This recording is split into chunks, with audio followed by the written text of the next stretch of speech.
Oh, shit.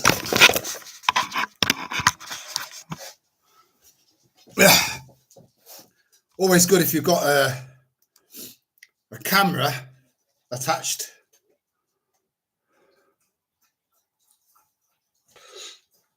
Yeah. Can't do it live with that. Oh. Do you know one thing I hate more than politicians? Fucking adverts.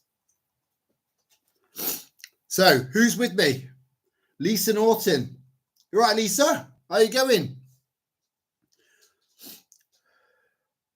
Hello, Michael. Good to see you, brother. And hello, Joanna. Nice to see you guys. Happy Valentine's Day. I don't know if you got any cards or if you got any lovely little Happy Valentine's Day gifts sent to you or anything like that. I did. I got one, which is lovely. But traditionally, you're not meant to know who it comes from, you know. So you get your missus sending you a Valentine's Day card, and in her writing, passed to you by her. It's like, ooh, who could this be from? And vice versa, you know. Yeah, there's a lot of tradition that's just kind of been lost along the way, but you know, Valentine's Day is just another commercial stunt to make loads of money, just like Christmas, Easter, Father's Day, Mother's Day. You know, it's all about the Wonga cashing in on it. Hello, Maria. You okay, darling? Oh, yeah, it's lovely. It's lovely. It's a late one tonight, so I do apologise because I've just put a short video up of a dish that I made earlier on. It took like 3 times longer than I expected it to take. But it was worth it. So nice. The house just smells of it, you know. There's a really, really good cook in this house. And it was 80% of it was prep food, you know. Stuff that needed to be rehydrated. Stuff that I dehydrated 2-3 years ago, you know. And it made a perfect dish, including that egg powder. I bought another kilo of that. I need to just put that into small portions again. I tried to Neil McVoy, but you know, I'm sure you know what I'm on about. He did a live stream earlier on, and they were talking about eggs and the problem with eggs. And I tried to put in there that, you know, if you go to this, you know, this eBay seller, and the live chat wouldn't have it. So there's definitely something going on with the live chat as well. I think you've got a better chance of saying what you want to say. I think you've got a better chance of freedom of speech in lives than you have in the comments section of videos that have been posted like 10 minutes to 10 days to 10 years ago, you know. The algorithms are just, they're constantly evolving, and artificial intelligence isn't that intelligent. Thanks for that little heart, and those as well. It's lovely. Very, very appropriate for a Valentine's Day. So any of you guys on a promise tonight? It's Freaky Friday. It's time to get it on. I won't be doing anything. anything like that. Nobody loves me. Yeah, so just get a couple of things out of the way first. You know, when people try and put things into perspective, proper perspective. I've got a giant lighter that I use to light my candles and stuff. I can't find any my smaller lighters, so I've got this giant thing. So America was in $36.5 trillion worth of debt. I don't know what ours is. I don't think we'll ever really know. And then the Doge things come in. That saved a whole trillion. Saved a trillion. Right. So to put things into perspective, because I think I've mentioned before that if you think about what 100 quid is, 100 quid's 100 quid. It's a lot of money to work. It doesn't buy much anymore, but it's 100 quid. 1,000, a million. That's quite impressive. When you start thinking about billions, that's 1,000 million, or is it 100,000 million? It doesn't matter. I wanted to try and get to the point. When you look at a trillion, because we've heard that term trillion so many times, I never heard that when I was a kid. No one talks about trillions. So trying to get a trillion into perspective, okay? So if someone in America wanted to pay back $1 trillion by giving $1 back every second, here's another dollar, here's another dollar, here's another dollar, every second, $1 trillion, it would take 32,000 years to pay back. That's 1 trillion, right? 36.5 trillion, which is what the debt is in America. Would anyone like to just have a guess? Come on, let's play a game. It's Valentine's Day. Have a guess at how long it would take to pay $36.5 trillion back, $1 at a time, $1 a second. Just have a stab in the dark whilst I light my cigarette.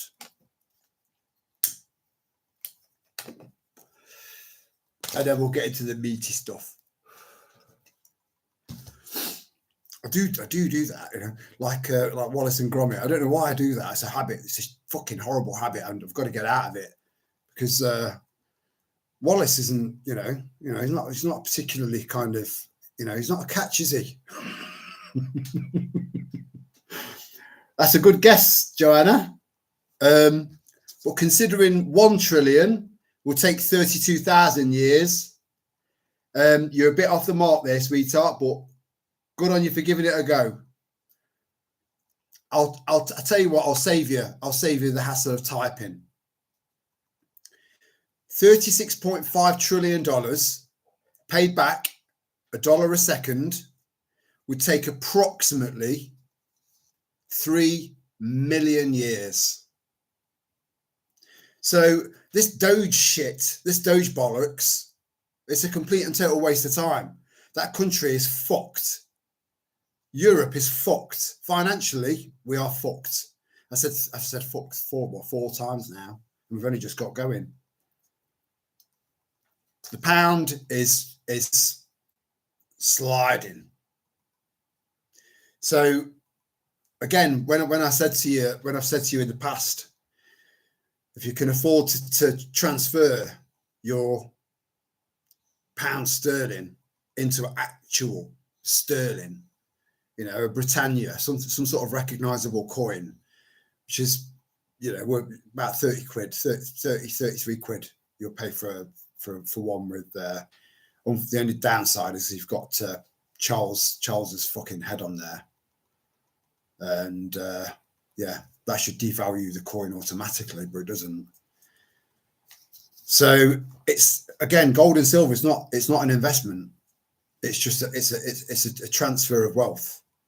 So even though you could see a sovereign go from 390 quid a year ago up to 520 quid now, that's not because the value of gold's gone up. it's just an indicator of the value of the fiat currency has gone down. So I'm not a financial advisor. Unfortunately, I've got to say that because there is some fucking divs out there. I seem to have. Well, there's some hearts for you, Joanna. And will you be my Valentine? There you go. That's made up for it, hasn't it?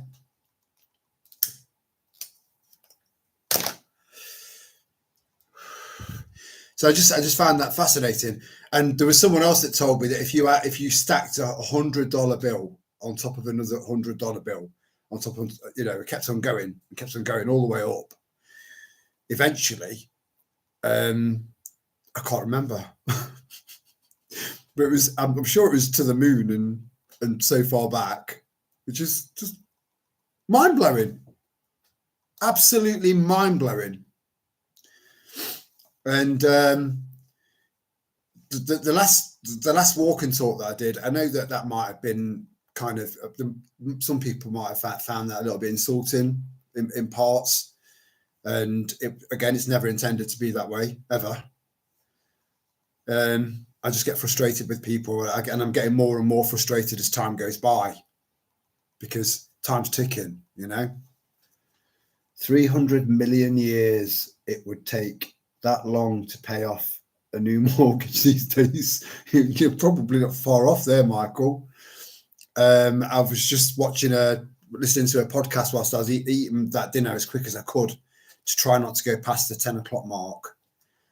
So I've got a bit of indigestion now, just trying to be punctual.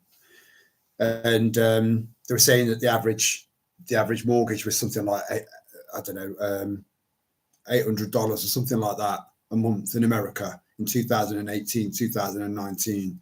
And now it's doubled, literally doubled. Now, if you look at the cost of coffee, Costa Coffee, massive chain, they multi-billion dollar industry. They pay zero tax in this country, but the workers, the employees of Costa Coffee, they pay income tax on their wages. Income tax is voluntary. You don't need to be paying it. So the only tax that Costa Coffee is paying into the system is voluntary tax by the employees. How sickening is that? We've got far too many companies in this country fleecing the fuck out of us. And then you look at what's that taxi service? I've not got the app because I would rather pay proper cash to a taxi driver, so that he's going to take that home and then spend that in the community into back into the economy. Uber. So Uber, right?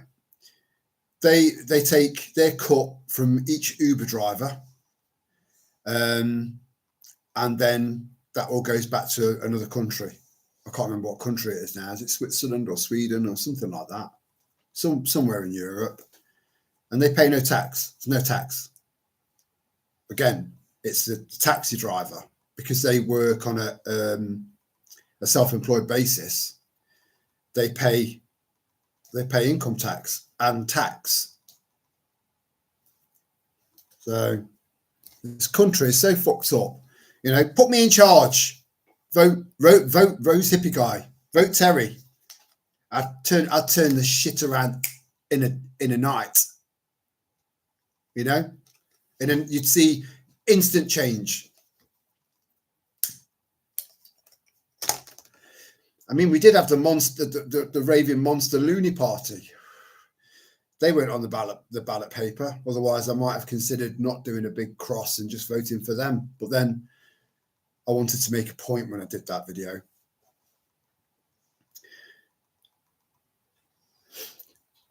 I'll do that shout out, Lisa.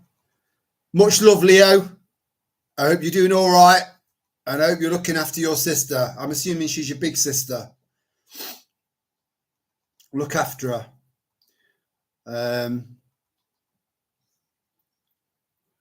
Uber. Yeah, it's all right. Yeah, it's okay. Yeah, there is no debt. There is no debt. I'm like a kind, nice version of a Bond villain, like the opposite. So instead of stroking my pussy, we'll do this.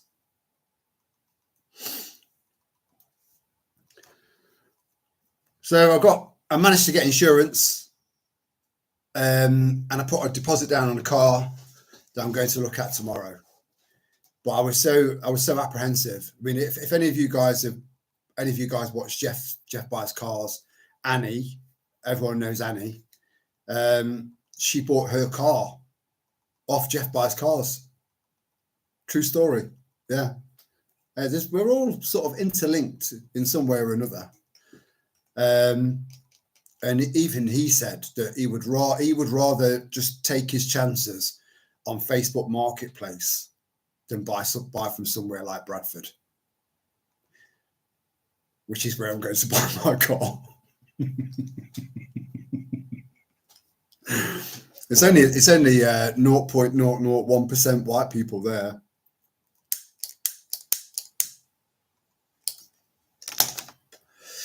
And I got a comment or a reply to a comment. This is from a video that I commented on about, oh God, it must be 3 months ago. And it was a Muslim fella, and he was chatting. It was quite disrespectful about women, but then he backtracked. I think he realised that he was being interviewed by a white British man, and he backtracked and sort of like kind of covered his arse a little bit. But I paid attention to that, and because it fucked me off, so I got my 10 pence worth in there. And then someone replied to that 3 months later and said, "You didn't mean that. What he meant was to just control her." I'm thinking, the fuck? That's just as bad. That's trying to control your other half. They're literally called your other half for a reason, because they are your other half. They're the yin to your yang. You are your yang to their yin. They're there to be respected, not beaten and controlled. Fuck, it does my head in. So anyway, I sent him a return comment, and then I followed it up with, how old was Mohammed's wife? And then, like, you know, the emoji. Nothing back. No argument. And I did the same. There's another Muslim fellow that's meant to be fighting. I can't remember his name now, because I did subscribe to him at one point, because he came across as he was being the black sheep of the pardon the pun, the black sheep of the Muslim family, because he was battling, you know, within the political sphere, in by way of trying to get the whole grooming gangs thing more politicized and more public. But he was constantly on the grift. You know, if you like what I'm doing and you think that my work is valuable to you and you like what I'm saying and what I'm trying to do, please consider buying me a coffee. Right? So constantly on the grift. And I sent him. It was in the live chat. I just said, "Are you a practicing Muslim?" And he said, and he answered, "Yes, I am." And I just said, "It says in your book, the Quran, that it's okay to beat your missus if she backchats you, if she's disrespectful to you."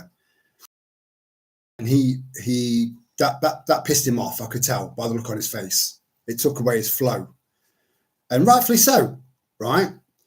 And his return was, you'll have to speak to our religious scholars about that. Thinking, you can't answer that. on a live stream where everyone can see my question. And then I ended that with, how old was Muhammad's wife? Nothing. He saw it though. So I was waiting for look. I didn't miss a trick.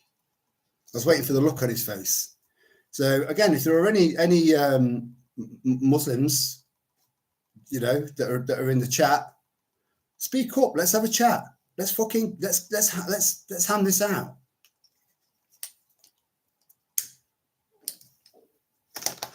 Women deserve respect. We're nothing without them. Hello, Paul.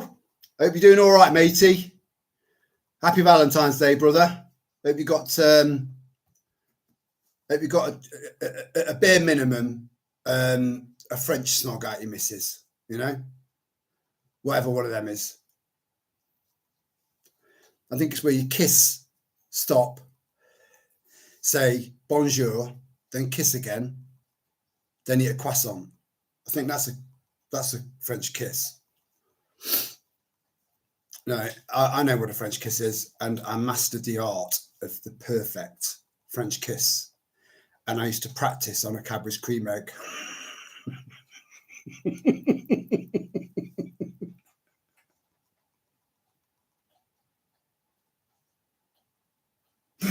Oh my God, part of that is true. Oh fucking hell! This is. You see, I'm a very honest man, you know, and I speak my mind, and so sometimes, you know, certain things that I should keep back come out.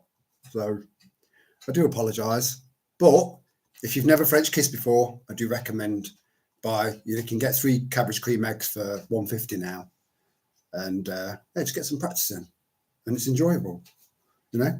I like that centre bit. And Cadbury's don't make the chocolate on a chocolate Cadbury's cream egg. Nice bit of useless information there for you in case it comes up in a pub quiz. Who knows? Right, so what do you want to talk about? What are we talking about? What's going on? Yeah, so my concerns.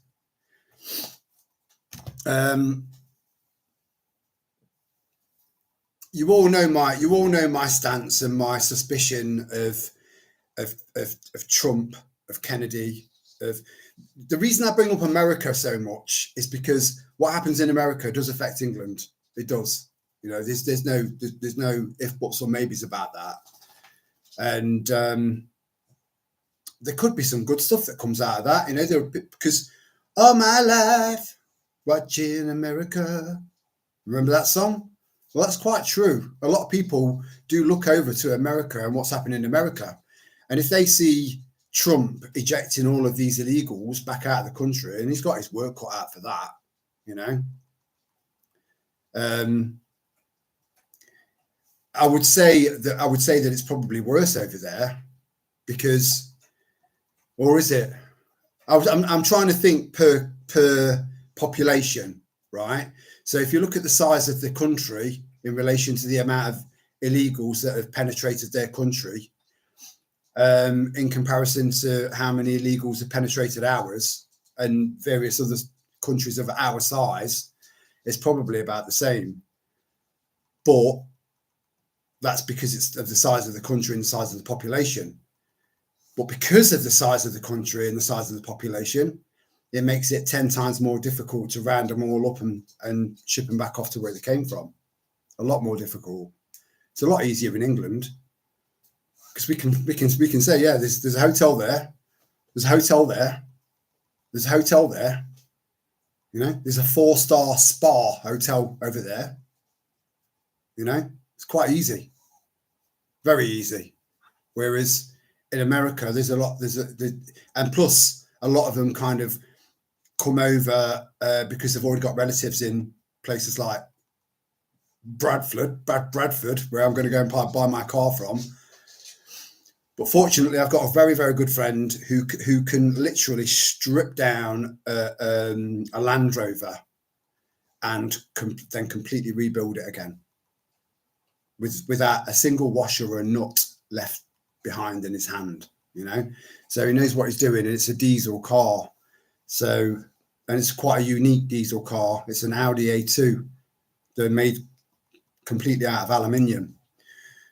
And I have said how dangerous and how toxic aluminium is. So this could be a very expensive example of that. We'll see. But the smart little cars, and I just miss having a car. And then I thought about just taxing an MOT and insuring the van. But then I need to get to the caravan. That's where I recharge. That's where I need to go when I'm feeling low. And it would make no practical sense to do that, because I would be traveling in accommodation on wheels, a 4-berth, traveling to accommodation, which is a 4-berth. So it just makes no sense. So it's looking like at some point I'm going to need to sell that van, but it's got a few little quirky things that would be considered faults. And I'm an honest guy. I would have to tell him about it. You know, I'm not a Bradford car seller. I'm honest. So I wouldn't get a very good price for it. But then maybe selling it now would be a better time to sell than like in a year's time when everyone's completely and totally flat broke. Who knows? Or maybe everything will have turned around by then. We just don't know. We just don't know. I hope the egg consented. It didn't. I did ask, but because there was no response, I took that as a yes, Michael. So is that's kind of morally in the middle.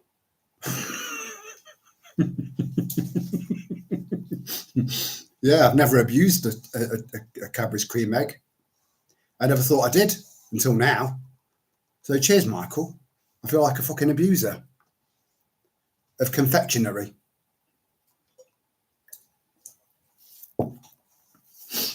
Anyone on the lash tonight, or you're all behaving yourselves? Because I have, you know, every now and then I will treat myself, and I have treated myself to a small bottle of vodka with some apple juice and tonic water, because it's Friday night and it's Valentine's Day, and I'm all on my lonesome, you know. But I did give her Ern a kiss.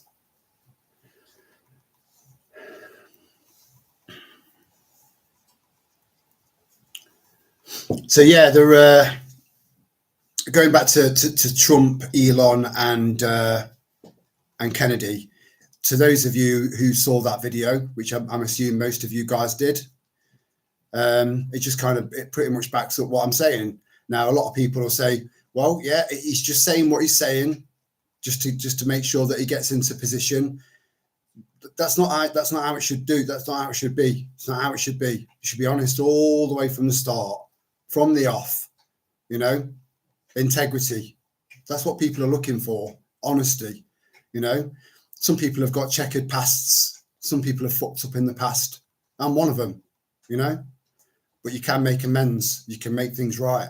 You can put things right again. It's all doable. And at the end, the preferred outcome is that you turn into a humble, honest, genuine person. And that's what we want to be seeing in our leaders. And I'm not seeing much of that, you know. I said in a video, might have been a year, might have been 2 years ago, something like that. I don't know if anyone remembers.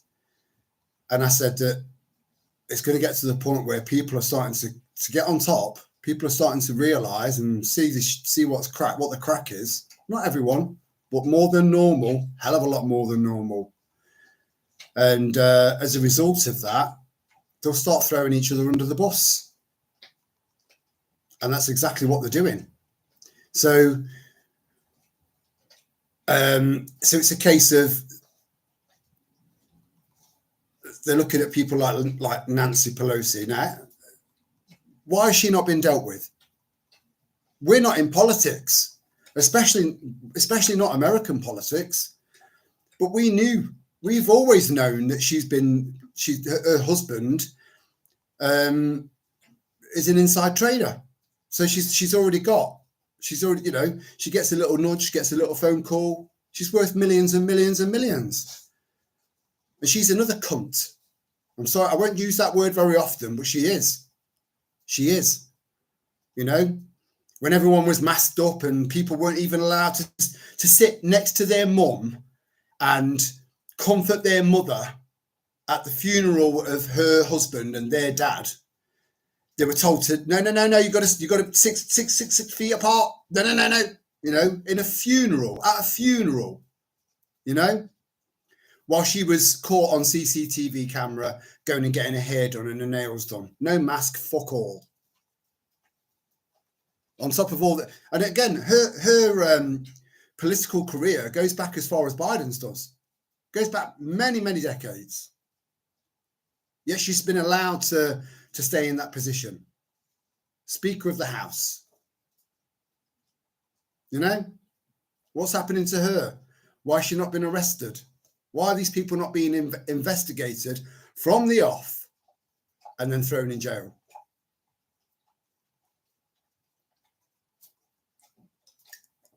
The whole thing stinks to high heaven. Now, you don't need an mRNA measles jab. You go around, you take your kids around to someone's house whose kids got measles and let herd immunity naturally give him or her immunity. That's it. That's our bodies are incredible.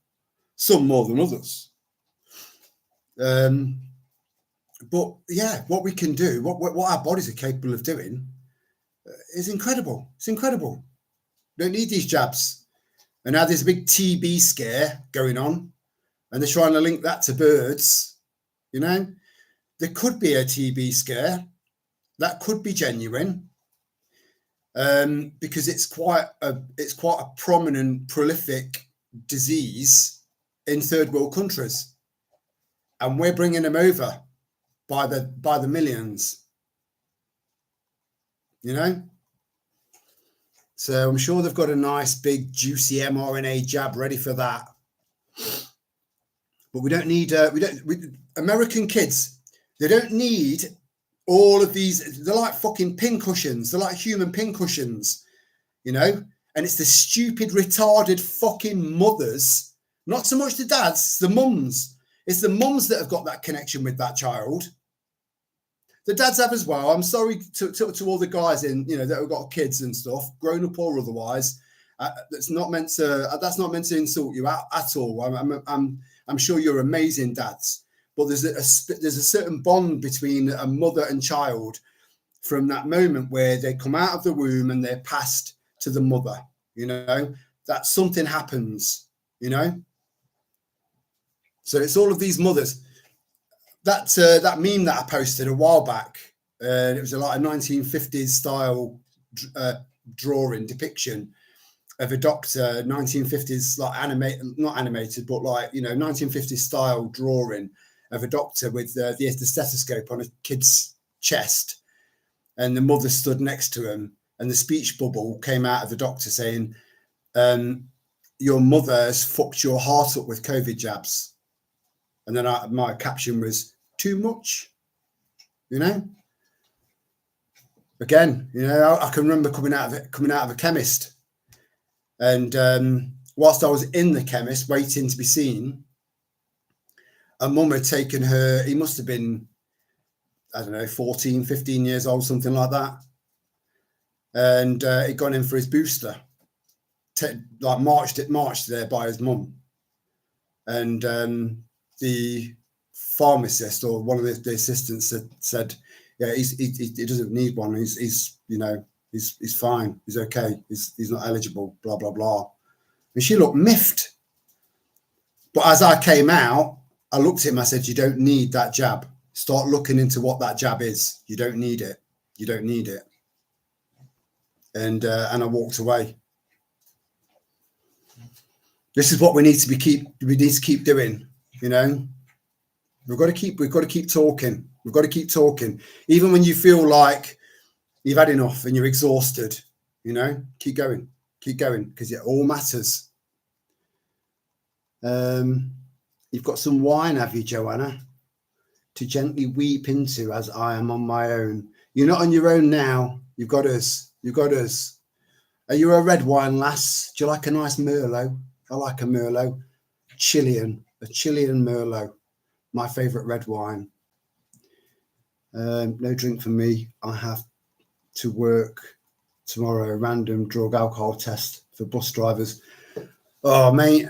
I'm so sorry about that, Michael. And again, I apologise for leaving the live stream so late. It was unavoidable.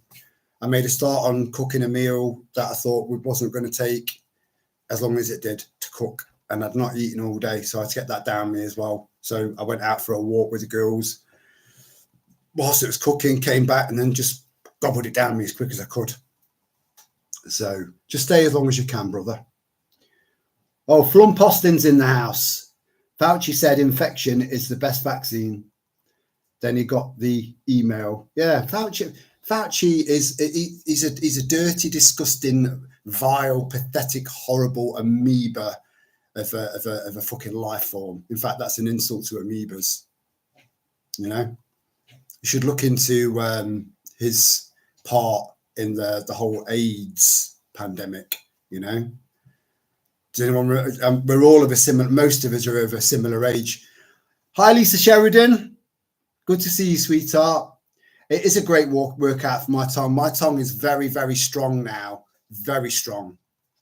And it's capable of so much, especially talking. Yeah, the whole AIDS.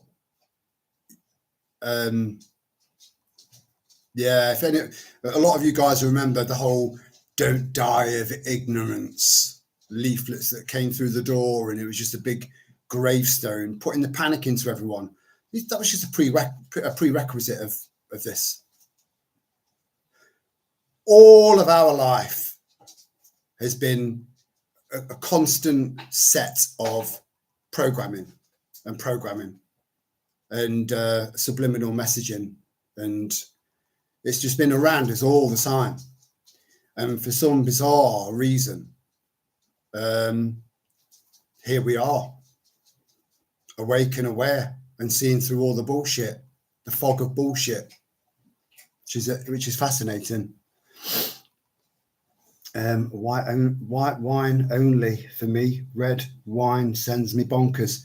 Get some red wine down you then, Joe, and then get back on the chat.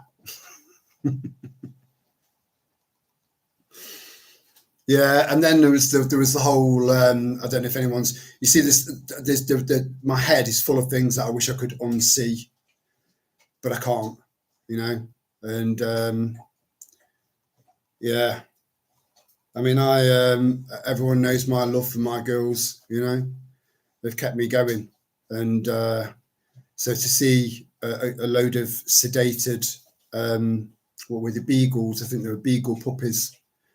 Sedated, and then the heads were sealed off and just being attacked by mosquitoes. You know, he's a sick, twisted fuck.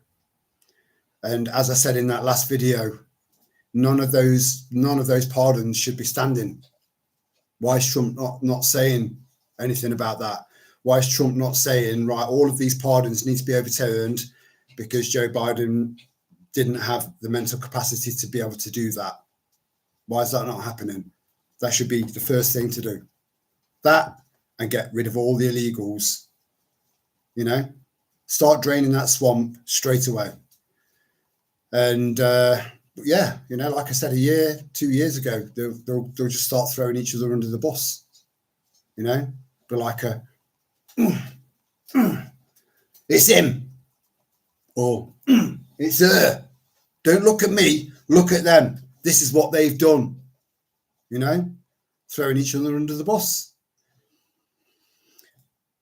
But one positive thing that could come out of that could be people paying attention over here and thinking, right, hold on. If they're getting rid of all of their illegal aliens, then why can't we be doing the same?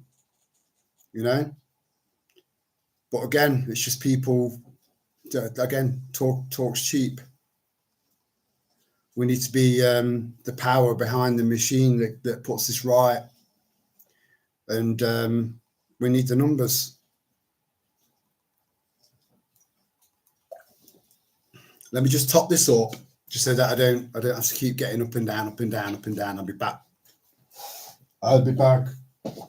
Schwarzenegger, another wanker.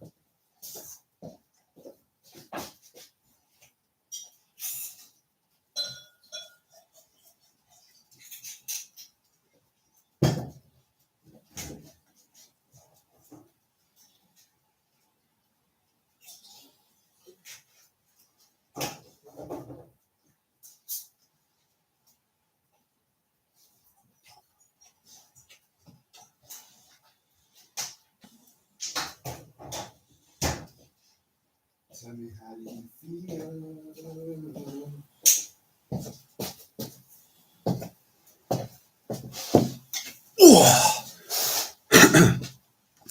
Yeah, I bought them both. A nice glow in the dark collar, because the head torch they'll only see so far. I've got other heads that are like like laser beams, but they're quite cheap, and the more power a head torch uses, the quicker the battery runs out. So I've got a really decent Petzl one.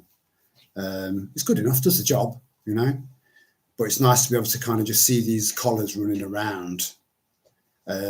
Storms is green because she's the friendlier one, generally. And then I've got a red one for Zephyr because she's a small but very violent dog. And to anyone else that's got a terrier out there, they're called terriers for a reason. Terrorizing terriers.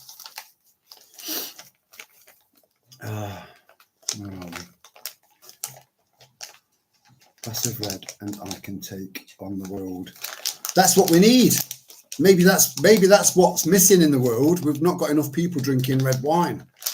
My first glass of red wine, I get flushes. I look like I've just spent, I don't know, maybe 2-3 hours sunbathing. I glow. But red wine, if you get good quality red wine, it's medicinal. It's got something in it that there's an enzyme in it that helps the lining of your arteries. So it's beneficial, but again, in moderation. Drinking 2 or 3 bottles of red wine a night, you're asking for it, and it will catch up with you. So just every now and then is good. And I was talking to someone earlier on, Tom's Random Tap, I think it's called. He's got a channel. He's been with us for quite some time, and I did put something in the community tab about fasting, and it is good for you. It is beneficial to you. We just got to do a little bit of research first, and he's been doing it on and off for a while. But I did mention that back when Sal was starting, so Sal started to get really, really, really ill, and then there was one night where her hair was just so, and I just said, do you want me to shave it off? And she's always had beautiful, beautiful long brown hair, but it was grey and thin, and there were patches missing, and that was a tough moment, getting those clippers and shaving my wife's hair off. But I tell you what, she was a little bit like Sinead O'Connor back in the day. She looked absolutely beautiful. She actually rocked, having very, very, very, well, almost down to like this. She rocked it. She looked great, but it was a big, it was a horrible moment. And then the chemo kind of brought her back to life, and her hair grew back, like, you know, without any grey. It was shiny. It was glistening. It was in such amazing, and her hair was always straight, and it grew back in these beautiful locks as well. It was gorgeous. And that was when all of that hope kicked in, and then she started to go downhill again, and we knew that there was no return from that. And that, on top of the fact that I was looking around and seeing society fall apart, it hit me like a ton of bricks, and I just went without food for about a week. Some people, when they're really, really, really stressed, you know, like significantly so, really, really, really bad, some people comfort eat and just eat and eat and eat, and some people go the other way, and I go the other way. When I'm stressed, I can't eat. I've got no appetite. I can't eat if I'm not hungry. I can't do it. I can't stomach it. So my body, stop. My body crashed, and then it was like I was given an upgrade. So there's definitely something in it. Definitely something in it. Terry and his terrorist terriers. I like that. We've been doing a lot of tongue twisting shit for some time now. Perfect pantry preparedness with pickled pears. I tried to say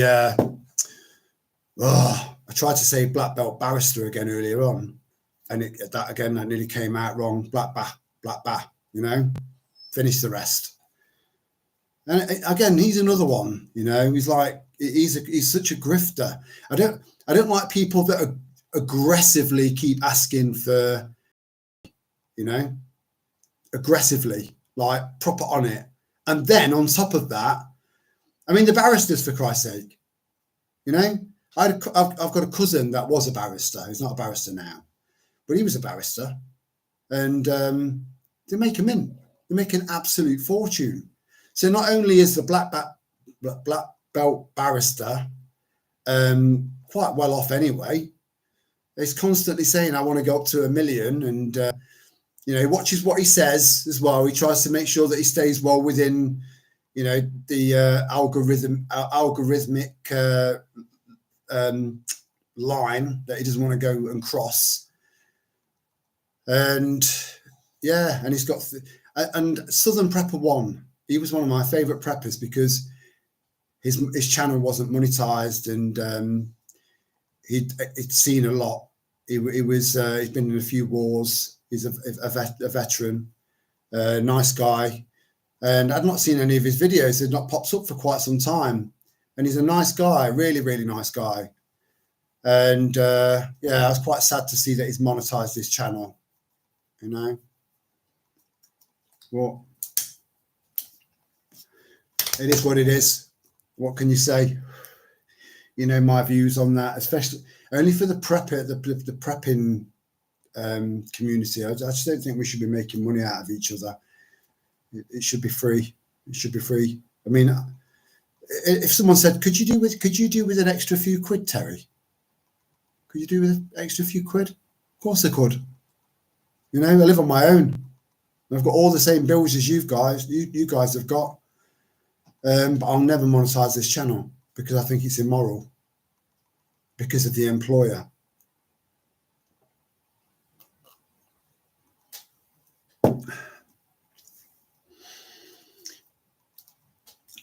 Research ketoacidosis if you fast. Is that some sort of really, really bad side effect? It doesn't, anything that ends with osis generally is pretty bad, you know. Let's have a look just so I can let everyone else know what that is in case you're considering fasting, because that's another thing is it's also quite a practical thing to do if you're trying to make a limited amount of food go a lot further, you know, which is something that we're preparing for. There are going to be food shortages. It's inevitable. I mean, if you look at Ukraine, I mean, that was the bread basket of Europe, and it's just been fucking obliterated. You know, tens of millions of Ukrainians have fled to neighboring countries to get out of the way. So that's put all that extra pressure on top of those countries that are also taking in the all of these illegal aliens. You know? So food prices and food supplies food prices are going to go up, and the volume of food is going to go down. It's inevitable. And I don't know when, because every single winter I've said we're going to have power cuts this year. Nothing. We're going to have power cuts this year. Nothing. Everyone was convinced we were going to get power cuts this winter. Nothing. So I'm either just way off the mark or ahead of my time. One or the other. I've forgotten what I was going to look for now. Oh, yeah. Keto. Right, let me just find out what that is, just so I can let everyone else know, just in case you're thinking about thinking about fasting. Because you've got to be aware that your body has been used to eating a certain amount of food and certain types of food, especially sugary shit. You know, there's sugar and salt and everything that you buy from the shop, unless you buy fresh and cooked from scratch. Oh, it's there, straight up. Right, okay. So is that just if you're diabetic?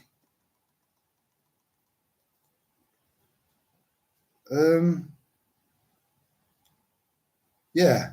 Is that just for if you're just diabetic? I mean, hopefully none of you guys are diabetic, so you're running a smaller risk of any health issues that might come along because your body crashes.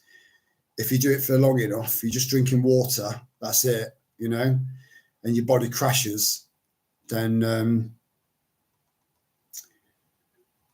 yeah. So diabetic ketoacidosis is a potentially life-threatening complication of diabetes mellitus.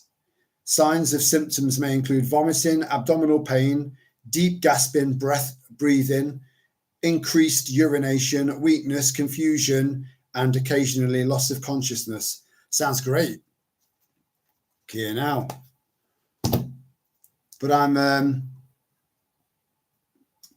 you are supposed to pass ketones if you're fasting. Pass ketones? You mean, when you say pass, do you mean like pass? And ketones, you know, when someone says ketones to me, I'm thinking of like a piano, like ding ding ding ding ding ding ding ding. So do you like make music as you fart? Diet induced is different from diabetes, right? Okay, yeah. Well, that was the first thing that came up. Austin, I'll call you Austin, mate, because it sounds better than Flump. Although Flump's quite funny. Is when you don't eat any carbs, your body doesn't use the fat in your body. Your body will use the muscles for food and produce acid in the process. Right. This is interesting. You see, you, Maria, and Austin, you both know what you're talking about. Is there an Alan? Where's Alan? I've only just noticed that. Oh, Alan Edwards. How's it going? I know an Alan Edwards. Wonder if it's the same Alan Edwards. Nice bloke. A keen wild camper and a tree hugger. Nice chap. I lost touch with him. I was only in contact with him. I had his number in a phone that I lost, and then I was in contact with him on Facebook, but then I stopped using Facebook because there's no point.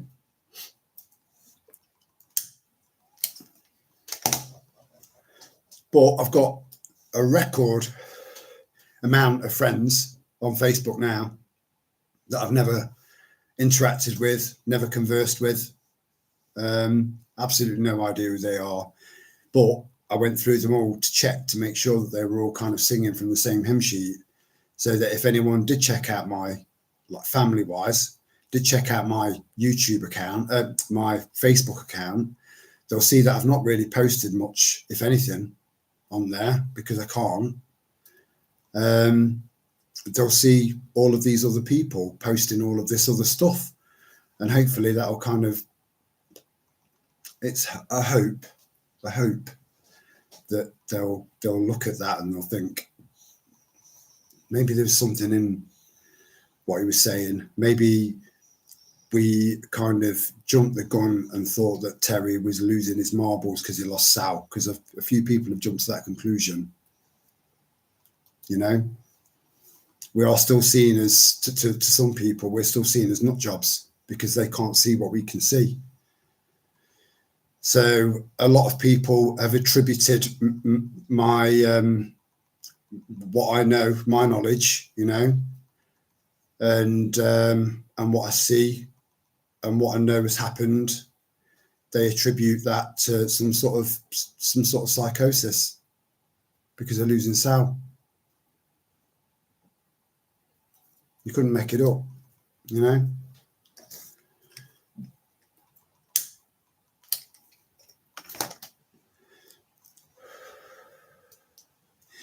A lot of us have had to deal with that. People thinking that we've just lost the plot because we don't think how they think. And if you think back to times throughout your life where you've kind of come across someone that's been a little bit eccentric, you know, you've automatically, well, not everyone, you know, but a lot of people would automatically think, few little screws loose there, where in actual fact we are the voice of sanity. You know, this is how inverted the world has become. Flump is a creature from the 1970s kids show. What was the Flump? Oh, Flumps, yeah, Flump. Was it? Was there a cat involved? Or the Flumps? The Flumps, were they? No, that was the Moomins.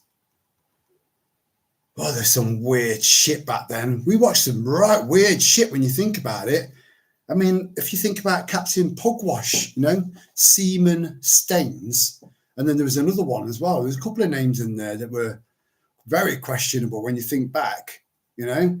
But then this is when Jimmy Savile was groping girls in the audience, top of the pops, and getting away with it, and then being allowed to be left alone in mortuaries. Can you imagine finding out if one of your loved ones, your wife or your husband or something like that, was being held in a morgue in a hospital, and you found out that Jimmy Savile had access to that, private access? Can you imagine?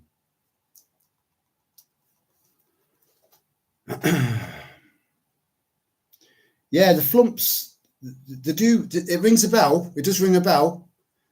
But I was more into just, I wasn't really interested in stuff like that. I was into anything that was arty, you know, Tony Hart and the other one that we won't mention. Bit dodgy, very dodgy. And who would have ever thought that about him? Tie me kangaroo down, sport. Tie me child a kangaroo down.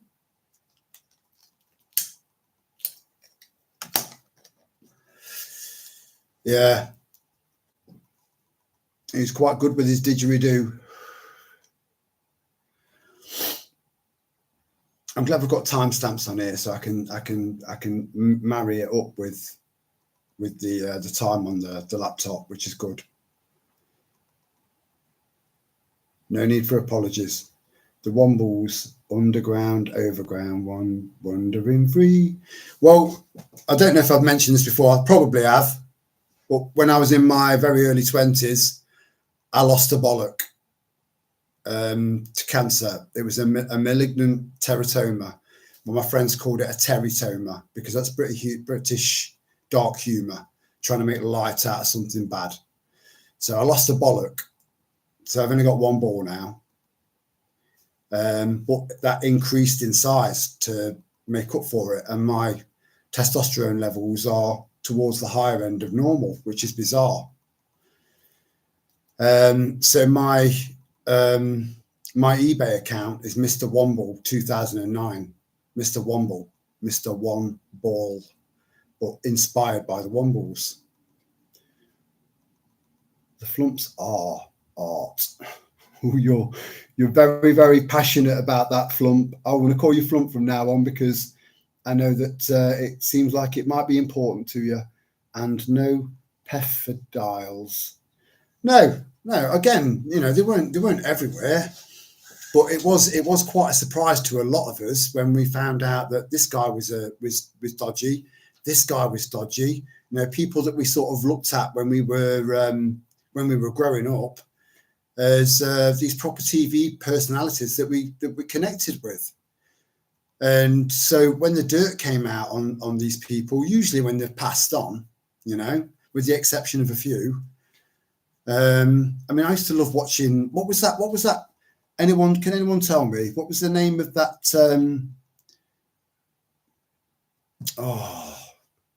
Where they had people in costumes that run races and did things. Oh man, it was massive in the 70s and 80s, massive. But the guy who used to host that, another nonce, you know, a big chunk of the Labour Party, nonsense. This is why they've suppressed this this inquiry, because they know that it'll bring up too much dirt on half the Labour Party, you know. Can you imagine how that's going to get people going? My profile pic shows two flumps. I can't make them out, mate, from here. Father Flump is playing the flumpet.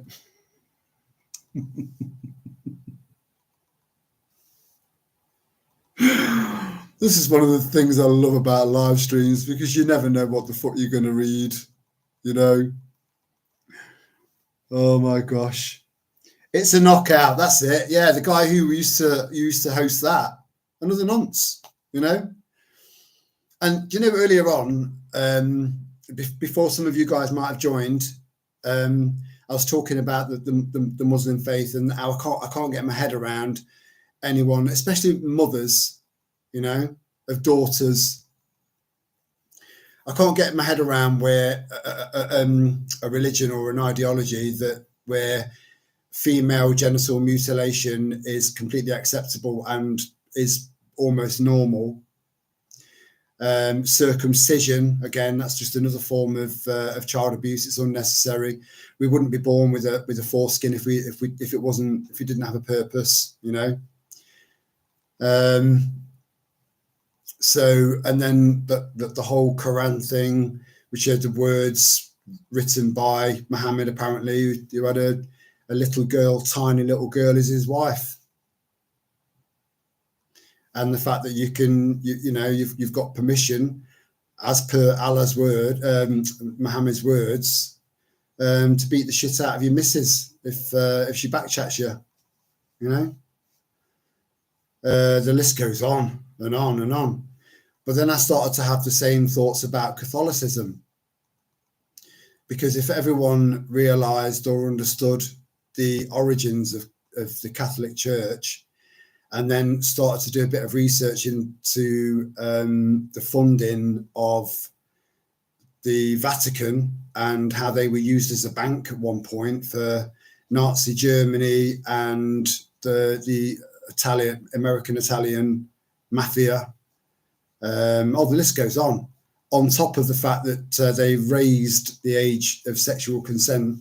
Because even though, see, Italy is I think Italy is the only country where it's got 3 countries, 2 countries within one country.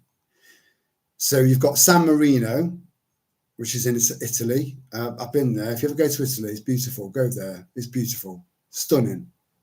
It's got, I think it's got one of the highest GDPs in the world per capita. Very rich. And then you've got the Vatican City, and the Vatican City is a separate country in its own right. Like the city of London is a separate country in its own right. It's got its own laws, its own regulations, its own police force. You know, twisted.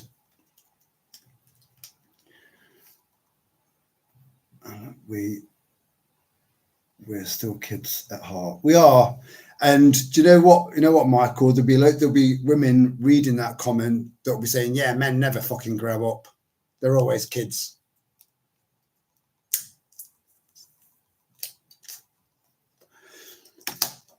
Having said that, you know, I know when to be immature.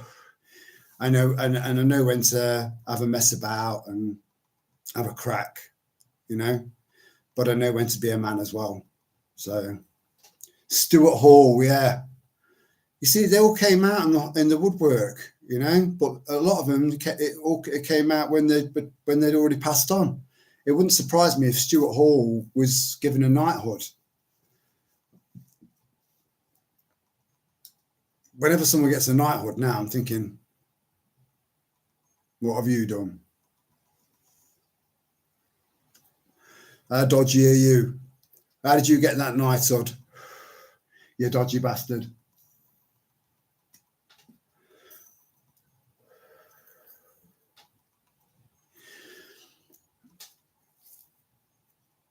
Yeah, and whilst I was out and about, because when I take the girls out at night and I know there aren't any other dogs around, I can relax then, and I have a good think, and a lot of the times when I do these walking talks, it's because I feel calm, you know, especially when there aren't any other dogs around or anything like that. I feel calm because I'm surrounded by trees and grass and a river, and you know, and when I'm calm, I think clearer. I think anyone does.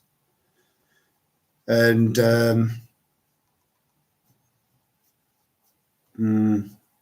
nah.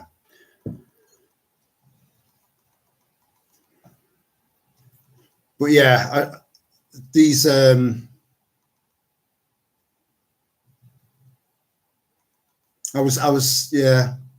was just thinking about how time is, you know, I'm only 52 years old, you know, that's not old, you know. I'm very, very, very fit and very healthy, and I've got a half decent body, you know, for my age. So yeah, 52 is not old. But I look at the changes that's happened from when I was a kid up to now, and massive changes, you know. And I think that's one of the problems that we've got, is that society hasn't had a chance to catch up to it, you know, and we shouldn't have to. I posted a meme in the community section, and it was a really old fit picture, maybe of the 60s, maybe early 70s, something like that, maybe. And it was the caption, and it was just a group of like 3 or 4 ladies talking to a woman leaning out of her window, sash window, and it just said, you know, the original chat room using the original version of Windows, you know, and that was lovely. That they've gone in there and they've deliberately destroyed. They've just caused so much division. They've destroyed communities, society as a cohesive society. They've done so much damage. We've got so much repairing to do on the other side of this hill, you know. We've really got our work cut out. But who doesn't love a challenge, especially if it's for the right, for the good? I think the ones that got jailed for, you can use the word paedophile, mate. This is a free speech channel, you know. I've been watching a few YouTube videos, and they bleep this out, they bleep that out, or they'll kind of abbreviate it or change the wording or just say it how it is. You know, you should never have your freedom of speech curtailed. It's yours. It belongs to you. So if anyone doesn't like what you're saying, that's on them, not you. You know, so speak freely. Unless you're a troll. If you're a troll, fuck off. But I know you're not. So, yeah. So I think the ones that got jailed for paedophile activities were used as warnings to the rest of them. Who knows? It's still rife. You know, if that was true, then we wouldn't have as many paedophiles as we have. And if that were true, the sentences for these paedophiles wouldn't be so lenient. They're all suspended sentences, you know, and not all of them get put on a register. So, hey up, Linz. How you doing, chick? Happy Valentine's Day. That's it. That emoji. The emojis on here are a bit different to the emojis you get on your phone. These ones look way more sinister, you know. That smiley face from Linz. It's like,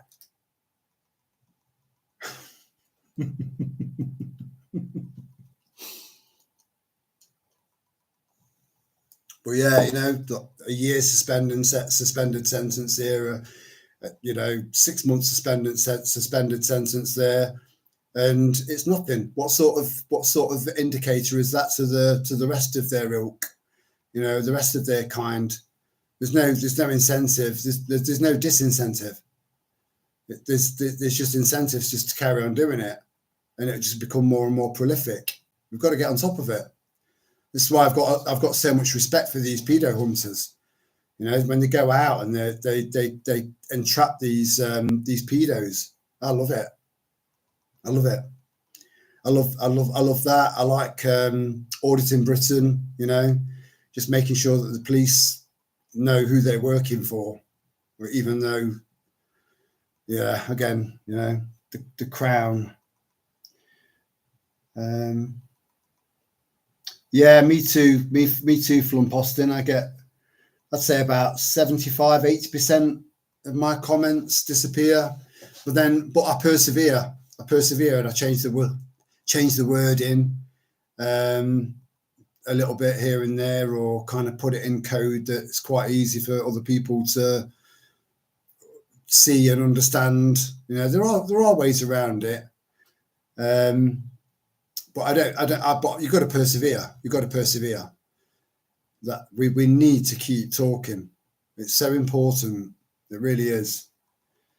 But yeah, when you get comments removed off YouTube, if you're not talking about crocheting and you're talking about anything that's mildly controversial, then yeah, and YouTube reckon that they're trying to be less censorship minded. I'm not seeing that. Are you? Same as Facebook. You know, Mark Kuntenberg trying to come across as, you know, he's kind of like changing his clothes to a bit more of a skater boy. He's a fucking embarrassment. And he's trying to say that he's easing upon the censorship now, and the truth needs to get out there. I've not seen any evidence of that. I'm still shadow banned. You know, 5-6 years on. So that's a load of bollocks. Yeah, happy Valentine's Day, Linz. Did you get a card, darling? Right, okay, Flumposting. This is the downside of, because this is essentially text. You see, you can see my body language, my facial expressions, my eye contact. my tone of voice, my posture, everything. So you've got a really, really good, accurate indication as to how passionate I'm being about certain subjects or not. Whereas when I'm reading text, it's just text. It's missing all of that. Again, 90% of communication is non-verbal. So elaborate, brother. Yeah,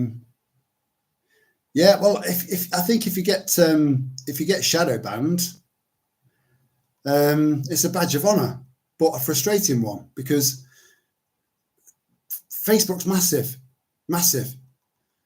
and the bigger the platform, the bigger the censorship. It's that simple. It's damage control. That's all they're doing, damage control. Whereas X, now I said that I'd never get an X account, but I felt I don't know if Lana's watching. If Lana was watching, she would have been, "Hey up, Lulu." You're never late, darling. You're always on time. It's a woman's prerogative to be to turn up when she wants. It's a woman's prerogative, as the saying says. Didn't receive any cards. I am a single lady, lol. Well, happy Valentine's Day, and there's a kiss from a bloke on Valentine's Day for you.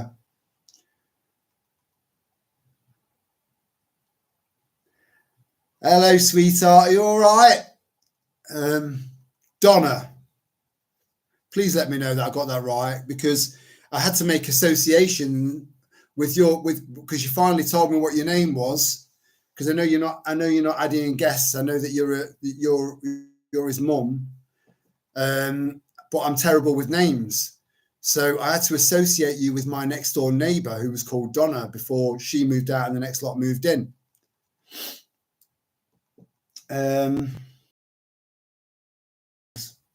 See, it's always good vibes.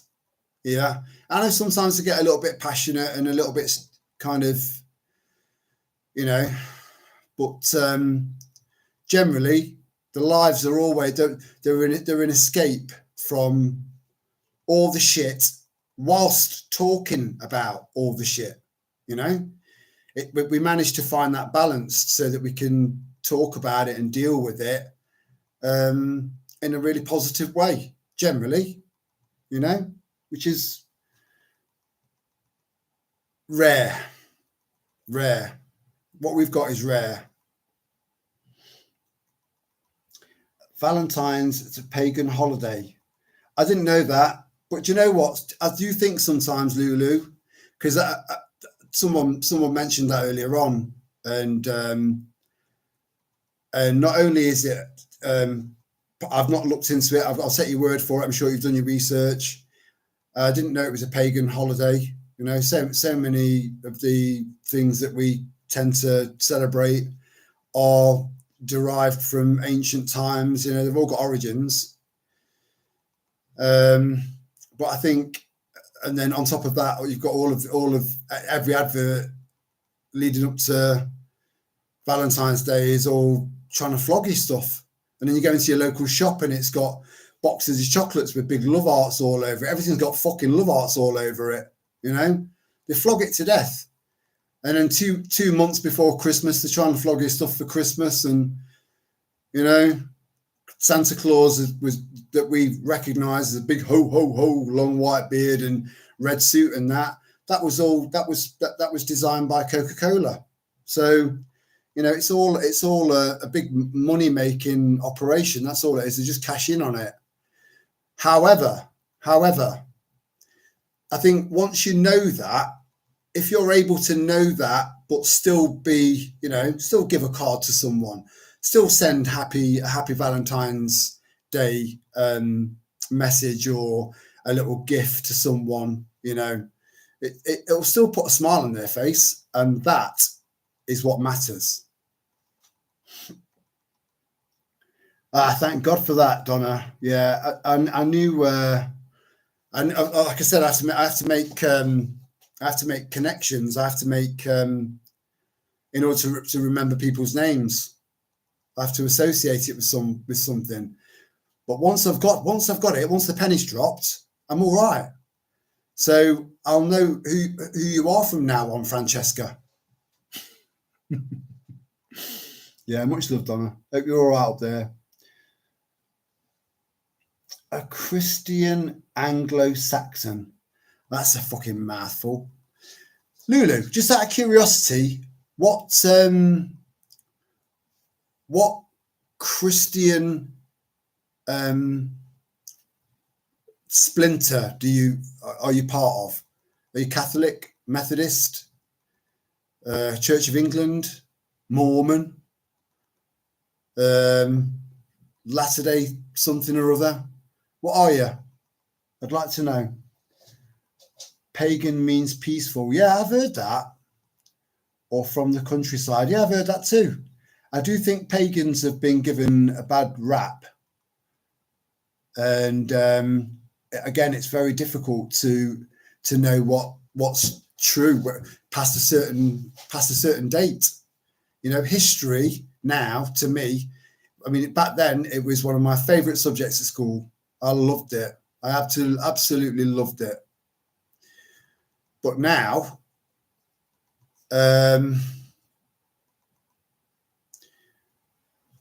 because I keep an open mind, I'm hearing different things about Hitler, and yeah, there's lots and lots and lots. There's so much information that's been held back from us, a lot. I'm sorry if the videos it's only just suddenly got glitchy. I can see myself jerking around on the screen, and I'm not moving around too much. Trying not to anyway.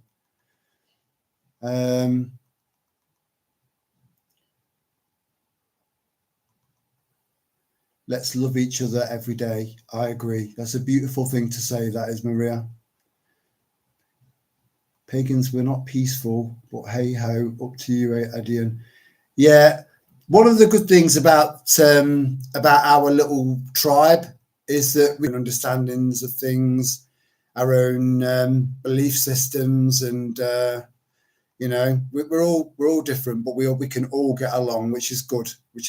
You know, that's the most important thing, is that we're all very, very grown up here. You know, there's no stupid fallouts. The only time that we ever get fallouts is when we get a troll, because this is public. Anyone can join in, you know, and then that can sink things down temporarily. But Michael and Lulu are there, you know, extra eyes. I think Britain's history can tell you that Viking pagans were far from peaceful. Yeah, well, I mean, again, this goes back to, so if you've got different types of Christianity, you've got different types of pagan, maybe. Who knows? Regarding high-profile paedophiles, you still don't want to say paedophiles. You still don't want to type that word, do you, mate? Feel free to type it. You know, I encourage people to speak freely. You know, I'm not one of them. Like Stuart Hall and Harris, they did go to jail.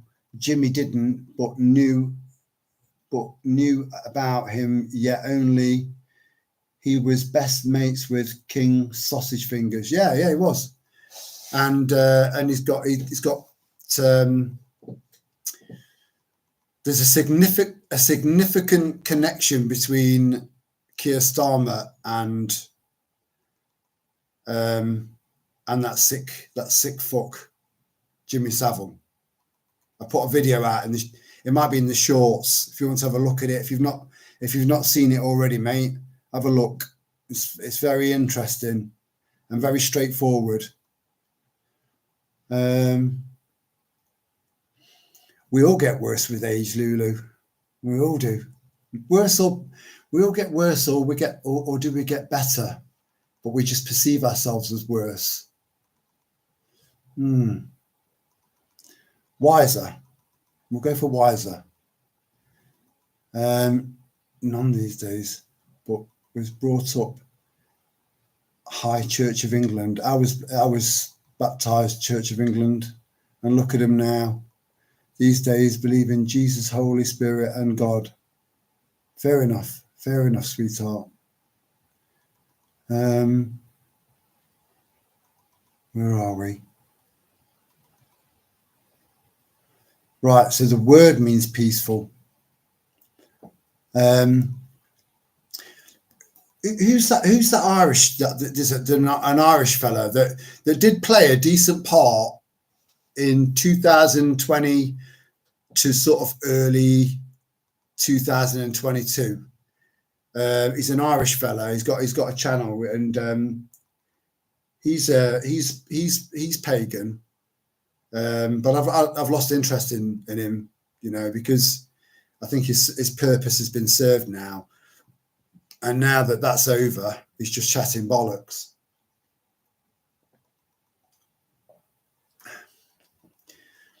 It seems to me that pagans worship creation, not the creator.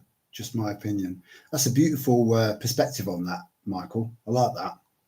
Because whenever I picture a pagan, I picture him with these kind of crowns of like holly leaves and holly berries and stuff like that, and long gowns and hugging trees and just appreciating nature. But I don't really know much about paganism, so I can't. That's just the mental image I've got. That's all. I don't know much about them. You looked at history and Viking pagans. That's another thing that I was thinking about, right? You've got all of these Muppets that want reparations, right, from shit that happened hundreds of years ago by their own people, mainly. I just thought I want to go back over to Italy for a third time. And then I want to go to Rome to kick off because they invaded my country, nearly 2,000 years ago. I want fucking reparations. And then when I finish with them, I want to go over to Norway and I want to get reparations from them as well because they came over here and raped and pillaged. So... And then I want to have a go at France for being absolute wankers to us when we set them free from Nazi control. The list goes on. It's just, where do you draw the line? Oh, are you off, Donna, already? You've only just joined us. If I've missed you, good night, sweetheart, and I'll see you in the next one. I appreciate that this was a bit of a late one, and I do apologise, guys. I did explain why earlier on. Cat Hazel. Now, wasn't Cat Hazel a character from the 80s on the telly? Please let me know, because that rings a bell. Fair enough, Flump Austin. Yeah, I know that you're limited as to how much you can. Yeah, fair enough. I didn't know that.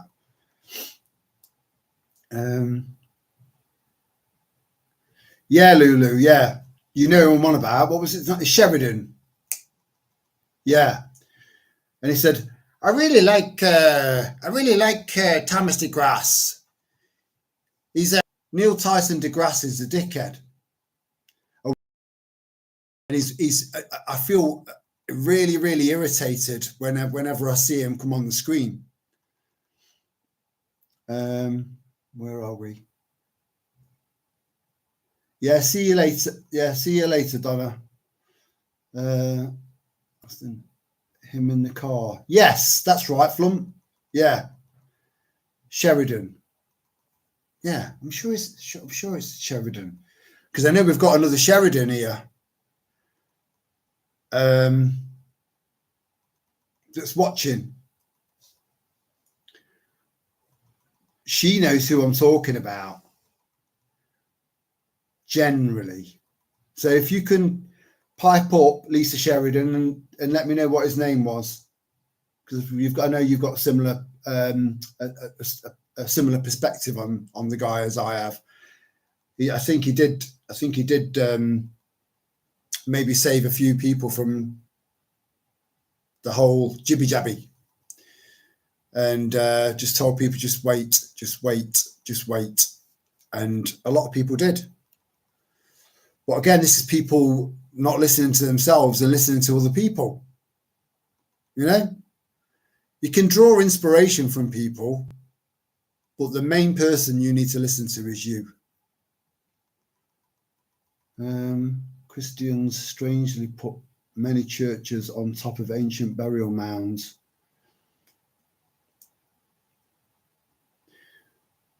What's Norvik, Lulu? Norvik? Do you mean Nordic? What's Norvik? And do you mean that because of my beard that I'm looking to get plaited? Forget that plaited.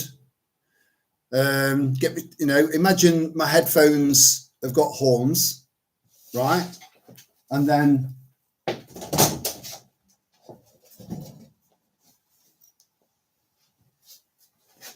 I've got my axe. So do I look the bollocks now or what? Well, then Vikings didn't wear glasses. They made their eyes look 10 times smaller.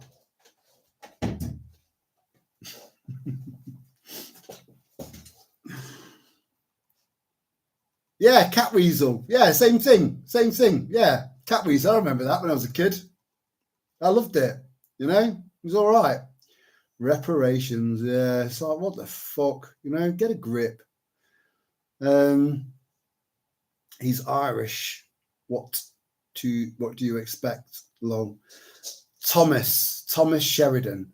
Yeah. You see, you know, the Irish, they unfortunately they've been the test bed for a lot of this shit over the last 5 years, and so at one point at the start of the Russia-Ukrainian war, they were going around saying to people in Ireland, "Look, would you like to take in a Ukrainian family?" And I had mentioned this before, and you would have got Paddy, been living alone for a while, 3-bedroomed house. He's thinking, to be sure. I wonder if I can get a lovely Ukrainian woman to come and stay here because she's lost her husband in the war, and she's got a wee couple of kids.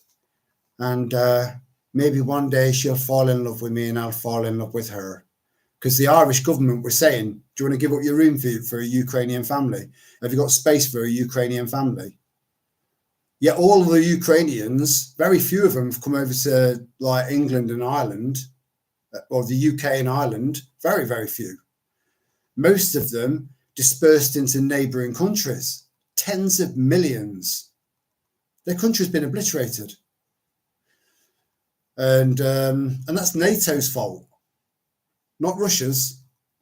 So yeah, anyway, so you'll end up with Paddy, just a stereotypical Irish bloke's name, you know, Patrick. So he's like, yes, I think I'll sign up for that because it sounds grand, and I'm getting paid. You know, I'm struggling to pay my mortgage, and I'm getting paid, so I'll put my name down. Next thing you know, 2 weeks later, there's a knock on the door. He opens the door up, and there's Ahmed, Ali, and Mohammed. Hi, we love your country. And he's looking around thinking, where the fuck's Olga? You know, they were scammed over there.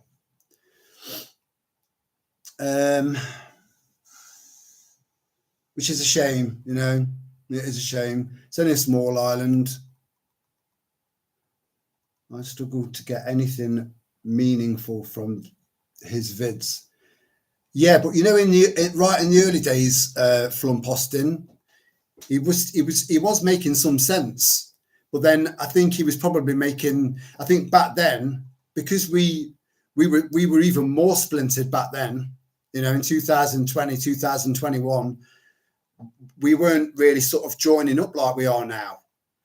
And so to find someone that was speaking our language at the time in regards to the what he would call the Rona Chronicles, he was useful. You know, he was useful because he was speaking our language. But now that's done and dusted, he's completely irrelevant and talks shit.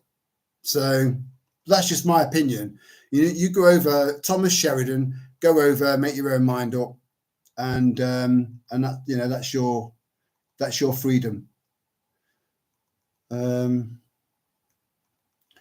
didn't understand a lot of what he said.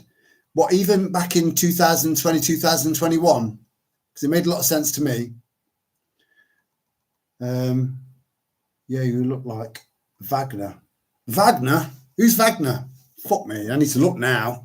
I need to know whether that's an insult or not. I'll fucking demote you, Louise.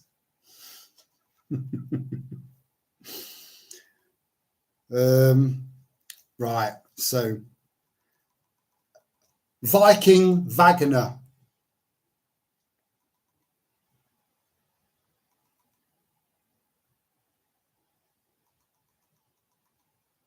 No, nothing's coming up. Oh, no, it said Wagner. It's come. See, William, it's 2020. It's 2025, and this is how shit AI is.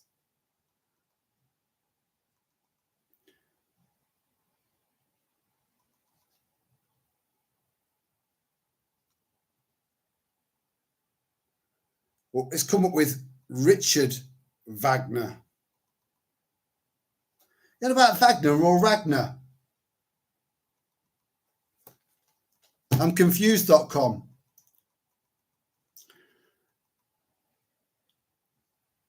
Thick as Fook. We've all been taken for absolute mugs. We have, but we're not mugs now. I cannot even engage with normies anymore. But Lulu, I know it gets tough. I know it gets tough for all of you guys, and you feel like you're wasting your breath. And sometimes you just feel exhausted, just trying to get through to people, only just to get shut down or dismissed, you know? But it's unbelievably important that we carry on talking and carry on with that 40% in the middle, you know? That battleground. It's important that we gain souls onto the good side. And I understand where you're coming from. And I understand. I do understand. I do understand. I really do. But we need to keep talking. We can't stop. Yeah, I liked his anti-jab stuff. Yeah, that was it. But I think that was it. It served his purpose, and then he was done. Flump. That's it. Wagner, great Viking warrior of all times. Wow, Lulu. So you've just paid me a right dog's bollocks fucking compliment there. So thank you. You've gone right up my Christmas card list.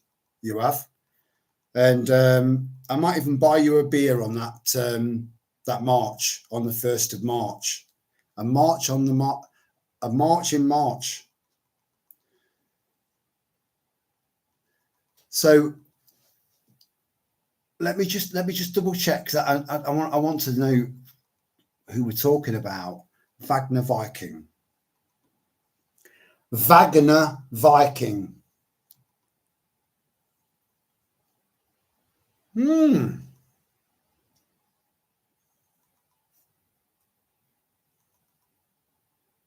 Oh, Lulu, you're too kind. That's lovely. Let me see if I can get, just in case anyone doesn't know, let me just get a picture of him up. He's been in battle here, so he looks a bit rough. You can't really make him out. There you are, look.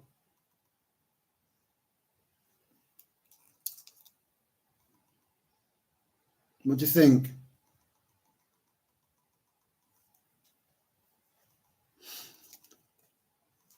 He wouldn't have worn nerdy glasses like this, but I do want to get my beard plaited, you know, but I don't know where to go. I mean, there are 75 Turkish barbers in Long Eaton. I wonder if they know how to do it.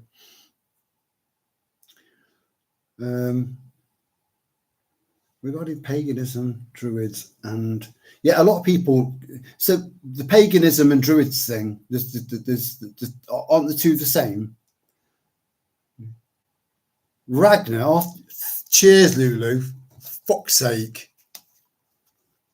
Who's Ragnar? I'm not even going to look because he'll look like he might end up looking like me. Yeah, right. I'll take your word for it. Oh, is Paul going? See you, Paul.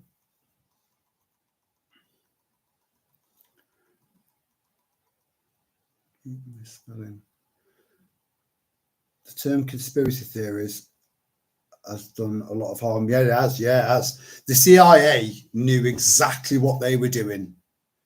They knew exactly what they were doing to call people that were questioning Kennedy's assassination as conspiracy theorists. That's carried on.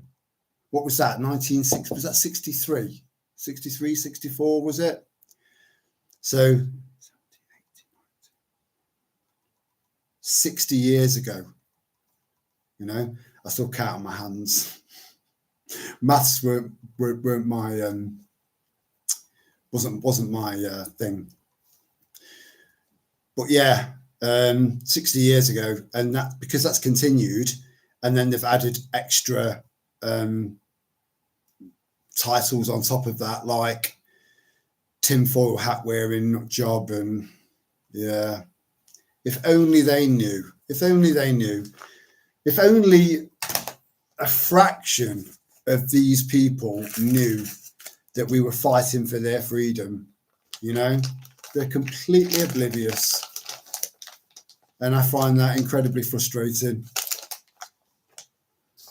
But there's not much we can do about that, you know, because even when it's all over, they'll still be none the wiser. But like, oh, it was rough for a couple of years, but I don't know why, but everything's all right again now. I'm all right.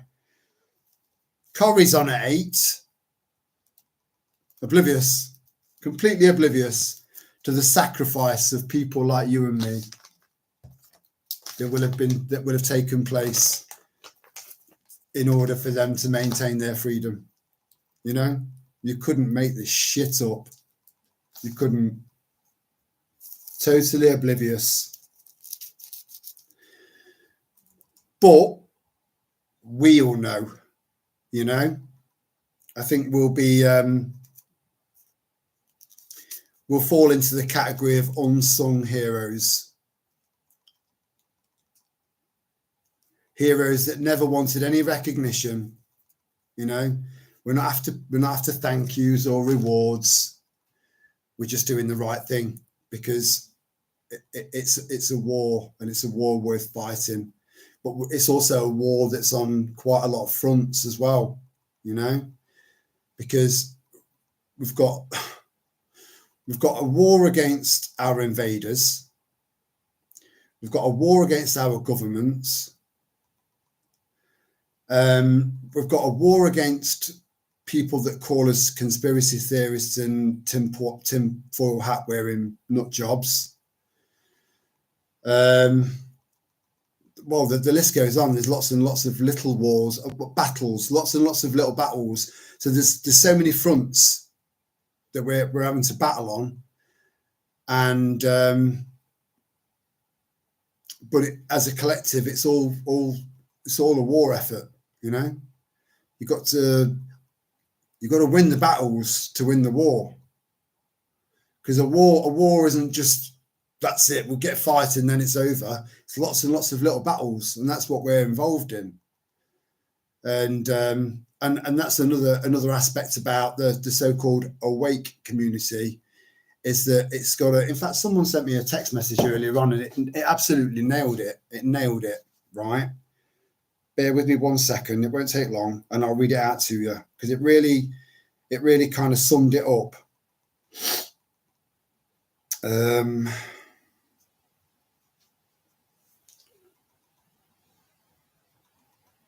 Where are we? Right. So you've heard me again. I don't want to sound like a parrot, you know. So you've heard me go on about the 30% that are on a sliding scale of awake, and then you've got the 30% that are just lost. They're too programmed, beyond reach, meat robots, avatars, NPCs, whatever you want to call them, you know. And we'll all have at least one in our family that will never be able to talk round because they're just so shut off, so programmed, and they just get defensive, you know. Sorry, darling. Sorry, I didn't see you there. So you've got the write-offs, that 30%, and then the other end of the scale, you've got the other 30% of people that are on a sliding scale of awake. And then you've got that battleground of that 40% in the middle, right? But this lovely lady sort of summed up the awake community, the 30% of that sliding scale, pretty accurately, in my opinion.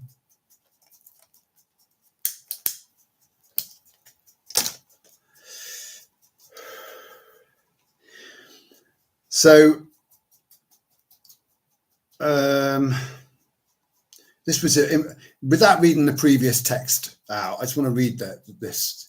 So it was, the awake community is full of a mixture of completely delusional people, along with chancers, wolves in sheep's clothing, Farage.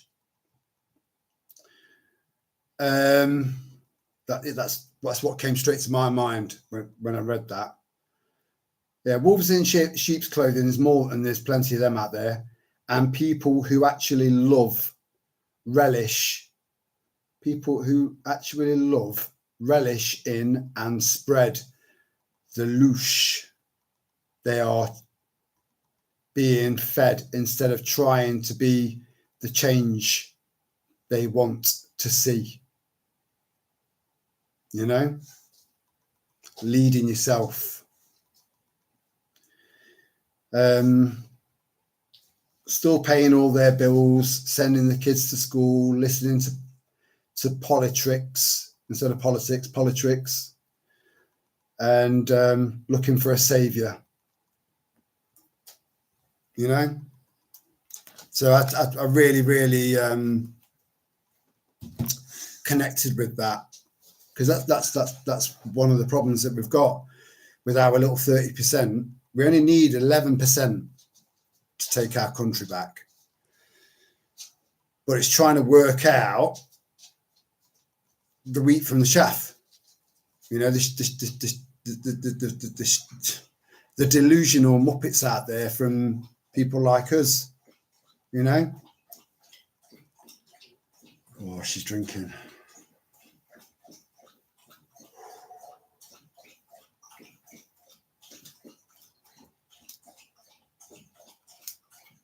No, that's not helping.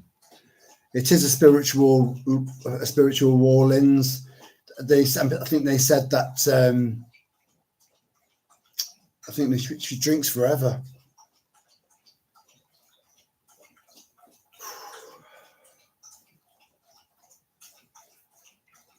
Can you hear that? See, when I'm thirsty, I'm like, done. Her.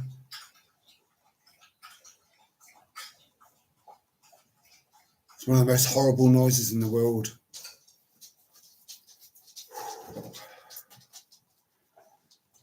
Right.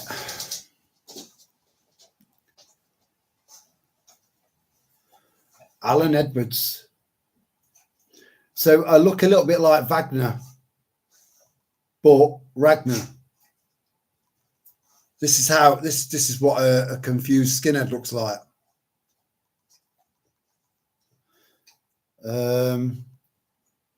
Mighty warrior, respected by Anglo-Saxons as well. It is a spiritual war, mostly boomers and Gen Xers. Yeah, you see, I've met young, you know, like 16, 17-year-olds that have blown my mind with their take on things and their insight for their age. Incredible. So I've learned not to write off certain generations, because we can't. Because if you think about that generation, the 16, 17, 18-year-olds, I don't know what gen they, you know, this whole generation this and generation that thing. It's a relatively new concept. So I don't know where I am, you know, with all of that. But it's kind of similar in some ways to people of our age, you know. I mean, I don't know that many 52-year-old men that know what I know, and I'm sure that you know, you've got the same sort of problem as that. So, but all I'm saying is that I'm not writing off these younger generations, because I'm seeing some proper warriors up and coming that know what's what, and for their age, considering their brains are still developing, it's very encouraging. Very encouraging. Never ever lose hope, but just make sure it's proper hope and not hopium. Trump, hopium. Reform, hopium. Fake hope.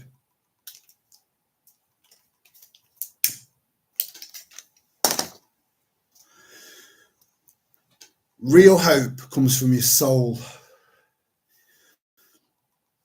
not from some bloke on the telly that doesn't give a fuck about you.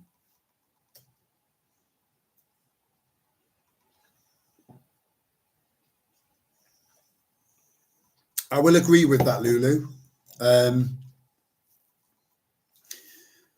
One of the reasons I don't have Instagram, TikTok, shit like that, is because it promotes the short attention span. And I don't like that. I don't like that at all.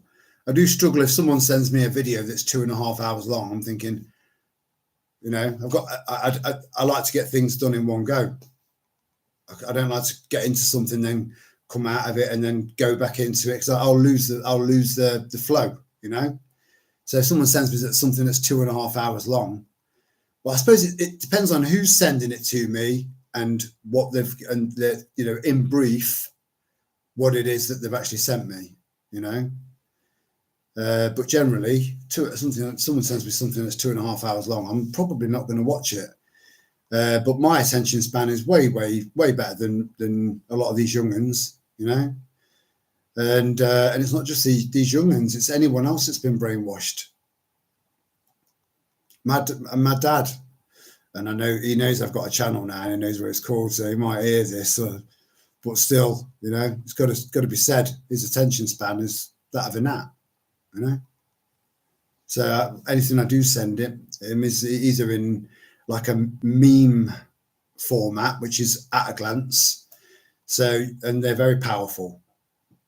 Don't underestimate the power of the meme. And it's a great way of getting past the algorithms.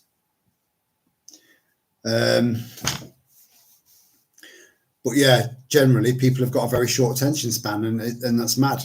So you end up like getting a minute into, or a minute at best with some people, of trying to discuss something that's really serious, something that needs to be discussed and addressed.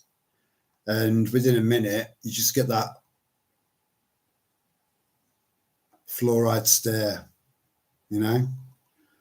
The lights are on, nobody's home. So you have to kind of pick your battles, pick your timing, pick your people, but never give up. We've got to keep spreading the word. We've got to keep opening eyes. We've got to still We've got to keep saving souls and getting people on our side. The more the merrier. We've already got enough, but we're just so fractured, and the more the merrier.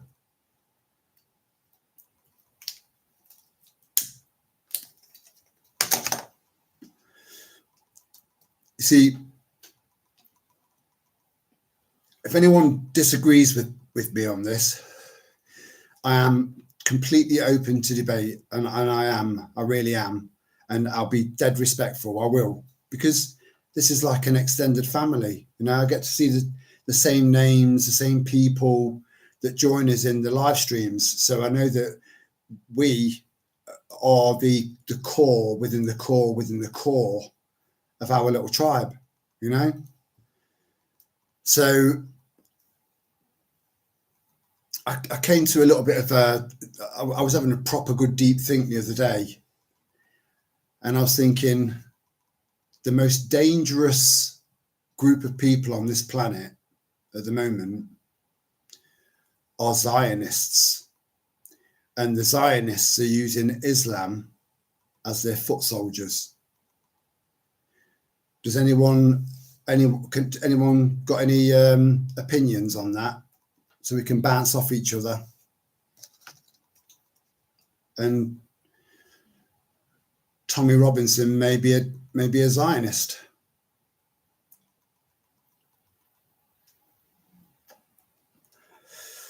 So I got accused of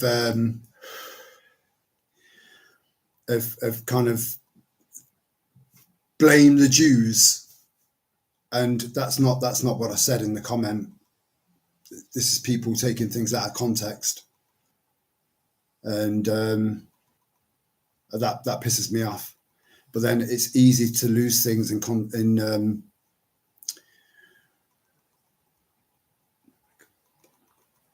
never give up on a good thing. Yeah, great song. Yeah, so Zionists are an extreme version of the Jewish faith, and it's Zionists that have got all the money, which is why you know, Trump's not asked about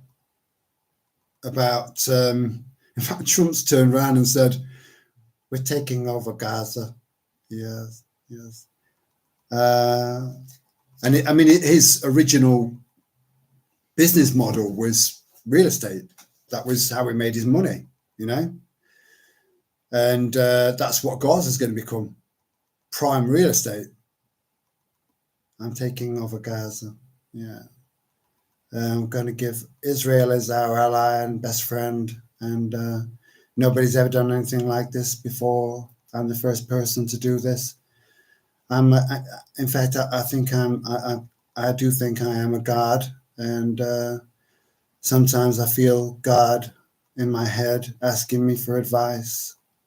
You know, that guy's got such a massive fucking ego, and so is Netanyahu. You know. Egos. How are they using Islamists as foot soldiers? Right. There is a connection between the two. Right. If you look back through history, there is a connection there. And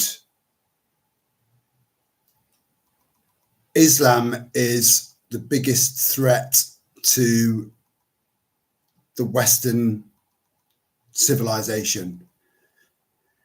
Islam is, on the surface, a massive threat to what is a Christian country, and most Western countries are Christian countries, most of them Catholic. So we've got a corrupted Vatican that is just pure fucking evil, and there aren't that many Zionists, so they can't get the job done on their own, and they don't want the Jewish people to be seen in a bad light. So they've been using Islam. The vast majority of the people that are coming into this country are Muslims from various different parts of the world, of the East and the Middle East. The vast majority of them. And they're taking over some of our major cities and calling the shots on, again, look at all of these grooming gangs, you know, and yeah, there's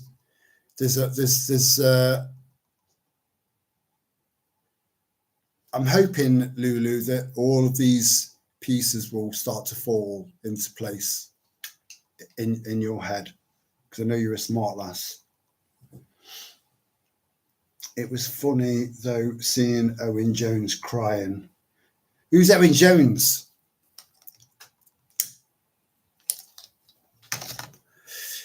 If he's a lefty lunatic, I do like to see these lefties crying, because they've got no idea what a bad day is. None whatsoever. They're almost all middle class as well, so they've never really, you know, mummy and daddy's always been there, you know. Mummy, what do you mean I can't go horse riding today? You know, Daddy, what do you mean you've only bought me you bought me a 4-year-old Rolls Royce? I wanted a new one.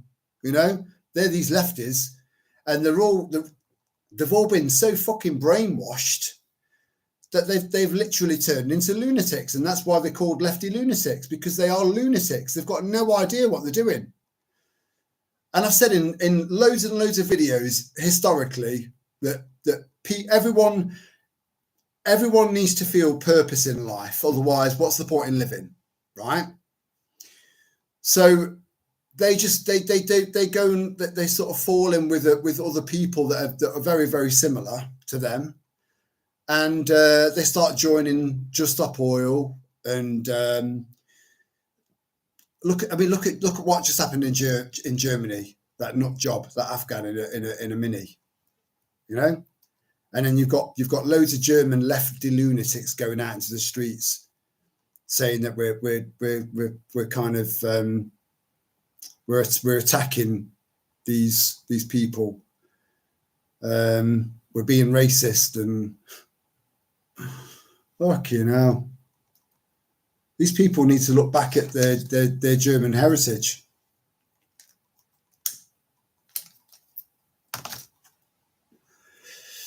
Absolute lunatics. Half of them don't know what the river to the sea means, you know. They've got no idea. You think I don't know the theory you're talking about? I didn't say that you didn't know, Lulu. I'm just saying that you asked me, and because you asked me, it would probably assume that you didn't know. Normally, when I ask someone a question, I ask them a question generally speaking, because I don't know. So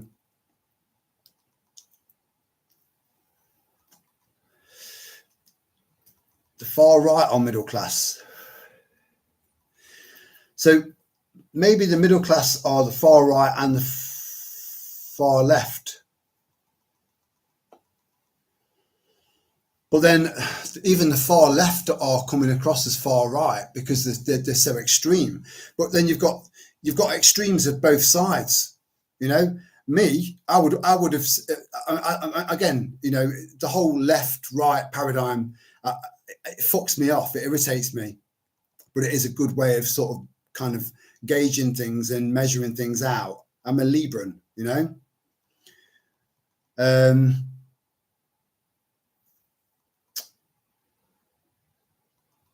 But they do seem to be the far right is growing as a result of the far left.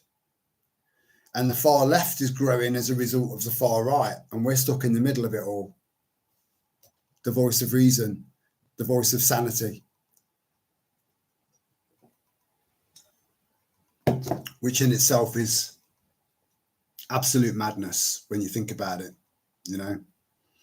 So we've got all of these other battlefronts, and then we've got our own people to deal with as well. You know, people that are just. Oh, and I got another ban from the Nextdoor app, and so did Annie. Annie's been banned as well. So, and that's a very lefty app, very lefty. But yeah, the left are not unintelligent. They are socialists, a form of communists. So I certainly see them as demon infested.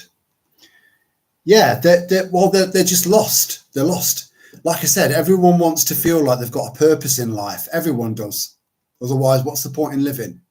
Really? If you feel like you've got absolutely no purpose in life, you become an isolationist and depressed and reclusive, and you know, it's not good. It's not good.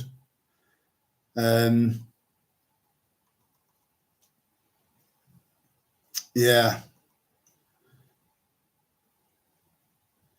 We have to maintain our stance of being the voice of reason. And as long as we can back it up with facts and evidence, and or at least tell them, look, I can provide you with as much proof as you want to back up what I'm saying. If you want me to send it to you, it's all official.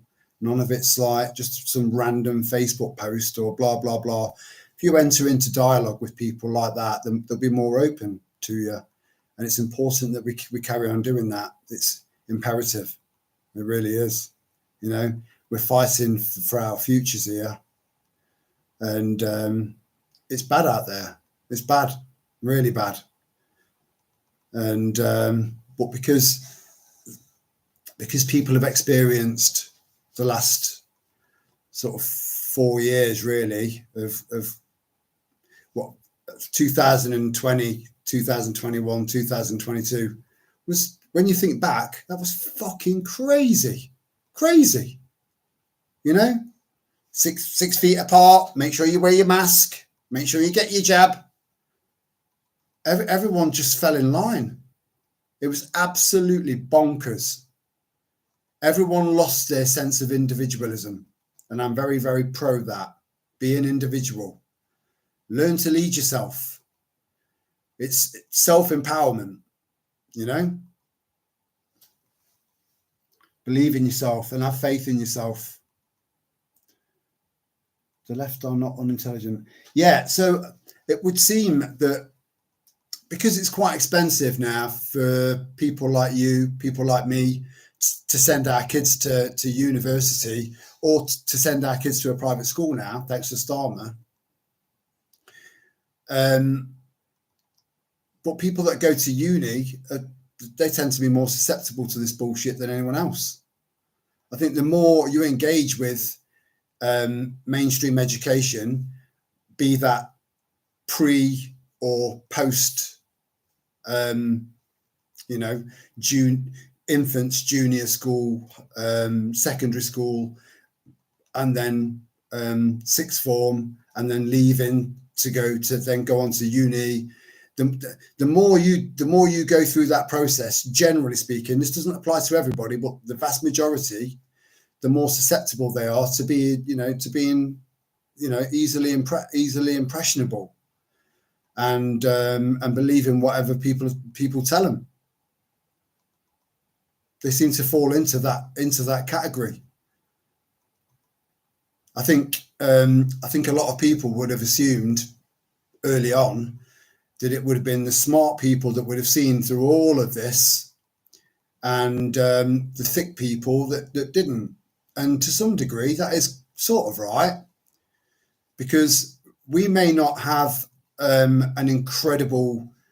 I don't know about you. I mean, all of my qualifications I gained after leaving school, including a teaching qualification. So, but that was me choosing what I wanted to learn, as opposed to going to school and just all of this bollocks being fed to me. I just disengaged. So I think that disengagement that I had at school has helped me. I think it's helped a lot of you guys as well.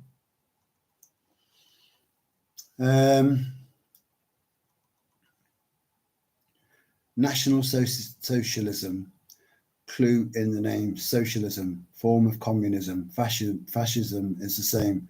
Yeah, anything that ends with an ism isn't good.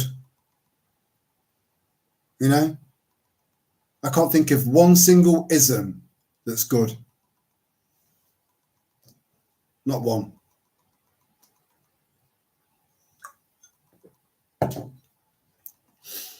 Having said that, now I said in a live stream a while back that capitalism is bad for us. Consumerism is even worse for us because it's putting the world out of whack, right? So we need to abolish both of those things and find another way. And that could be borderline socialism. And that concerned me when that penny dropped into my head. But maybe it could work but it needs to be tweaked so that we've got, again, we need a decentralization. That is first and foremost, decentralization, and then regular, because democracy, the theory of democracy works, right? But democracy that we've experienced probably for the last 2,000 years has been a mirage, a deception. And but on paper it works, democracy works, but it needs complete and total reform. Total. It needs to be brought up to date and changed, and then decentralized with regular elections for leadership on a local level. And we need to police ourselves. And I've said that loads of times, but we do. The police are fucking useless. Got people out there doing their job for them. The paedophile hunters, you know, the rapid response units that go out to save people from these wankers that are trying to take their homes away from them illegally, you know. So the people are stepping up. And then we had tractors just completely block London off. You know, that was a beautiful sight to see, you know. But if they keep doing that, and they should do that because they've got nothing to lose now, the threat of what they've put in place for these farmers dictates that they can't give up now. They can't give up unless they give in to, unless they're soft, sorry ass, weak bastards, you know, like those who caved into, yeah, we'll try Bovea because it's financially lucrative, you know. Apart from people like that, a lot of these farmers, they risk the same fate as the Canadian truckers, having all of their bank accounts frozen, you know. But if that happened, then there would be a lot of people pointing out, well, this happened to the Canadian truckers. And all of those people that didn't know about the Canadian truckers, which was big news to us, we knew all about this. We saw everything. We were watching all of that unfold. But it wasn't shown on the BBC. And if it's not shown on the BBC, it's not shown to that 30% of dead losses.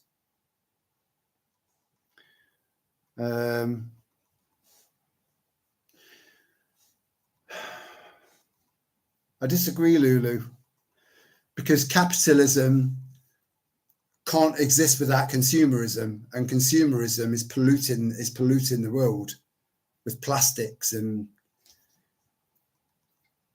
capitalism,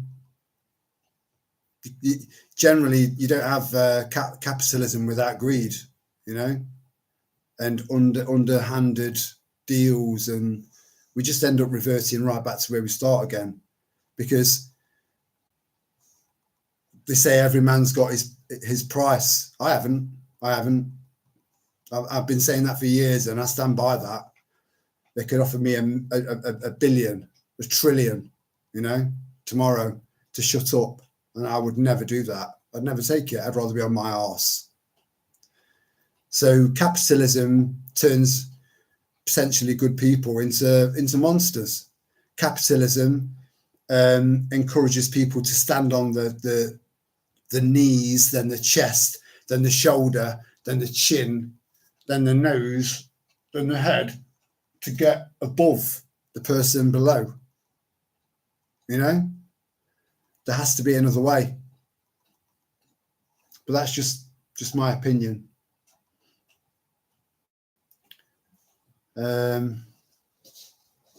Yeah, the English Constitution, we need to remember that, Maria, because that is what all laws are based upon.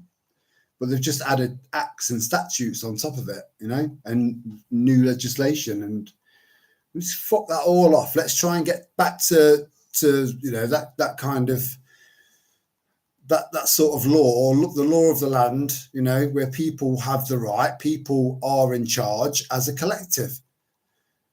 And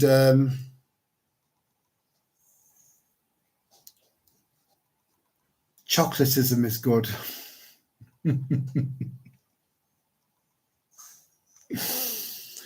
Oh mate, I've got so much chocolate in this house. It's all been backpacked. I've just bought some more.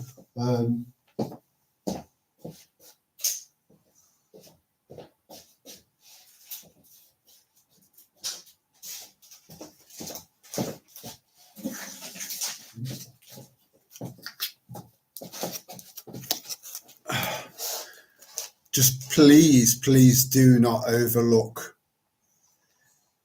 morale boosters, because they are just as important as your beans and your rice and your pulses and your pasta and your canned food. These are just as important, you know. So I pat them down.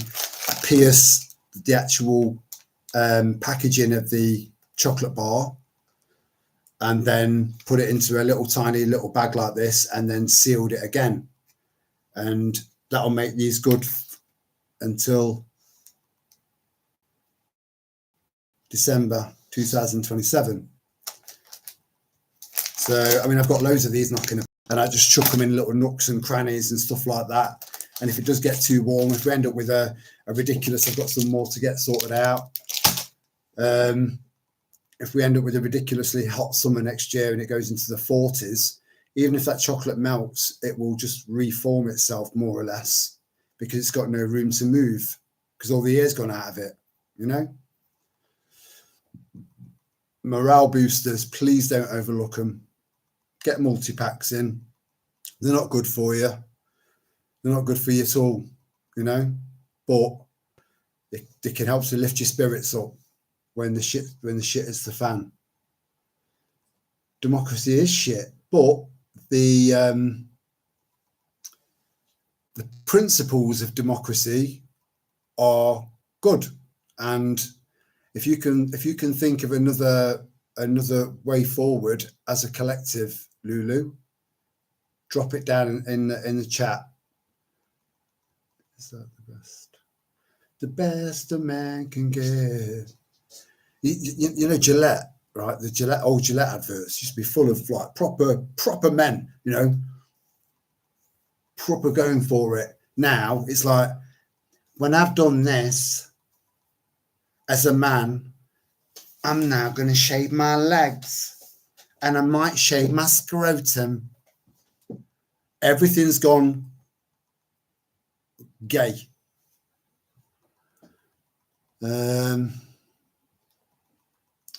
We don't want to get rid of the NHS, Lulu.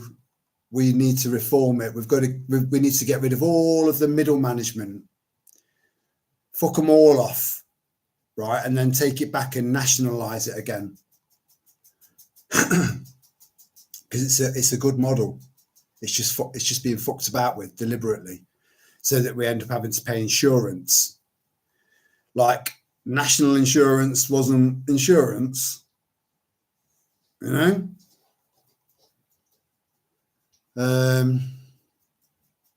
And again, it's been privatized so much. You know, the people that install the tellies, that if you stay in there for a while, you buy a little TV card, and you want to watch a bit of telly or whatever. It's fucking extortionate how much they charge to watch one or 2 days worth of the more days you buy, the cheaper it gets.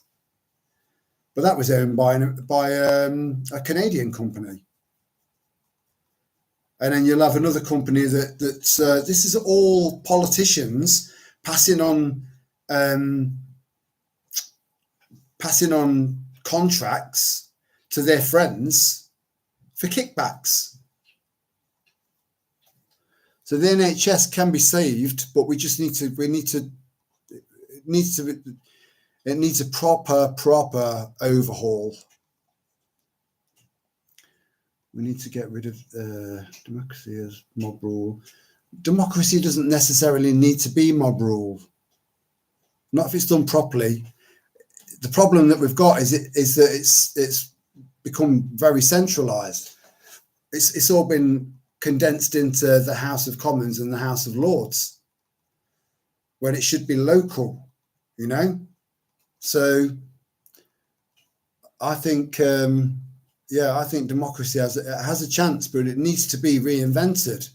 It needs to be different, and it needs to be decentralized. Socialism is just a term for us to use. It's all theatre, and all the isms of the world are the same. Yeah, that's what I mean. That's why I was questioning myself when I was saying, let's get rid of capitalism, let's get rid of consumerism, and just work together for the greater good. Is that socialism? Because I don't want to be a socialist, because that's not how I am. Or maybe that's how socialism is meant to be, but it's been taken advantage of and hijacked and fucked up, you know. And just like anything else that's got potential. Stalin crushed his farmers. Yeah, he did. That's right. Anyone that doesn't know much about Stalin, I urge you to do as much research on that man as possible, because I do believe that they've taken a lot of what he did and studied how he was, and that's been implemented to some degree or another across the West. That's why there's such a word as Stalinism, you know, another ism.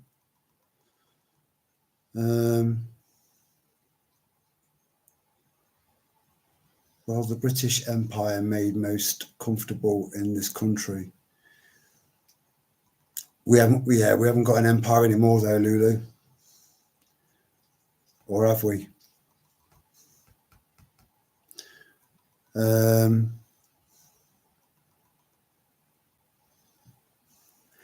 Yeah, Lulu. I'm not saying that I want this to be socialist. That's not what I'm saying. I'm just saying that I hope it didn't sound like that. That's all I'm saying. We need to decentralize. That's all I'm saying. We need anti-wankerism. I concur. Anti-wankerism. Oh, I fucking love that. That's the only ism that I've actually took a shine to.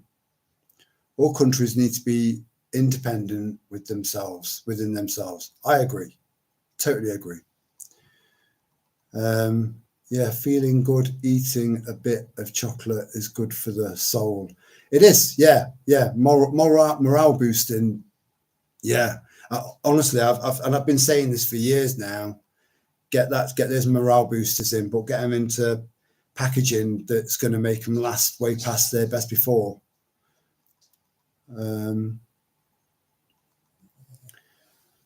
We all need borders. That's the point of voting. Otherwise, yeah, we do need borders. Yeah, and we have got borders. It's just that we're just letting them in.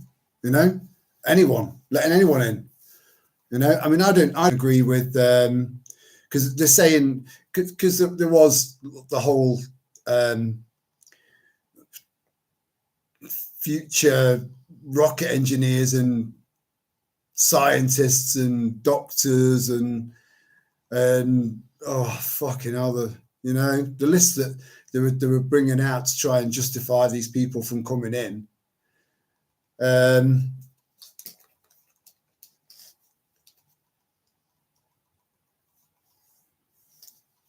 None of them are any of that. But I also disagree with taking fully qualified doctors and fully qualified nurses and engineers from their country of origin. They should stay in their country and build their country and help their country. That's what they should do. So I don't think we should. I don't believe that we should be bringing foreign doctors over here and foreign nurses over here. They should learn. They can come over here and learn, because we are one of the best places to learn. But then go back and enhance your own country. Do the right thing, especially if it's a second or third world country.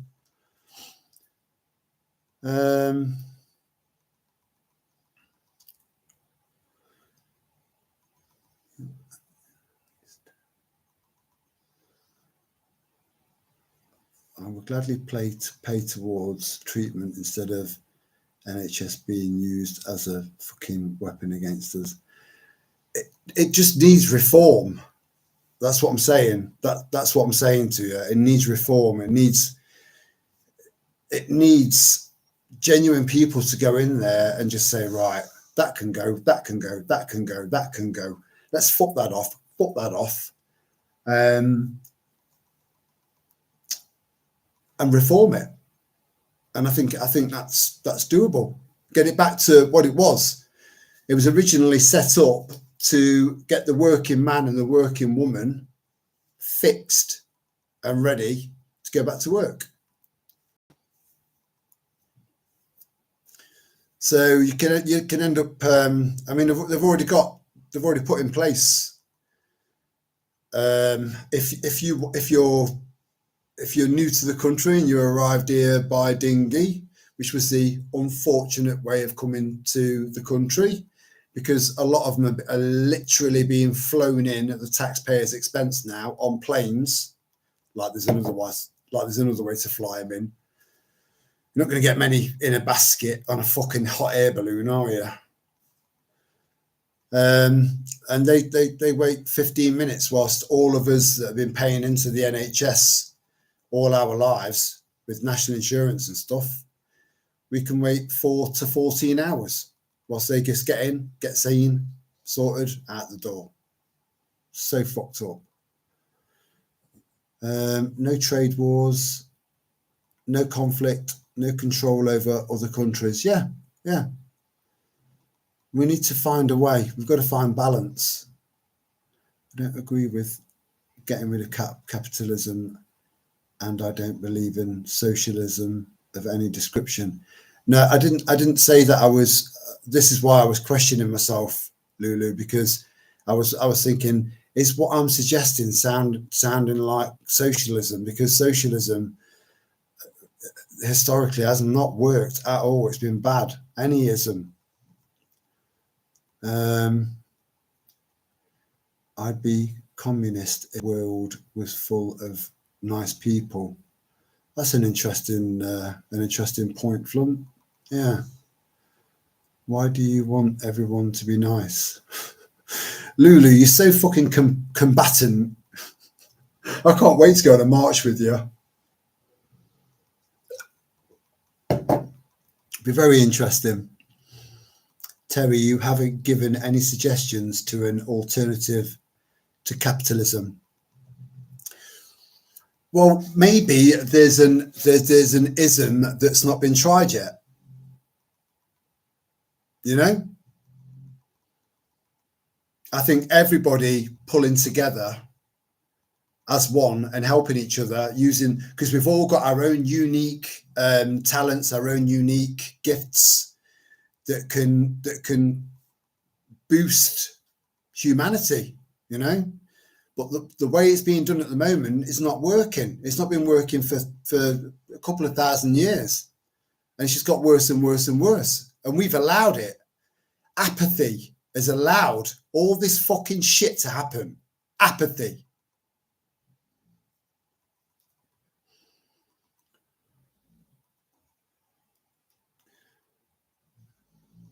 I don't under.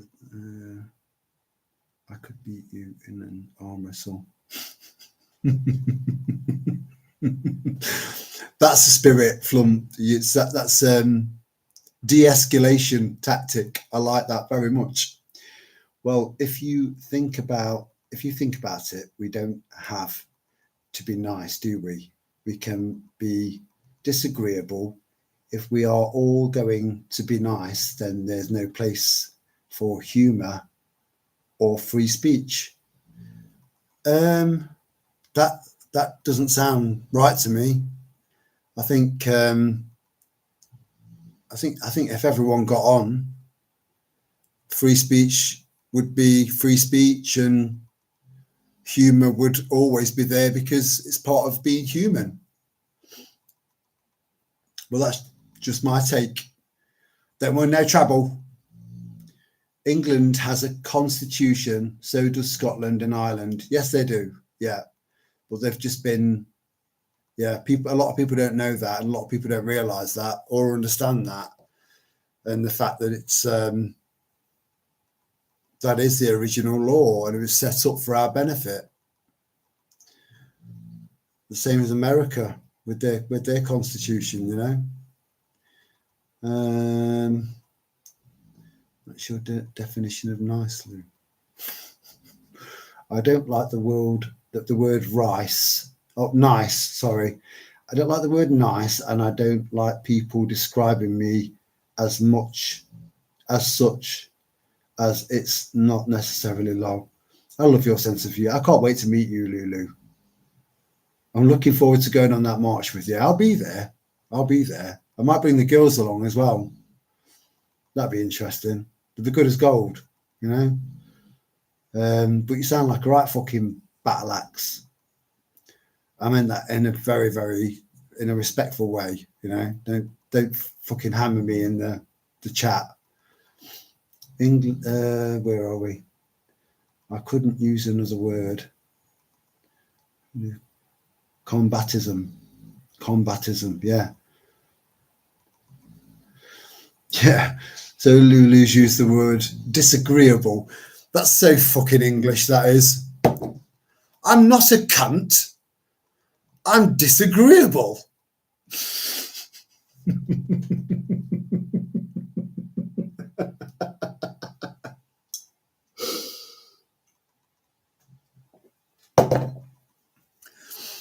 I love my country.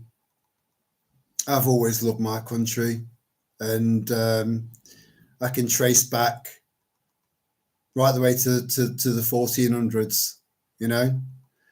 And I'd like big landowners of family, and it's quite wealthy. Some of them quite very, very wealthy, you know. I'm not one of them. My dad's not one of them, you know. You don't all end up wealthy. But I can trace my generations back. You know, I am an Englishman. But then have I got Norwegian in me, you know? Is there a bit of Viking in me? Is there a bit of Roman in me? Who knows? But I love my country, and I will fight for it. I will, to the death.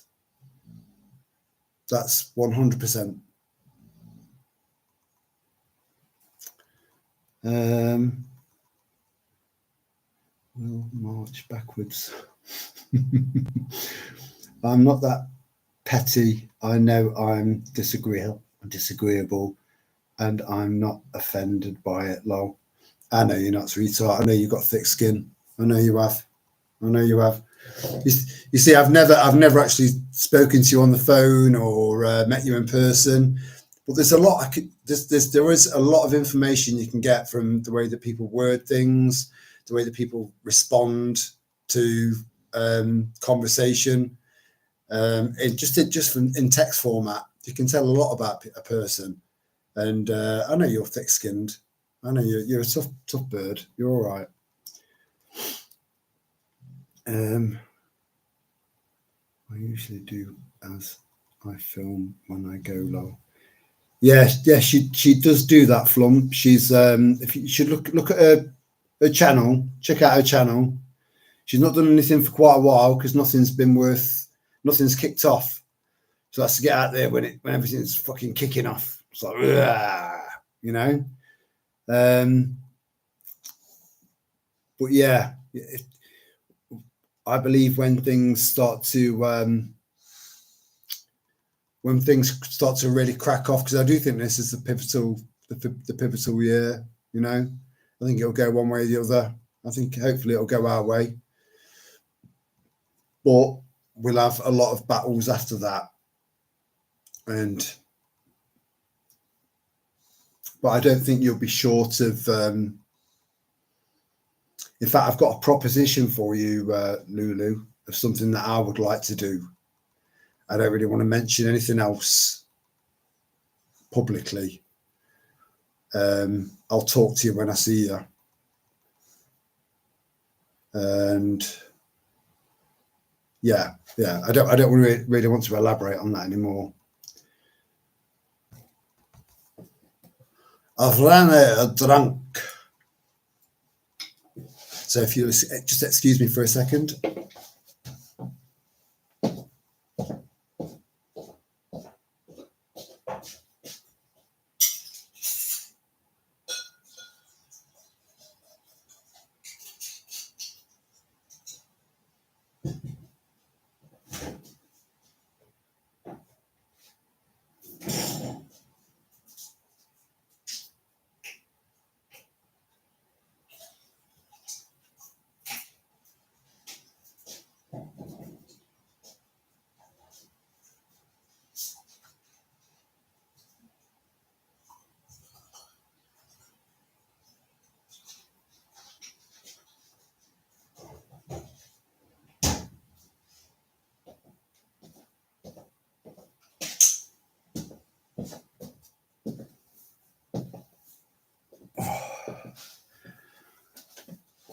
See, they've both got a bed each, and they're both lying on the floor.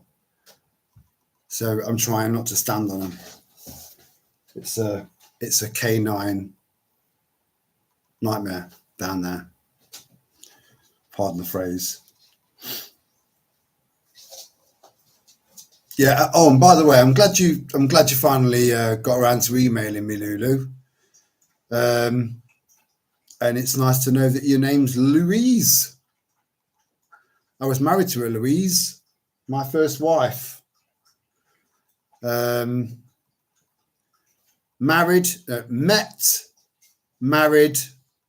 divorced in just over a year. That must be some sort of record. And it was all on me. I was a twat.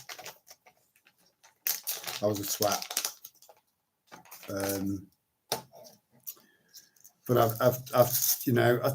I think sometimes, you know, if you're a reflective person, if you reflect on things,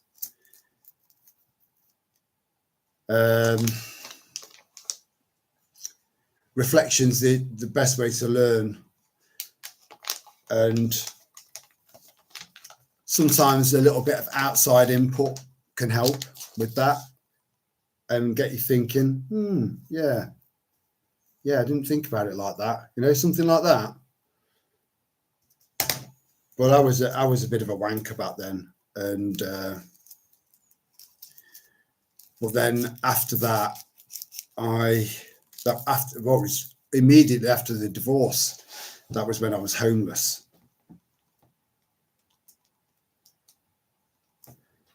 And that's quite humbling.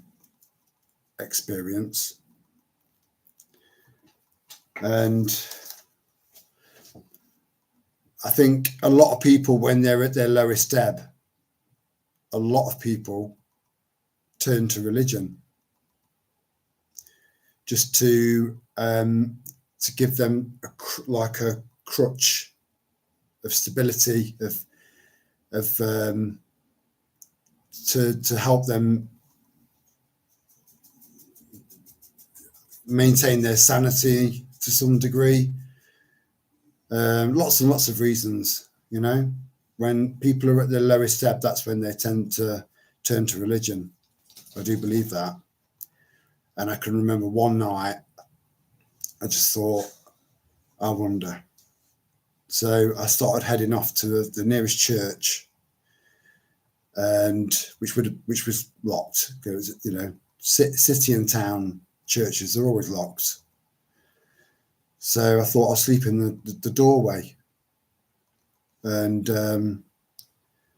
so I went and headed towards where I knew the nearest church was.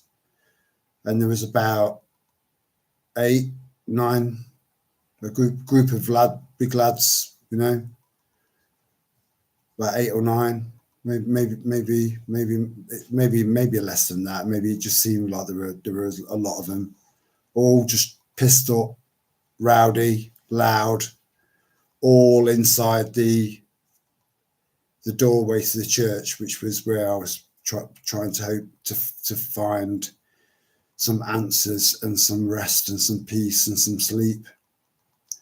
And I felt like I'd been ejected. So might get King Alfred flag to take the next rally.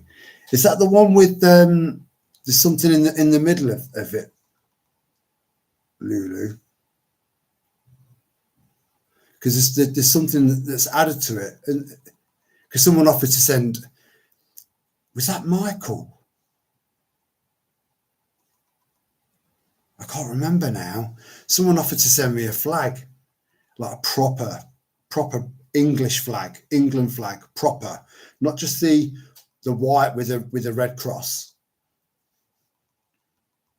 And the Red Cross, you know, you see a lot of so many charities out there, right, that are quite big, quite well known, very well established, and they're still kind of like, can you help us out? We've been going for a long time. Can you help us out? Give us some money. Give us some money.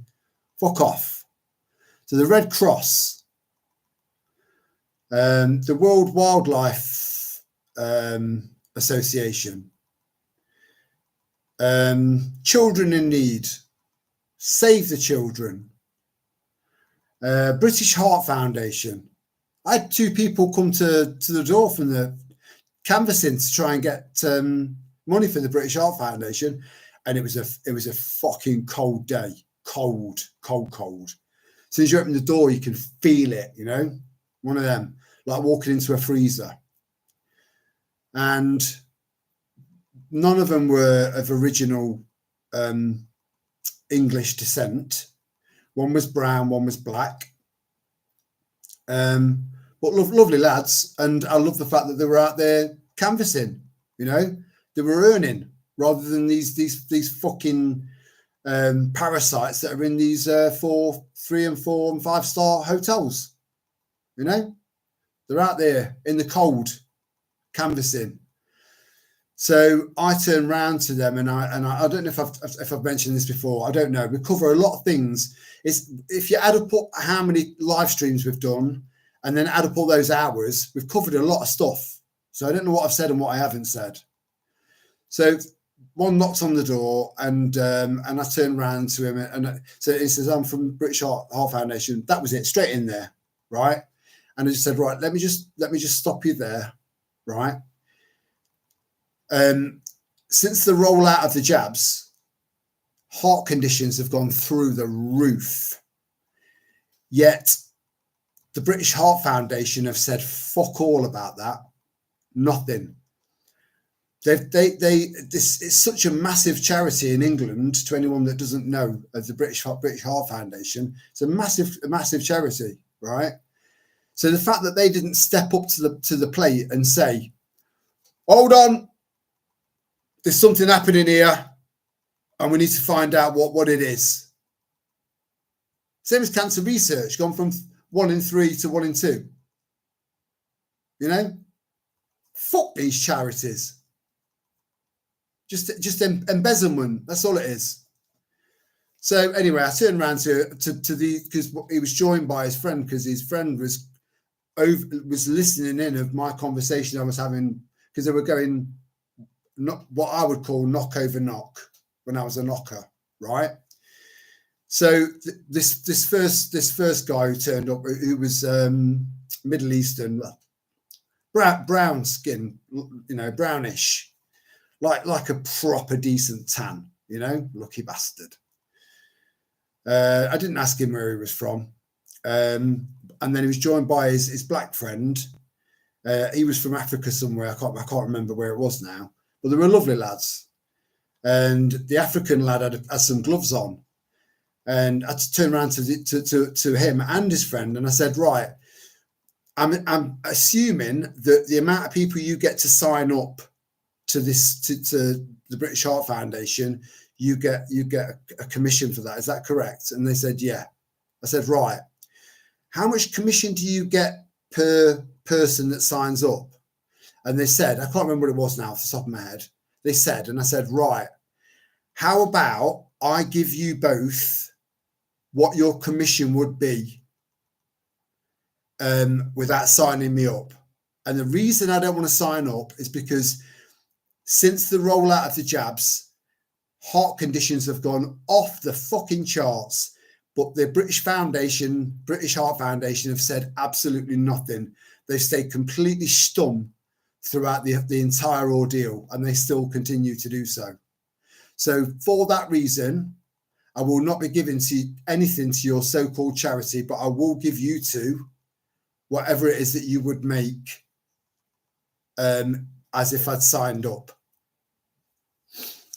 And they refused.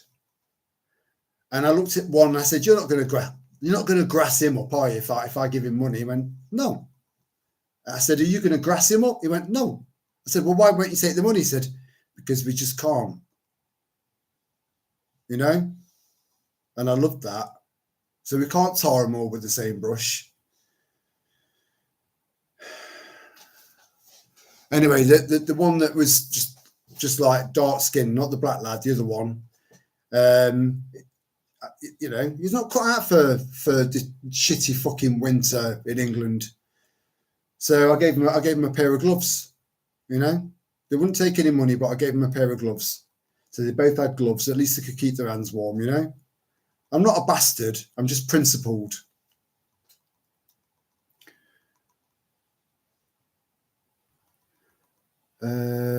Maria, I've got a collection going on here. So many flags.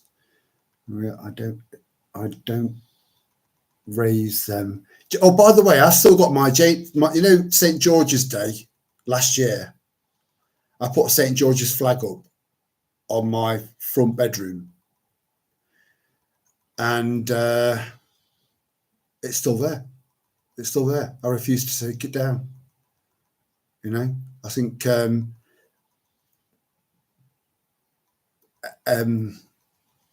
stating my patriotism behind a flag of St. George, who never actually stepped in the country, stepped foot in the country, you know, couldn't make this shit up.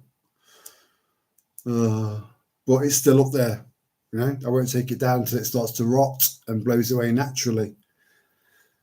And then I'll go and recover it from the windscreen of a car that it's landed on when it's smashed into another car because it's lost visibility. Oh dear.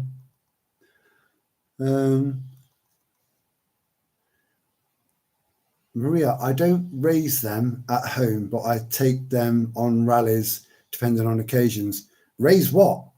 What lions? Where are we? Not medieval local flags yet. Yeah, the Yorkshire Rose. Is that the red one or the white one? I always get the two mixed up. I don't want to get into any fucking arguments here, okay?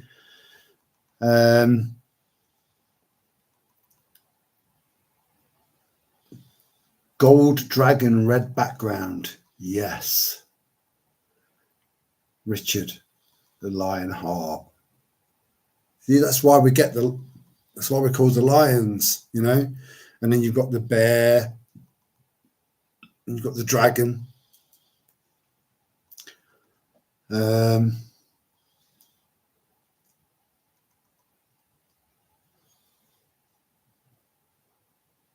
Maria King Billy flag.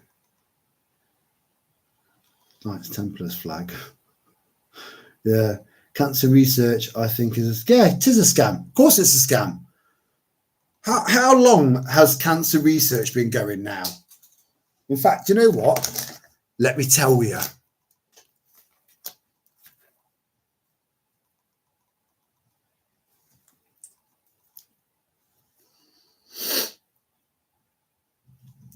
How old is the cancer research charity?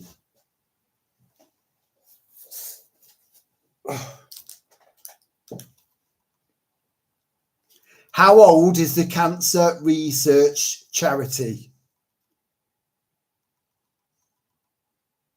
Right. So just to put things into perspective here for you guys, okay?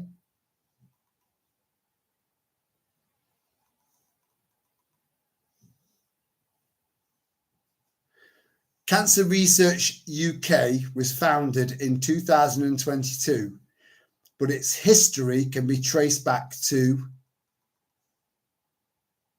1902. So in 120 years, 122 years, no cures. We've gone from probably 1 in 1,000 to 1 in 100 to 1 in 50 to current, you know, right up to date to 1 in 3. Now it's 1 in 2. Very useful charity. Very useful. Yeah. So what research have they actually been doing? Because if I had a cancer research charity, I would be investing my money into trying to find cures or answers to how to avoid getting certain cancers in the first place. That would be my main objective. They're clearly not doing that. If you're going to give to a charity, give to an animal charity.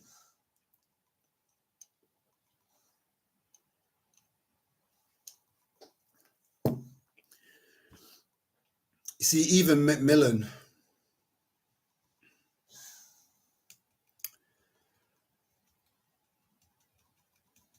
so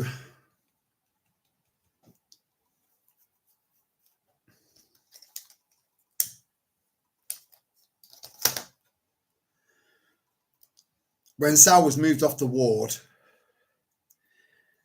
and she was moved on to the Nightingale ward, the Macmillan ward, the end of life ward, it was only at that point where I suddenly realized everything suddenly. I don't know if I was in denial. I don't know. Maybe.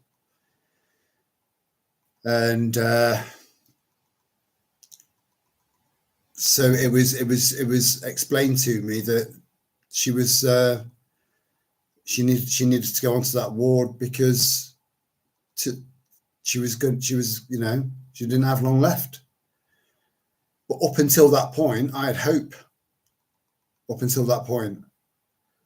So I don't know if I just suppressed some information that I got somewhere along the line, or I don't know. Well, that was the point where it really, really hit me that she'd gone into palliative care. And so Macmillan, They do some good work, and I think that their nurses and their the sisters there. Although I had a hard time with them because I refused to wear a mask, you know. So I had lots and lots and lots of pressure every time I went there, and you can stay there overnight with your partner, and I couldn't stay there every night because I had the girls. So there was one night that I packed to stay there for the night. The one night, just that one night. And that was the one night where Sally died. But partway through the night,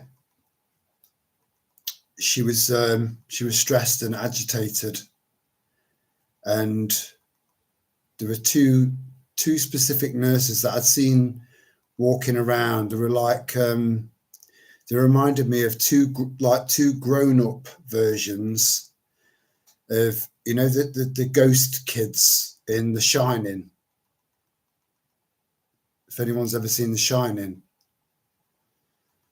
really fucking sinister, you know. And I call them the Death Twins because whatever they were manhandling Sal, and I was thinking, do I tell him to stop? Do I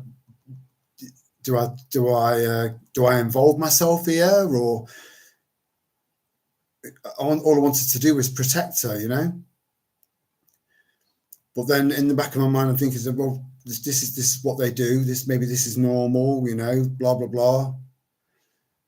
And they injected her, and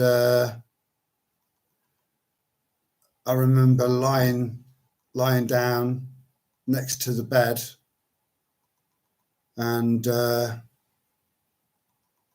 she was calm again, and we held hands, and she rubbed her thumb across my hand like that, and all I felt was just pure concentrated love.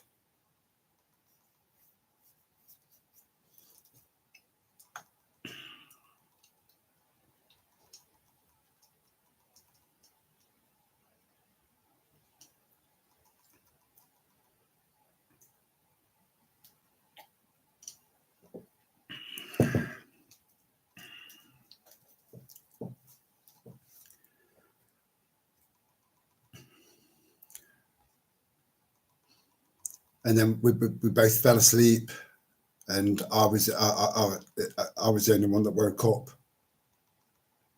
and we were still holding hands. We were still holding hands from the night before. But I call them the death twins, because I think they needed to free up beds. And they saw how advanced. Anyway, I'm just saying, not all charities are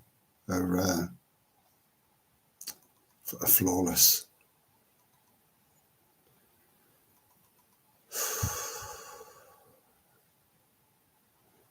Old St. George flag with proper cross, as he was killed by pagans. I don't know that, Lulu. I'll take your word for it, darling.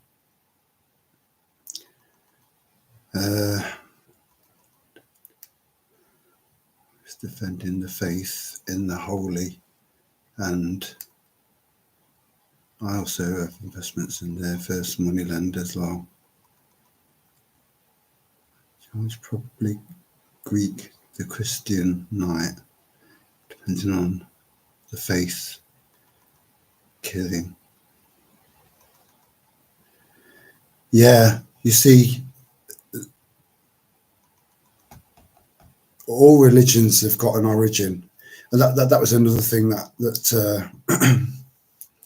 when Sal packed to go back in, I never to anyone that's followed the channel right from the start, you'll know that I've not really gone on about Sal much, because and I've never really wanted to bring the mood down.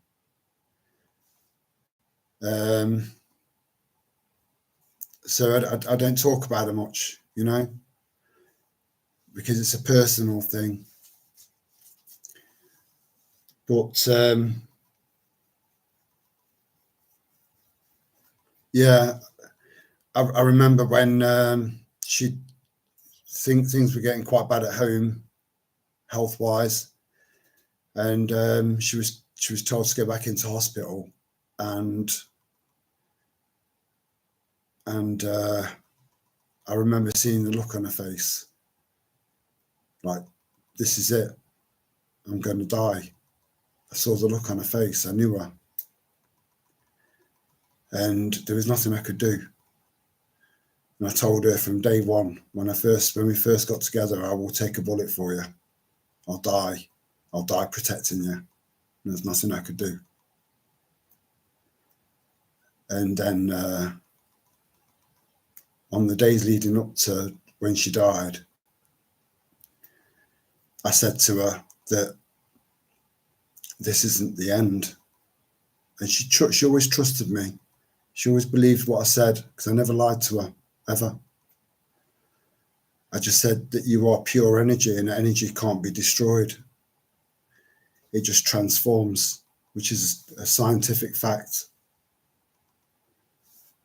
And the amount of attention she was paying to me at that moment, the amount of attention that she was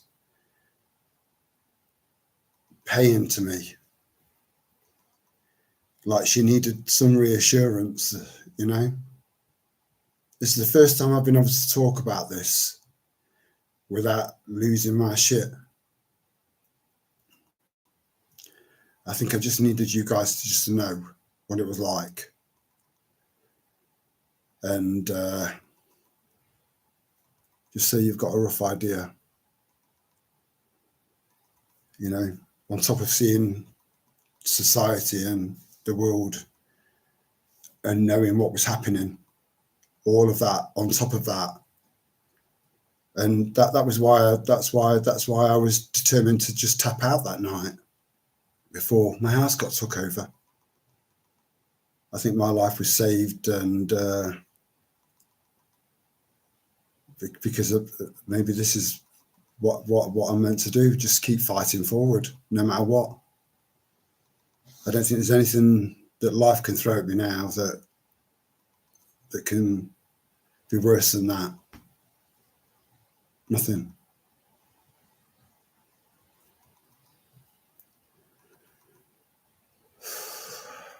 Right, I've fallen behind in the chat, guys. I do apologise. I don't care about warriors defending the faith in the Holy Land with investments in their first money lenders. Yeah, it's all about money. Root of all evil. It really, really is, you know. This is what I'm saying. I haven't got a price. And then I see people like just randomly saying Southern Prepper 1. Now he's got one of those little love hearts with a thanks written across it. He's monetized his channel. I just I wish everyone would help everyone for free. I could do with more money. I could do with extra money. You know, I'm so nervous about getting this car tomorrow, because that's the last of my actual cash, other than having an asset on the drive, being that camper van. That's it, you know. I live on my own. I've got all the usual bills to pay, and that's it, you know. So the money I'll be shelling out tomorrow, if my good friend Conrad doesn't find any problems with it, that's it. That's all my money gone. And I'm just gonna have to watch every single penny I spend. But I've still got this asset parked on the drive, which is a motorhome that I can't afford to tax and MOT and insure and run at the same time as having a car anymore. I can't do it. and I've got the caravan, which is 700 quid a year site fees. But I'm hoping that I can talk my stepson into going halves with me on that. I think he will. So that's, and in fact, I know he will. So that's not a problem. But yeah, could I do with a bit of financial help? Of course I could. Just like you, we all could. We're all feeling the pinch. But no, don't worry. I'm not grifting or setting you up to grift for me to grift. I'll never do that, ever. We help each other for free. That's how it should be. They started the currency banks and their emblem is 2 knights on a horse for a reason. There's so much symbolism out there. So much.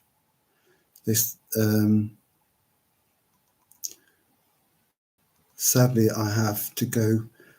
Oh, Michael, I'm sorry if I missed you, mate. If you're still there, give me a thumbs up. If you're not, much love, brother, and thank you for joining us tonight.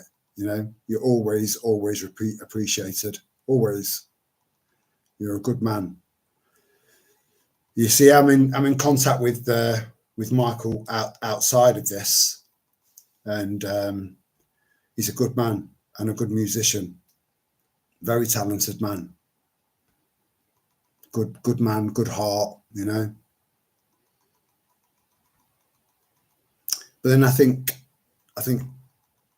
our collective of our core within a core group, I think we've all got big hearts. Even Lulu, who plays the tough chick, she's got a heart. She has, 100%. She's just a tough bird. Where are we? Yeah. So So good night, Michael. And I'm sorry if I started talking and I just sort of got a bit lost. Yeah. CEOs of charities they do that's one of the first things you should look at, right? So if you're thinking of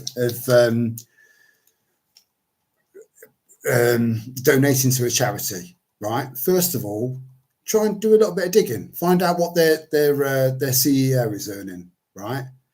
If I was a CEO of an animal charity, for example, right,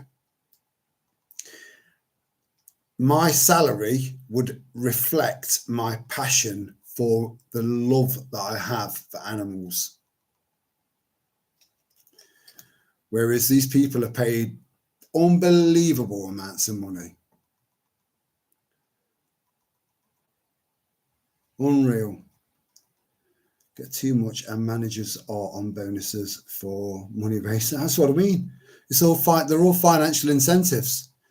Where and I kind of get it. They want to get more and more people to donate, and if people aren't aware of what that charity, if people aren't initially aware of the charity, and then not aware of what the charity does and what the charity is all about, then they're off the radar. So they do need to promote themselves. I get that, right?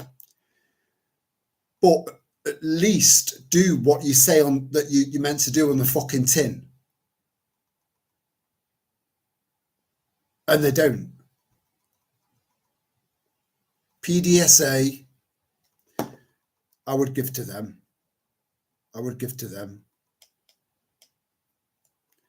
PDSA, RSPCA. I would rather give to an animal charity than any human one, because it's just, that they're not like us. They need us,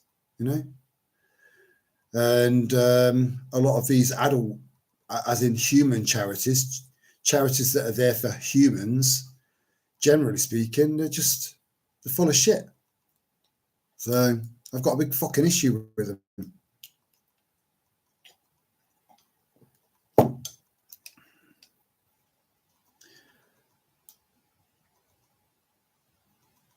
Where are we?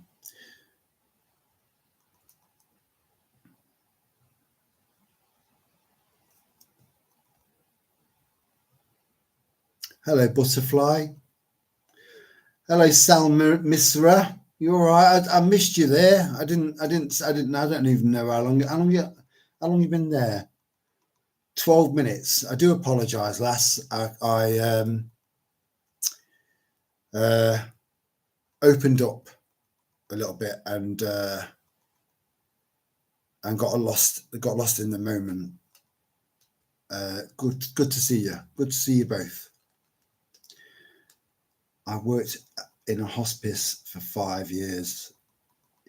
Yeah. So Maria, did you have anything like death twins that used to go around? And I hear about midazolam and stuff like that now, and that just slows you down. Almost the stuff that they give to dogs to put them to sleep. So they sleep peacefully. They pass away peacefully. But I could have had another, but then again, that's another torturous fucking thing in my head. Would I have wanted Sal to starve to death for another 5 days to a week? Not being able to hold anything down, just getting thinner and thinner. So she's just all bones, Do I oh man.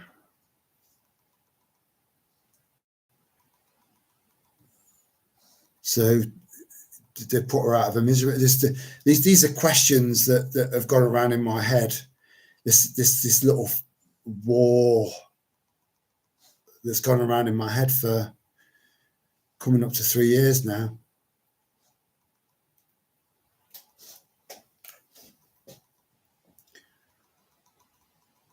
But yeah, Maria Spoon, I could not work in a hospice. I was a knocker. I used to go door to door.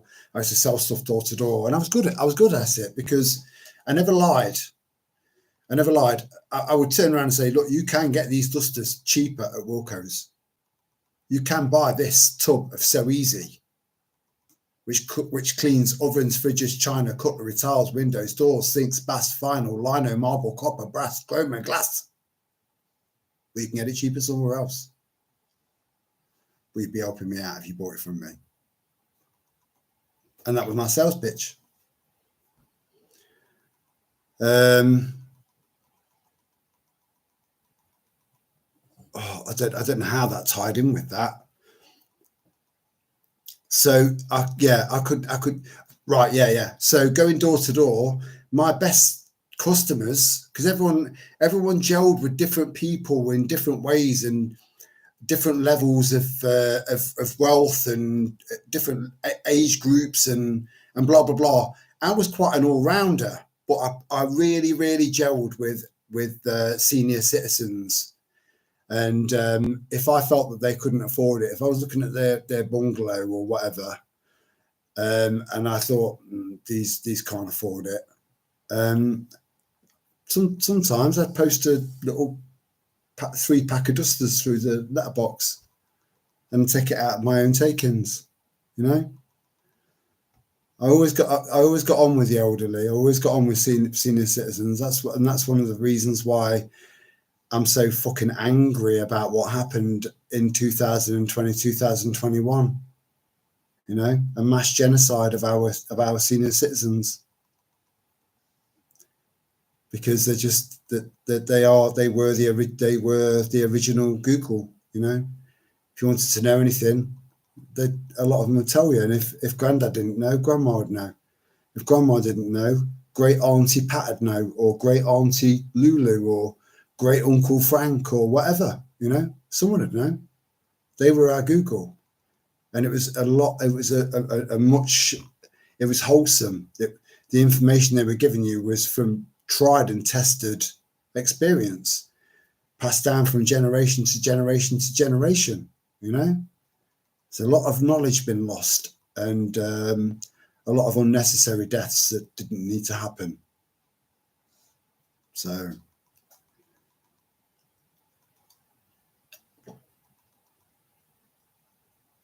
yeah, anyway, my point is that I could never work in hospice, which is generally full of elderly people that are about to die, because I'd get too attached. And you know, I'm a very personal and interpersonal kind of guy, so I'd get to know them. I'd sit down and listen to their life and get to know them, and then I would turn up on shift the following day, only to be told that yeah, Vera's gone, you know, and I've got to do a full shift then, knowing that the woman that I was talking to about life and having a crack with the night before is no longer with us. I couldn't do it. Full of people like that their hospice is their end of life. It takes a special kind of woman or a special kind of man to be able to work in a place like that, as long as you can. Trying to balance out a work home life balance whilst doing a job that requires empathy and compassion and not letting it get to you, that's one hell of a fucking balance, you know. So Maria, I don't have a hat on, but I tip my pretend hat to you for doing that job.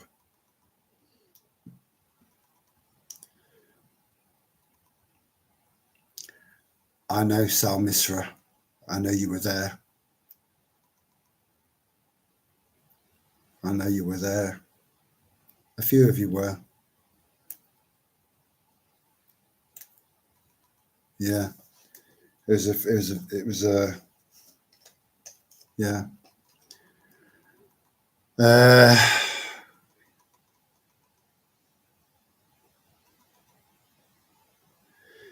Sometimes it's good to talk about stuff, Lulu, you know.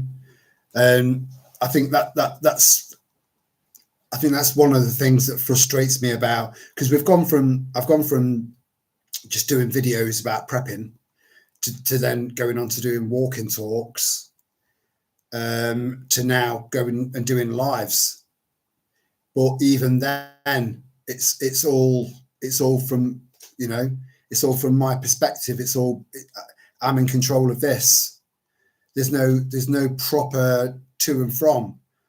This is why I'm hoping that at some point further down the line, I could maybe get a separate phone involved and maybe do a call-in thing. So you can just call in just for 10 minutes. We could have a bit of a chat and then move on to another person who wants to call in and have a chat, or maybe not even have time restrictions, you know, just so you can get stuff off your chest. Because I'm fully aware that there are lots and lots of people out there that are utterly isolated. You know, the chap that's taken me to go and look at this car tomorrow, he's jabbed, but he is well awake. You know, he's one of the most awake people I've ever met. You know, his missus is a nurse. And he put faith and trust into her, and she wasn't in a great place at the time. So apologies, brother, if you're watching this now. You know, I don't mean any disrespect. I'm just saying it how I see it. But I know that there are a lot of you guys out there that haven't got anyone around you that you can bounce off. I know that there are a lot of you guys out there that have, you know, that you've got no neighbours or people that you hang out with on a regular basis that are on your level, and I think that's one of the most important aspects of doing live streams. so that you don't feel alone, you know. Yeah, but don't have to be bloody mushy about it like you lot. Oh, you're lovely, Lulu, aren't you? No, where I worked had an excellent reputation. I've got no doubt that where you worked was really, really good at what they did, Maria. All I'm saying is that it's one hell of a tough job, and you know, all respect to you, because nobody, I've not met anyone that enjoys loss unless it's someone that stands to gain from someone else's loss. That's it. And I've never been one of them. You know, even when my mum died, everyone was, I want that ring, I want that ring, I want the washer, I want the dryer, I want that, I want this. I moved in there, second oldest out of 6, right? I moved in there and took her plants. That's it, to keep them alive.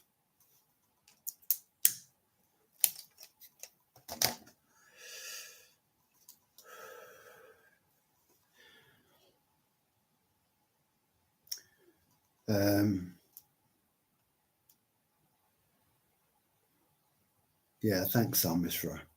Big hugs back to you. Yeah, we're like we are an an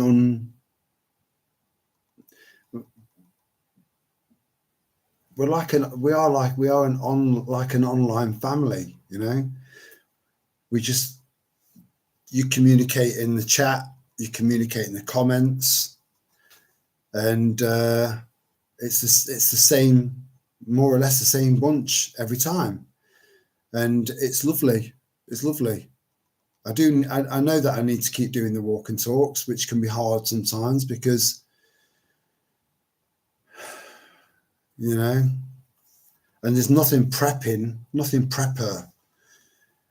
that I can put out anymore, because I've done everything, and there's nothing that I can say that you don't already know or you're not already doing. So I think prepping channels do come to a point where you've got to, if you want to keep it going and keep supporting people, because that's all I do, you know. All I try and do is help. That's all I've wanted to do, just help.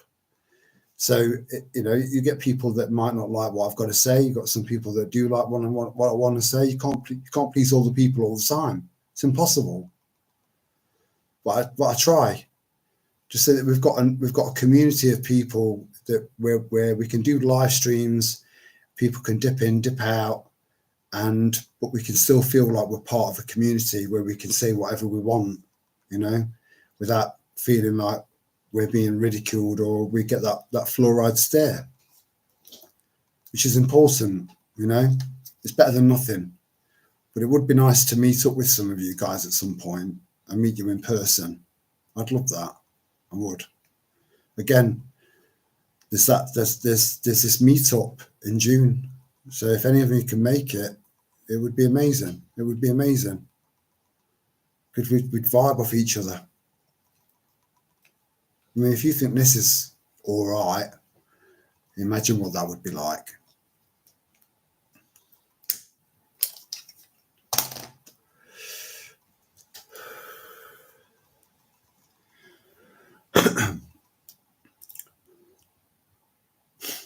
I love your sense of humour, Lulu. You're a battle axe with a big heart. I think that, in fact, I think that's a perfect fucking description for you. No, where I worked had an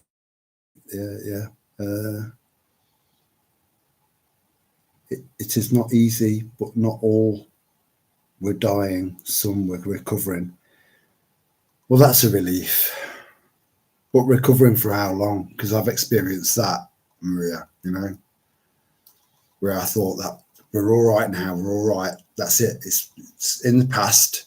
it's over. We're all right now, you know.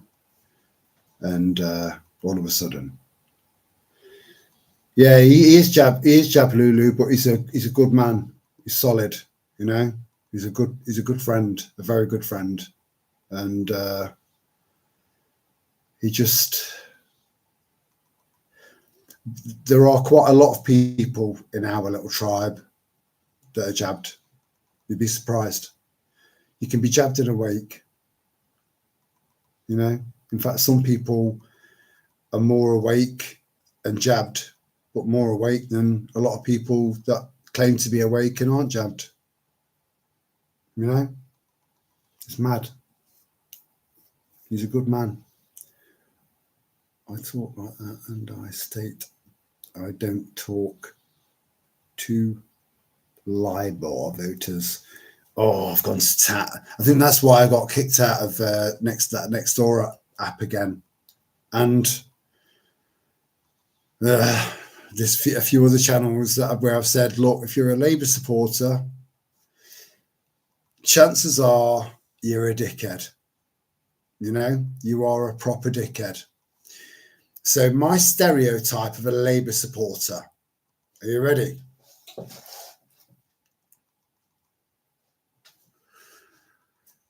My dad was Labour. My granddad was Labour. My mum was Labour. My grandma was Labour. Their parents were Labour. My dog's Labour. So I'm fucking Labour. See? Lost. Write-offs. Absolute write-offs. No, I'm not a Belfield fan. He's a flump. I think when I saw his YouTube channel, I was picking up on a lot of poor mental health, if I'm honest. So prison was probably not a good place for him to go. But again, you adapt. We're humans. We adapt. We do. We adjust and adapt. Especially preppers, you know. Adjust, pivot, adapt. The power of 3. Get walking around your local town, city, you'd get some fantastic footage. I'm quite tempted to do that. It's just I'm going to need a new memory card, you know. I've thought about walking around my local town and just saying, I want to be interviewed, you know. But Lulu, I've got something even better in mind, but I need to talk to you, you know, away from listening devices and electronics.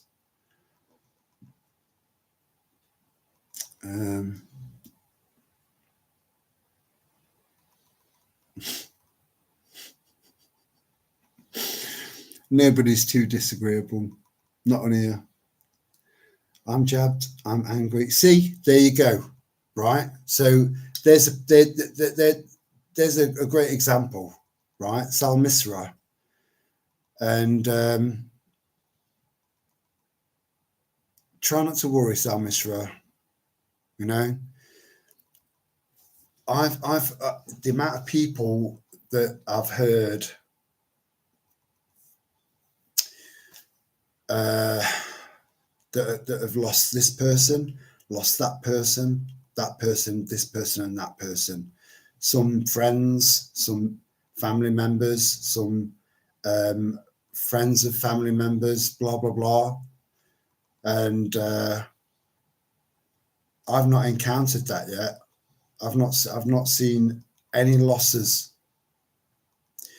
So if it's any consolation, Sal Misra, there's a great chance that you know you might just have had saline. This good friend of mine, and he is a good friend of mine. He's had no side effects, none. He felt no illness. He's not had anything, or his missus. You know. So I don't think it was a complete rollout of death. by vile, you know. And if you've not experienced any major symptoms or anything like that, then chances are it was just saline, you know. And yeah, don't beat yourself up. I have said in the past, and it might have pissed a few people off, that there was always a choice. There was a choice. And those who were bullied into it, as you say, as you literally word for word, as you say, those who were bullied into it weren't armed with the letter of the law. If you'd have gone armed with the law, then there's nothing they could have done. And they would have had to place you somewhere else. But this is all hindsight. And hindsight is, and I'll say it one more time tonight for the last time, hindsight is a cunt. It is. Shoulda, woulda, coulda, all of that. It's all in the past. It's all past tense. And that's another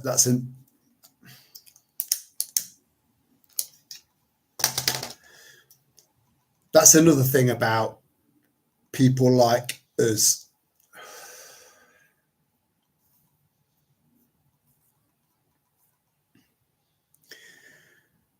We spend time in the past regretting shit, you know. We should have not done this. We should have not done that. We should have not said that. We should have not said this, you know. If only I'd done this. So spending too much time in the past is really bad for you, because the past should just be for reference only, to learn from, so you don't make the same mistakes again and again and again, you know. And then on the flip side to that, we're preppers. So we spend far too much time in the future too. And one of the things that we really need to start doing a lot more is spending more time in the now, because that's where you belong. So go back for reference, prepare for the future in a practical way. Preppers are meant to be practical. I have not prepared for a grand piano to land on my head from a 6-story building. I've not planned for that. I plan for everything else. So it's quite hard for preppers, especially people with a good big heart, to try not to spend too much time in the past, because that's full of regret and painful memories. But it's also been a school of learning at the same time, and the best kind of school is the school of hard knocks, because it goes in and it stays in.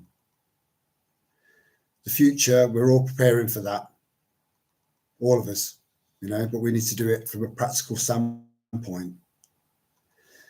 But you need to remember to spend more time in right now, you know, like dogs do, like most animals do. They live in the moment.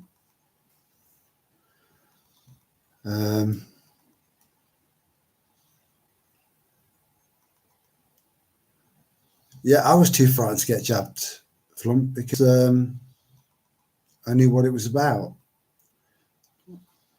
I don't like this ginger nostrils bearing down on me. Ginger nostrils. I've never heard anyone ever say, I don't like the idea of ginger nostrils bearing down on me. I've never heard that phrase before in my entire life. So thank you for a first. Always appreciated. Who was that female journalist who used to be a local BBC, set up a YouTube channel? I've got no idea, mate. No idea. Anyone that worked for the BBC. Yeah, again, you know, if they're not working for the BBC anymore, there's probably a reason for that. And it's probably because they were thinking, hold on, we're not doing journalism anymore. We're spouting what we're being told to spout, you know? And smart people, you know, with a heart that aren't completely and totally career orientated, regardless of anyone else, you know, just selfish bastards, will probably defect from the BBC and try and carry on, because they can't go from being a BBC presenter. There's too much for them. They can't go from being a BBC presenter to being a security guard at Asda, or a checkout girl, or a street cleaner. They can't do it. Mentally, it's too much for them. And the world that they've built around themselves has been based on the very, very lucrative quantity of money that they were paid for doing what they were doing, working for the BBC. They're not going to be able to match that, and they won't be able to go into any other mainstream media outlet and get a job there either, because they're all owned by the same people, you know. Where are we? Who turned out right? Yeah, exactly. They all turned out to be a sellout flump. Generally speaking, I'm sorry I'm so behind in the chat. He's done his bird, Terry, and written books, so I guess he's not that mental. No. I think it's a case of like many of us, Lulu. It's like, here's some fucking lemons. Okay, let's make lemonade. And I think he's probably done the same. He will have adapted.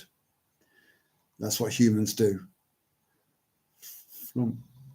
I like him because he pisses people off and he's very funny and plays the piano. Oh, we're talking about the same guy here. Yeah. He had no control. He wasn't cut out for YouTube. You know, he wasn't. I was surrounded by people who believed the narratives. Now I am surrounded by people who would have protected me back then. That is a saving grace, Sal Misra. You know, bear that in mind. Take that into account, that you've got the right kind of people around you now. And yeah, you know, I think if you're a good person, I think if you're a genuinely good person and you give a fuck and you're not a complete, like a proper selfish arsehole, then you should attract similar people. But you've got to make sure that your twat radar is fully calibrated, so that no one takes advantage of your good heart. But yeah, don't worry, Sal Misra. You know, I'm sure that if you've not had any issues, then you won't have any more, as long as you don't have any more, which I don't think you will. I was told at work to produce proof I had a jab. I said no. Yeah, good for you. Yeah, that's all you needed to do. Very simple, you know. I was asked, have you been vaccinated? I just said, that's between me and my doctor. It's got nothing to do with you. Are you medically trained? No. Well, what the fuck's it got to do with you?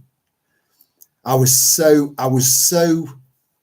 fucking on it back then, because I was so angry at the world, and I was so angry at God for taking the perfect woman from this world, a pure woman from this world. You know, I was so fucking raged up, and all of that rage came out in defiance, absolute defiance. But I was educated as well. I knew what I was talking about. You've got to go in armed. You have to know what you're talking about. You've got to go in armed. They can't do anything. They can't do anything. They can't talk you into anything. They can't do anything, you know? But his living room is too tidy and has no life in it. I think I think we're talking about the ex-BBC who had a, I get where you're coming from. What his, where are we? Please don't worry, because a lot of facts were counterfeit and nothing in it. Exactly, Lulu. And thank you for assisting me with that reassurance, because it is a fact. It's a fact. Otherwise, everyone would be dead. You know, everyone. And like I said, I've not encountered a friend or a friend of a friend or a family member or an extended family member. None that's had any problems. So, you know, just don't worry. To try not to worry.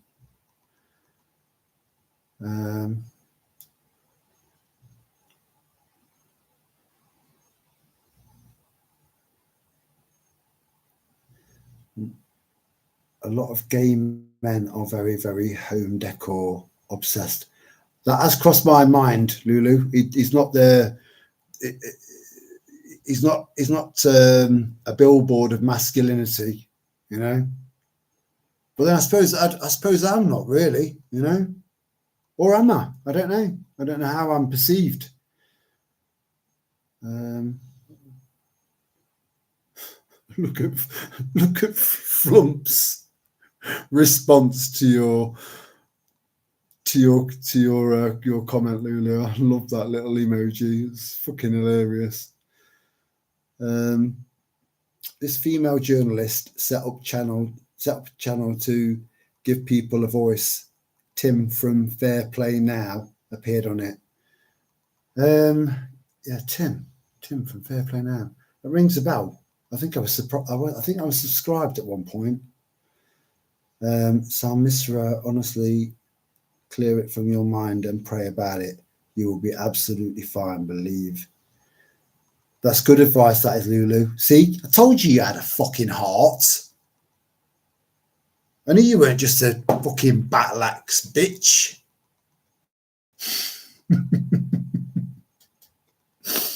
I know, lovely. Big heart. An armadillo. Yeah. Tony Blair was asked years ago, before COVID, whether his kids were vaccinated. He said, that's a private matter. Of course it's a private matter. You know, the guy's an absolute wanker.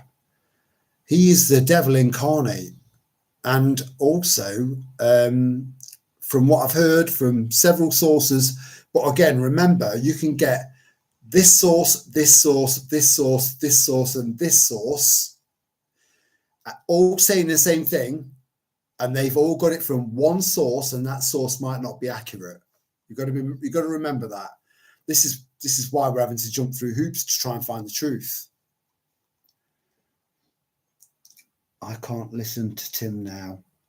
No, like I said, lots of sellouts because being famous, you know, none of that appeals to me, which is why I'm small from fucking swearing a fucking lot because the algorithms don't like it, and smoking. You know, the videos pick up on smoking. They don't like that either. You know, it's been hard work to keep this channel small. I could have gone down the whole editing route and put in clickbait titles to all of my videos, but I'm not like that. I'll never do that. You know, it is what it is. You either like it, you either like this, or you don't. You know, you either stay and listen or don't. You know, I'm not in this for likes and clicks. I'm in this to help and to form communities and get people to make sure that they just don't feel alone. you know, because I've been there.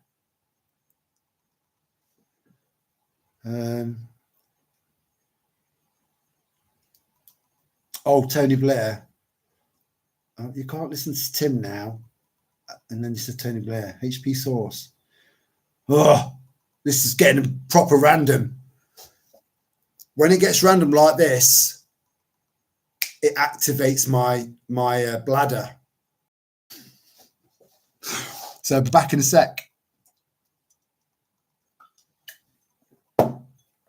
Talk amongst yourselves.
So I've come to a point in my life now where I thought I do look like a Muslim convert, right? This is from about maybe about 10 years ago, tops. Do you think that I'd be better off clean shaven? Or do you think I should grow it and get it plaited? Let me know in the chat, because I'm at that stage now where I'm sick and tired of thinking, I'm like lying there going, what's that? And I pull a chip out, or a pie. I don't. No, it's not that bad. Random bladder syndrome. Yeah, and you've given a perfect emoji for that as well, mate. It just kicks in. It kicks in when I get confused. And yeah, I mean, I hope I don't get Alzheimer's or dementia, because there's a lot of confusion then. I'll be in a constant pool of piss. Was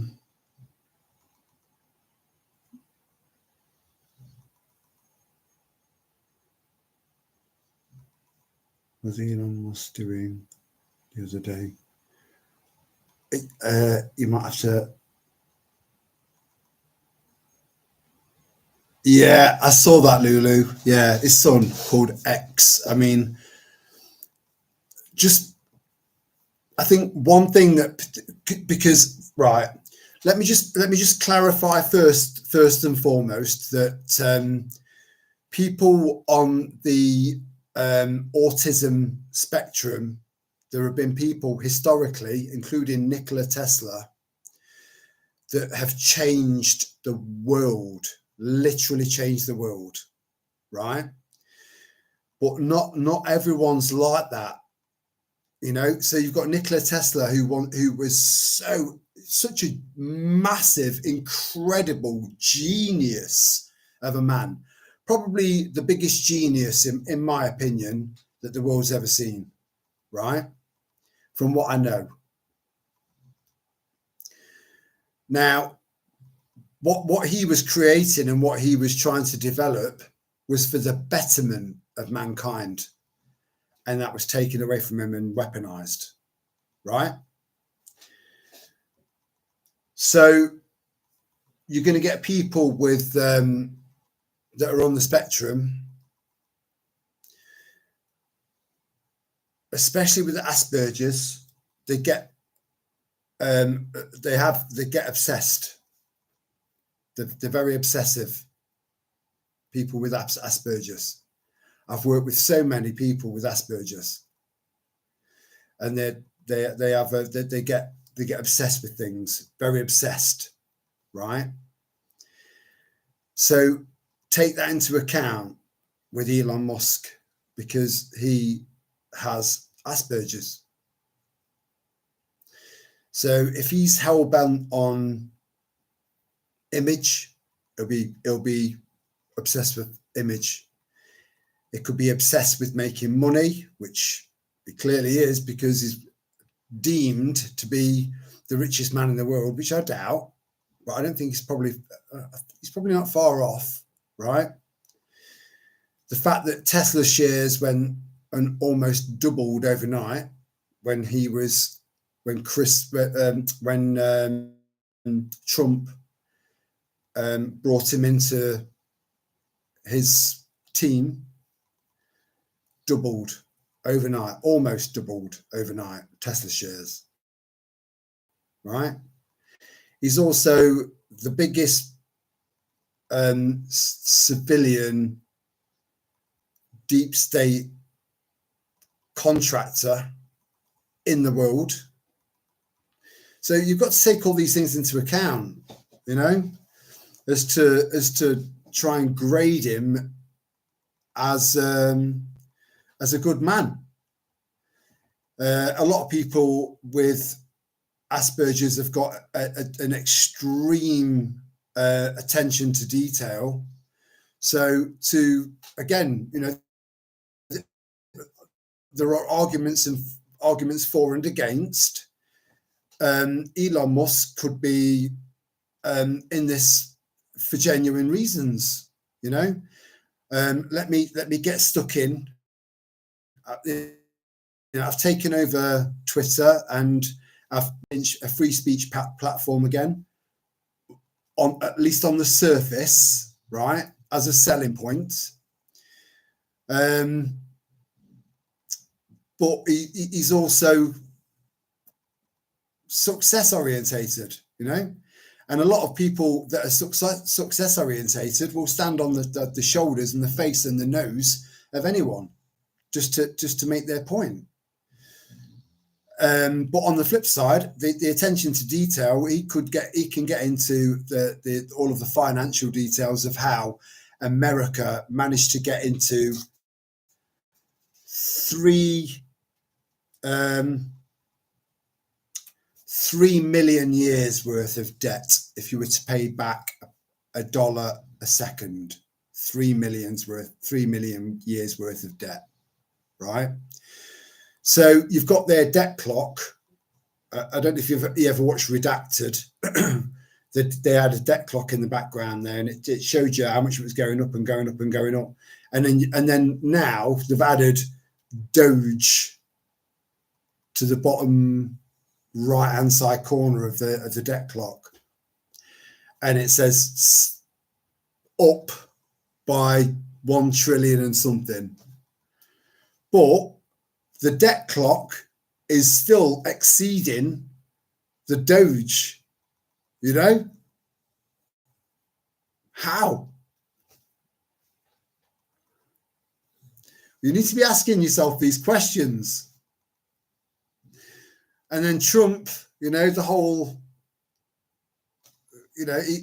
he's basically just said, "Bro, we're going to come over and take over Gaza," because he's under the thumb of the Zionists, and the Zionists preside over Israel.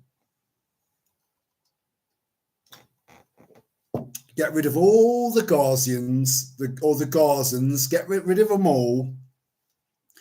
I've seen lots and lots of footage of brand new builds being built on the beach along Gaza. It's a beautiful place to live. Nice and hot, right next to the sea. State-of-the-art desalination plants dotted here and there to provide water, blah, blah, blah, blah. These people are not what you think. I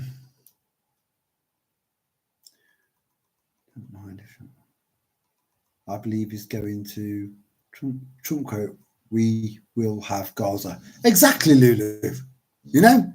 And I was saying this shit earlier on, and it's only a matter of time, because so there's a Chinese connection with the Panama Canal, right? Egypt pretty much owns the Suez Canal, yeah.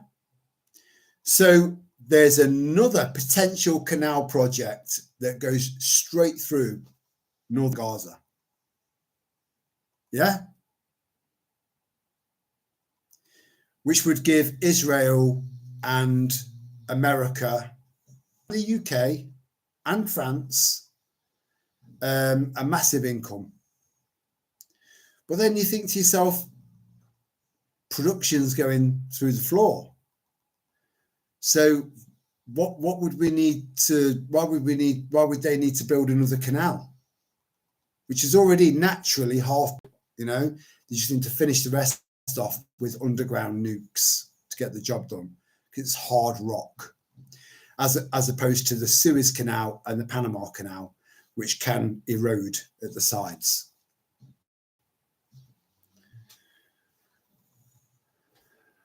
Right. Okay.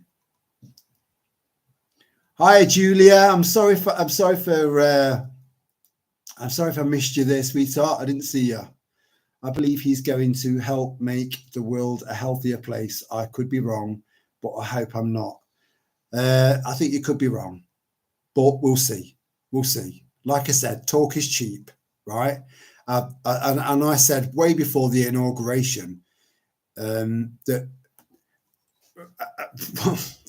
way before then, if the deep state, if he was a serious threat to the deep state like Kennedy was, he would have been gone.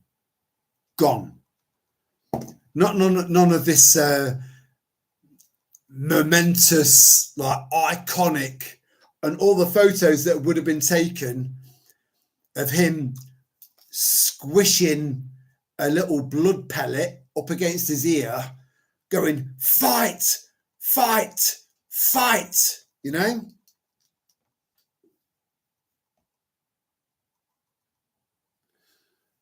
Is it, what do the kids still use the abbreviation FOS in text?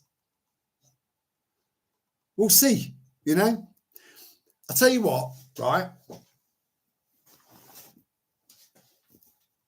See this hat here, right? The label, believe it or not, the label says 100%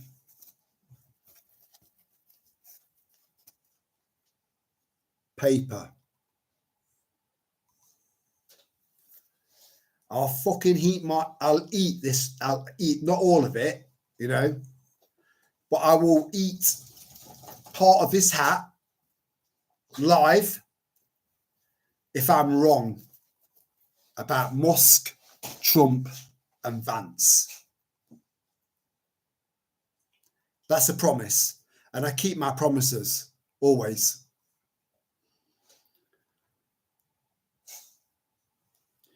Yeah, far more handsome without ZZ top beard.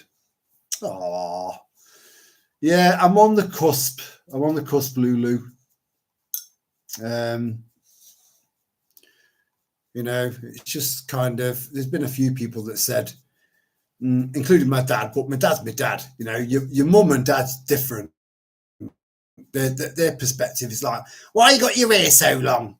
You know, why you got a stubble? You look stuffy. You know, why are you going out in a skirt that's that fucking short? You're only asking for it. You know. So parents are different, but I have had other people that said, you could knock a few years off yourself if you get rid of that beard. So I'm deliberating. Yeah, Elon, 12 kids, yeah. He's just fucking move on. Fucking move on. Fucking move on. That's it. You know? He's a man, for starters, and men's sex drive is different to women's sex drive. You know, women aren't as visual. By that, I don't mean, you know, they don't want to get humped by someone that looks like the fucking Hunchback of Notre Dame. I think it's all about the connection. It's all about sense of humor, connection, and well, yeah, that's and a lot, you know. Whereas people like Musk, he's going to attract a lot of women because of his money. So he's going to end up with shallow fuckwit after shallow fuckwit after shallow fuckwit, and they'll never get to understand him because he's got Asperger's. They're quite difficult, very complex people to understand. So that doesn't surprise me that he's got 12 quid. Imagine if he had 12 quid. I know that feeling, but he'll never know that. I find him quite creepy too. Yeah. I think do I like Zionists, Lulu? No, I don't, because I think they're a problem, and I would love to know what your take is on Zionists yourself. You know, because I know you're not a stupid woman. I heard he had eyes that went dark and then reacted weird as a child. Oh, Flum, listen, just don't believe everything you hear. You know, his nanny reported that. Yeah, a nanny that was, I don't know. We just don't know. We don't know. This is all just putting it out there, and it's all speculation. That's all it is. You know, what nanny? What was her name? This goes back to the whole during the whole COVID thing. Scientists say, an expert says, you know, blah blah blah blah blah. They don't point out who that person was. They're all full of shit. Better than the shit hole they've been paid to live in.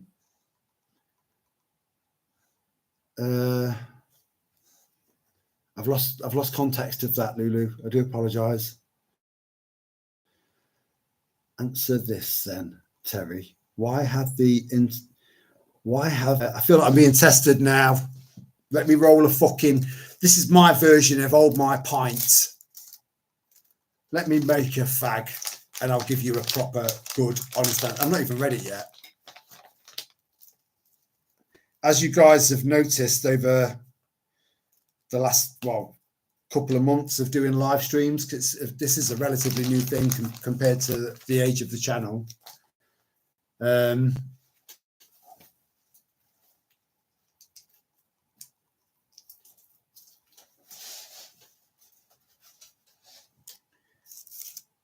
that I read stuff quite slowly, you know,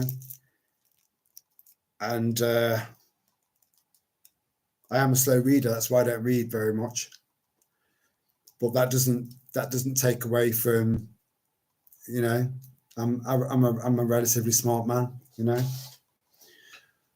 Let me just top myself up. I'll back up and we'll go to town.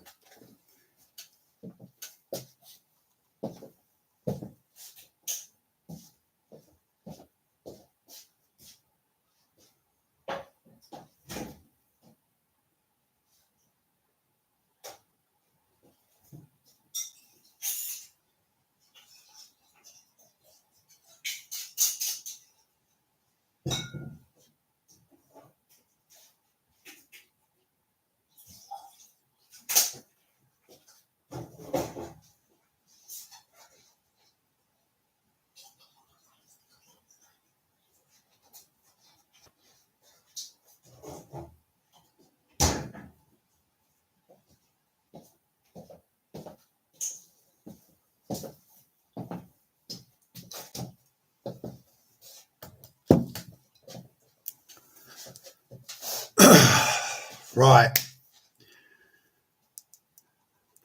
What you should have started off, Lulu, with riddle me this. Answer this then, Terry. Why have the international charities states paid for all those people who are classed as refugees? There's no solution unless they all move out.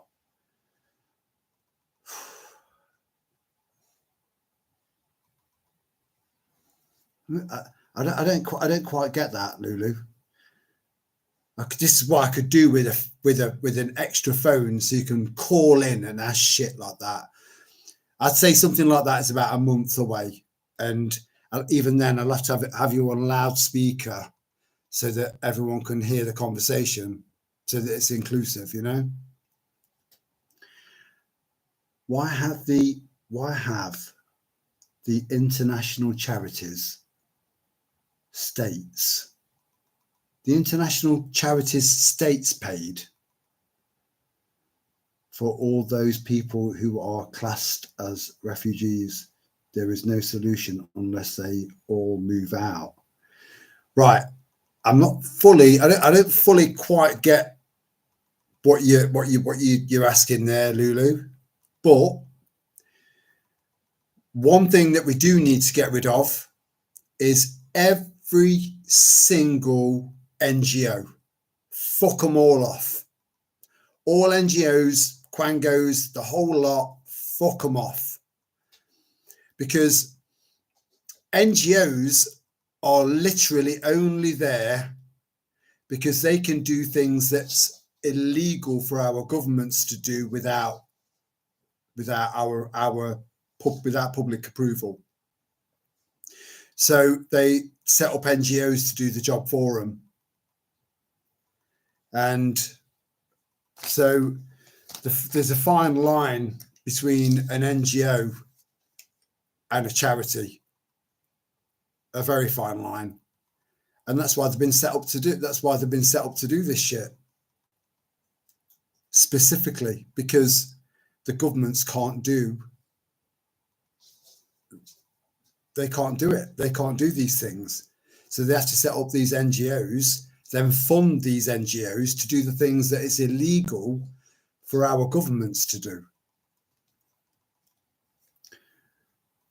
8 years of funding Arabs in Canaan. Where the fuck's Canaan? Flump, because he's possessed. Yeah, sometimes it's quite a challenge for me to work out what's going on in the chat, especially when you're chatting amongst yourselves. I think your beard is nice, makes you less of a sheep. Well, thank you, Julia. That's very, very kind. And it's also a potential nesting site come spring, you know, and there's not enough of them. that there aren't enough evergreens out there to provide proper, decent, safe nesting sites. And I've got one right there, you know, for something small like a wren. But that's lovely. That's a lovely comment. Thank you, Julia. Anyone here been to Israel? No, I haven't. I know that it's look at it like this, right? So you've got Israel, the Jewish, right, in this little nest, right? And in this nest is these little chicks, these gobbling, hungry, insatiable little chicks in Israel, right? They want more and more and more and more and more, right? In this nest that is Israel. And this nest is surrounded by chick-eating vipers. So that's why they need America. That's why they need the UK. That's why they need France.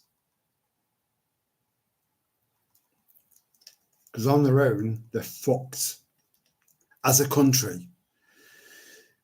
Even though there are Zionists that would have been originally from Israel or have Israel's best interests on a global stage at heart, that don't live in Israel but have unbelievable amounts of money, power, and influence.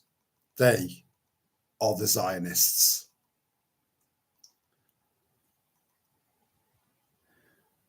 I like watching about the places on YouTube, though.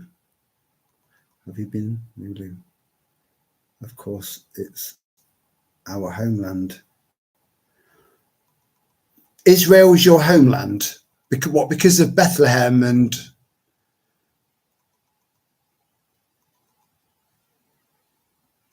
so,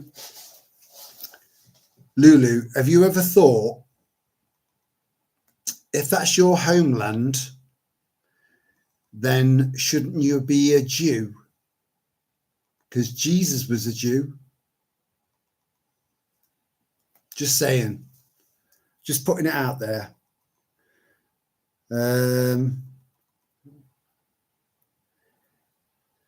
Yeah, Flump, we all rely on hearsay. Well, a lot. I'd say the vast majority of what we talk about is just putting ideas out there and getting the old grey matter working and thinking and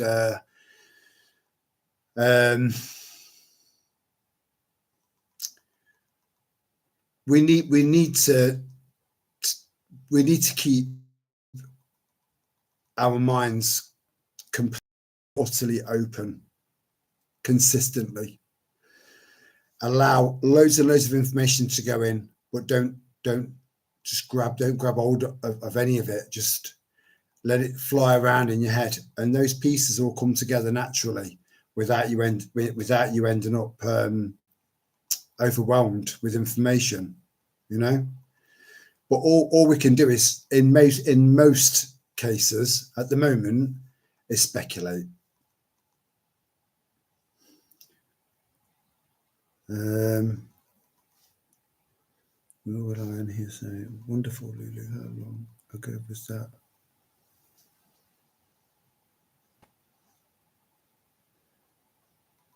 Late 90s, quite a few times before I had the kids. Tried going back 2013, but got cancelled because of short conflict. Yeah, well, there's going to be a lot more of that over there now. Yeah, I can understand that, Sal Misra. The Arabs and the Arabs in Judea are all funded by other countries and charities, UNRWA, etc., and Hamas has infiltrated the whole area there, so no neutral peoples anymore. Israel will never be alone. They are connected totally to the USA, not just the USA. They're connected to England, to the UK. You know, you see, a lot of people seem to think that America, that we are America's lapdog. You know, a lot of people think that because of the size of our island in comparison to the USA.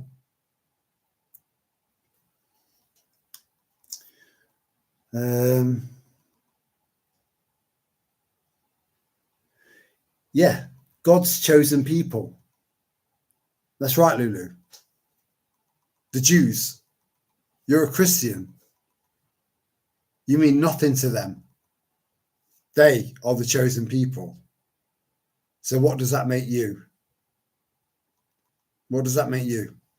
Really?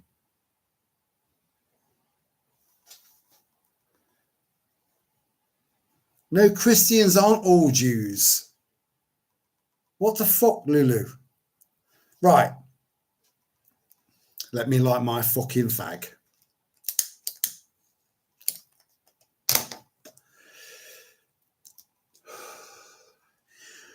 Judaism was around before the birth of Christ, right? Christ was allegedly, again, I'm just rolling with this, just bear with me, right? Christ was the Son of God. Now, if Christ was the Son of God, then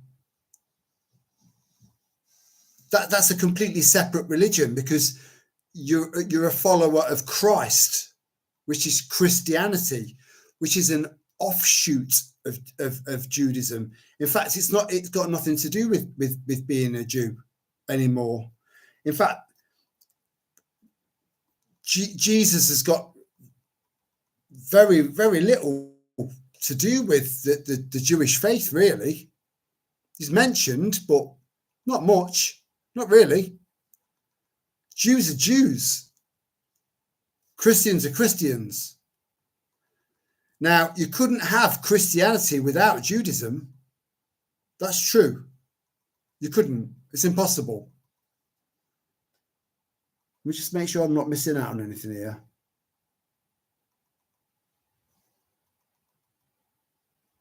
Yeah, Christians are not. Yeah. Right. If Christians were Jews, right, then we would be Jews and not Christians. It makes no sense.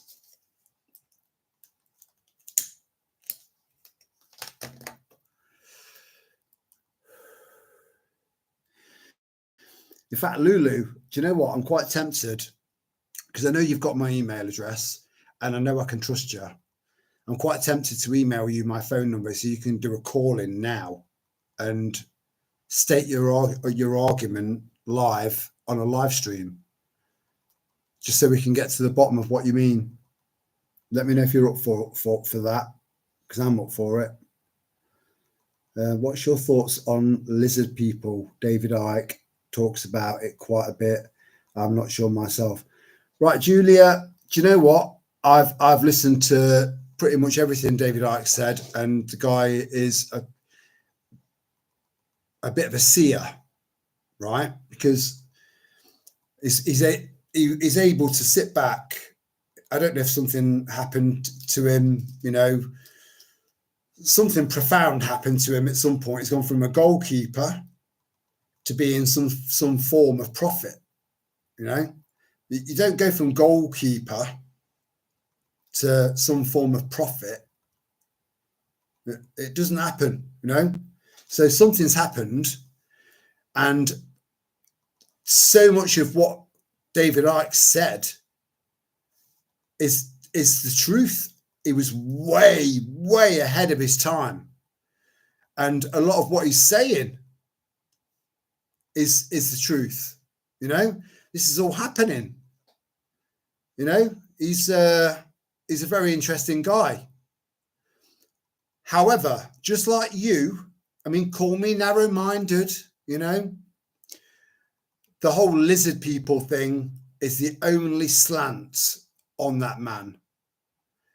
Maybe if he'd have just kept that bit to himself, he would have woken a few more people up. I hope that answers your question. Who knows? You know, reptiles used to rule this earth. They were the highest level. They were right at the top of the food chain, you know. So what's to say that, we just don't know. We just don't know. We're being fed bullshit after bullshit after bullshit. This is why we need to be, we need to keep on our toes.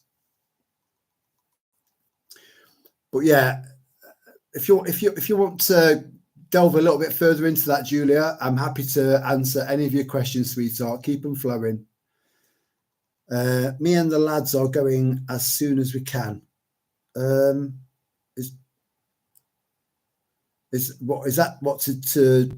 Jerusalem, to Israel?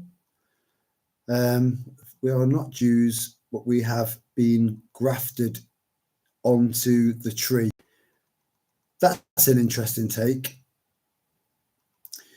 I'm not talking about Jews who didn't convert to Christians. Terry, you're talking on the doctrine.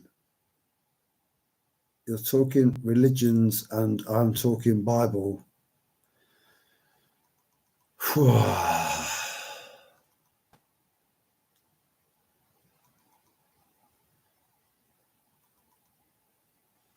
No, I don't read the Bible, Lulu.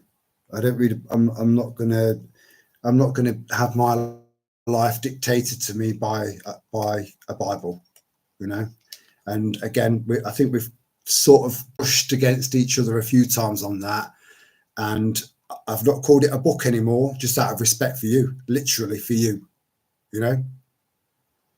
So, you know, and then it was kind of. It was converted into several other languages, and there's been a lot lost in translation. And yeah, I am a man of faith. I am. I've stated that right from the start of this channel.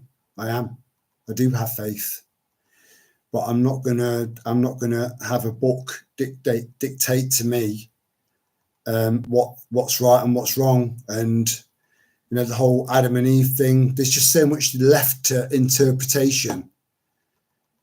There's so much, in fact, the whole fucking thing is left to interpretation. So you'll find what you want to find based on the style of the text that's in the Bible, you know. So, but hopefully we can still get on and still have our differences, you know. There's a lot to be left to interpretation in the Bible, but I will say now, and I have said for quite a few times, you know, that I would love to see this country return back to solid Christian values, and I meant that. Okay.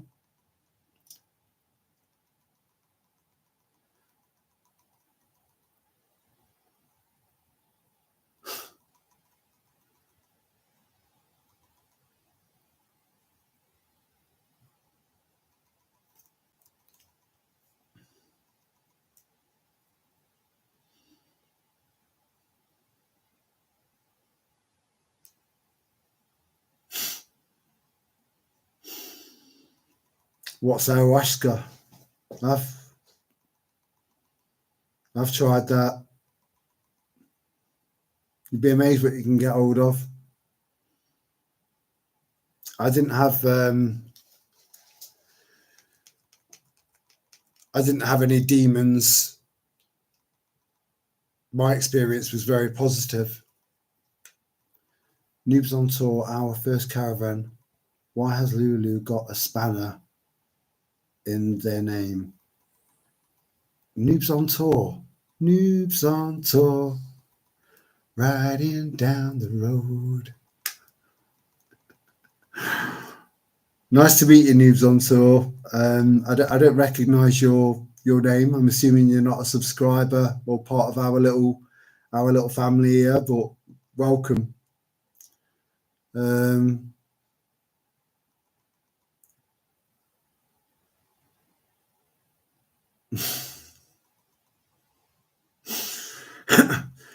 So Noobs on Tour, you're in your first caravan. We've had a few. I've got one now, but it's in permanent. It's permanently in the Peak District. So I just travel up there to just recharge and chill out a little bit. But it is if you're touring, it's quite daunting when you tour a caravan for the first time because you've got a fucking house hanging off the back of your car.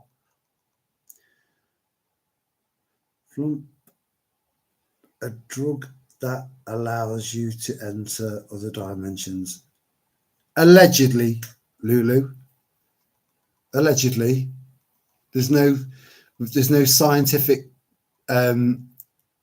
conclusion to that, but then we can't put everything down to science either. So I'm not agreeing with you or disagreeing with you. Not on tours because I'm a chosen one. Noob on tours, don't get into an argument with Lulu. That sounds wacky. Religion gives lots of people comfort. Yes, it does. Yeah. My mother-in-law got lots of comfort saying her rosary every night. Yeah, I get it, Julia. I do. I understand that. But I think my argument from the off has been that you need to look inwards. You know, if you can find that comfort within, if you can find that knowledge within, that sanity from within, that faith from within, you don't need anything else. And that's been one of my arguments from the start. And a lot of people will disagree with me, but I stand by that. Learn to lead yourself. Be your own leader.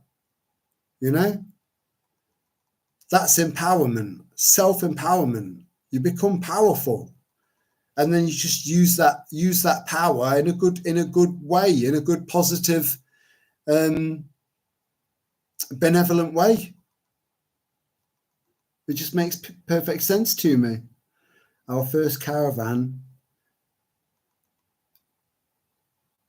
Let's talk about the book burning.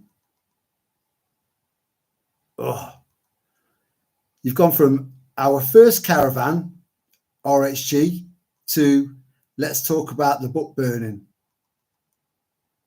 That's quite a leap, you know, from having a little bit of weekend away, you know, in the caravan, you know, oh, this is lovely. Look at the scenery, you know, to book burning. That's quite a leap.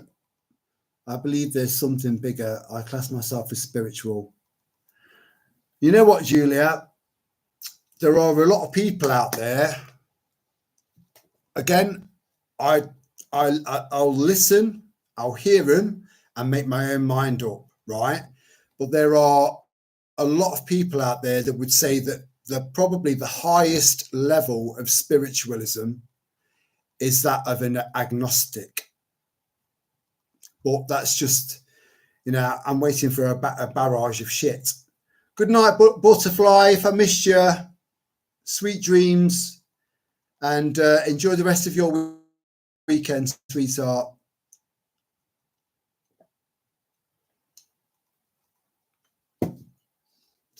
So, a general definition of an agnostic is someone that feels faith, genuine faith, right? But they're not kind of leaning towards any particular religion or anything like that. They just know, they just feel it, they just know, you know. They're not kind of drawn in by loads and loads of other people just because that's the madness of the crowds. And no offense to anyone that's, you know, Jewish, religious, Jewish, you're a Christian or whatever. That's not meant to come across as offensive, right? We're just not drawn to a particular religion that's dictated to them by what is literally a book. Again, I do apologize, Lulu, but I'm just trying to give you my take on things. I'm prepared to listen to you all day long. I will. I mean that.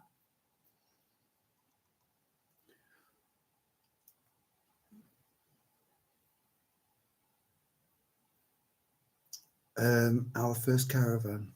I used to be online as Camp Prepper. Oh my God, Camp Prepper. Oh my God, mate, I was wondering what had happened to you.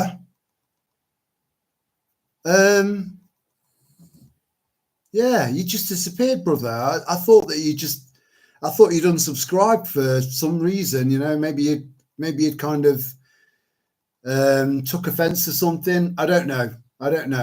But yeah, fucking hell. Right. Now I'll know who you are. And yeah, it's good to see you. Good to see you again, mate. Hope you're doing all right.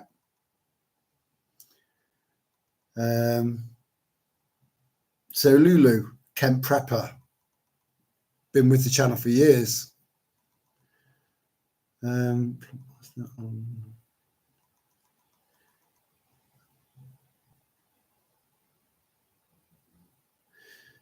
Yeah, I know, mate. Well,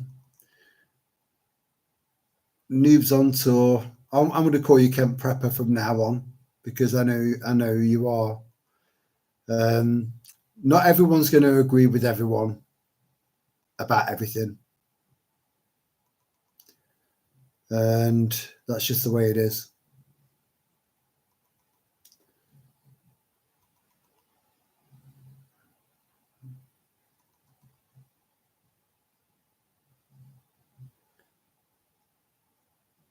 Yeah, the burning of the Quran. I understand why people are doing that.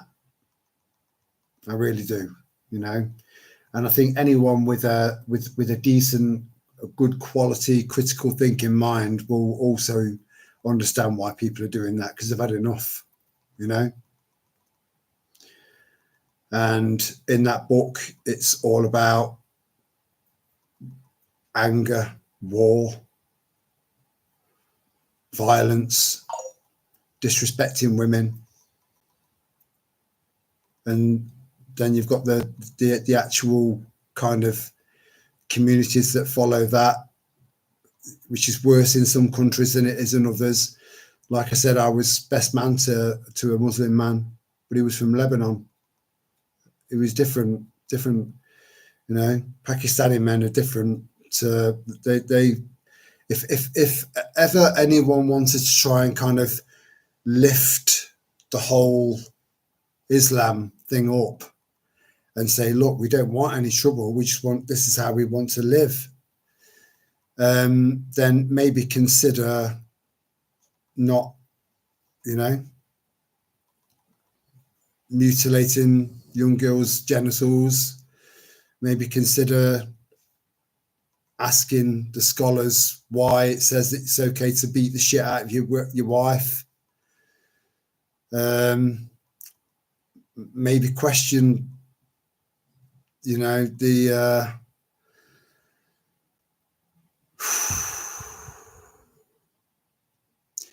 the morals of your prophet taking a little girl to be his bride. You add all these things up. These things do not match up with Western values at all. Oil and water. Back in a sec.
Missed you. Right, what's been cracking off in the chat? So I hope everyone's getting on.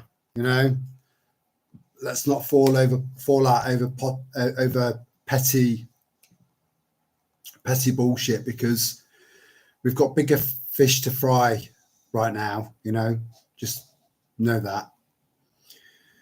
So yes, Julia,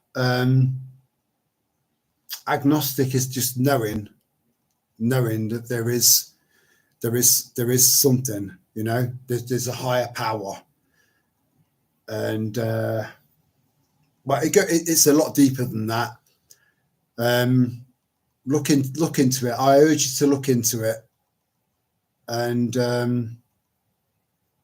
yeah, you know, feedback to me, email me, or whatever, what you think, or you find what you find, and your interpretation of what you find. Yeah, get back to me, because agnostic. Have you taken advantage of the special offer on eBay for organic powdered eggs? I used organic powdered eggs in that dish tonight. I've still got, I'd say, about 3/4 of it left. Fucking gorgeous. You see, you can still get that really good quality protein and all of those other things that I've listed, you know, that good quality eggs provide. You can get that into dishes by disguising it, you know, because it's not as nice as normal eggs. You know, you can't beat anything fresh. Where are we? We don't have to apologize. People have free will. Yes, exactly. That is something that is a blessing. That is a blessing. And that's one aspect of Christianity there are lots of things about Christianity that I quite like. You know, there are lots of aspects of Christianity that you know, I can appreciate as a way of life, as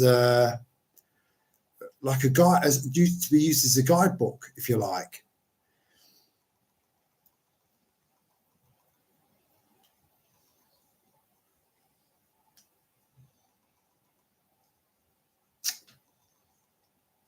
But I can't. I just can't.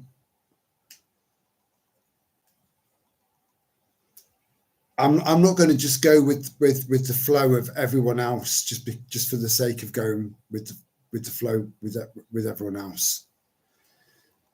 Whenever I'm really, really struggling, I deal with things by myself. I don't. But then, having said that, you know, when I thought Storm had broke her back on the stairs, I prayed. When I had my first border terrier and we lost her in the hills of Edale, we lost her. She was gone, and the wind was so strong and the rain was so strong. I couldn't hear Sal. Sal couldn't hear me. So there's no way that Zephyr could hear, that Sky could hear us. So I prayed then, you know. So I have prayed a few times, you know. But then I prayed for my wife to survive.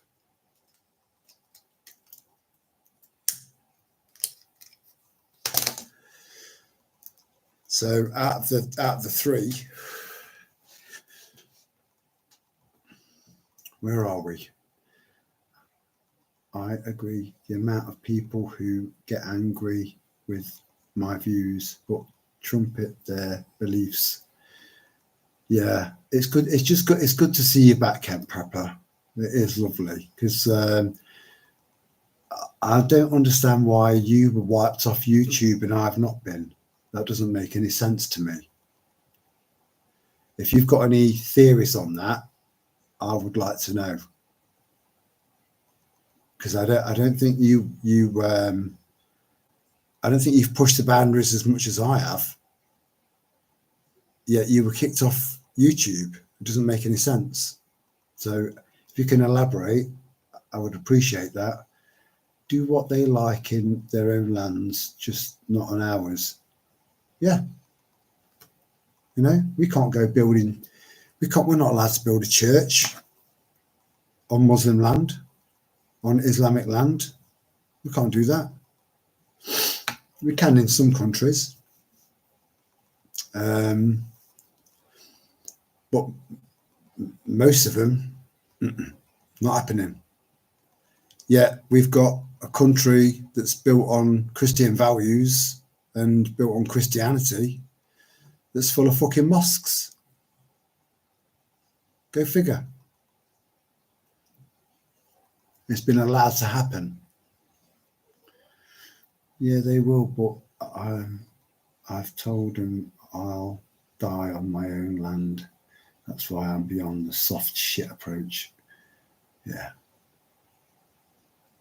Yeah. Me and Lulu are frying bigger fish tonight. Yes, I can tell.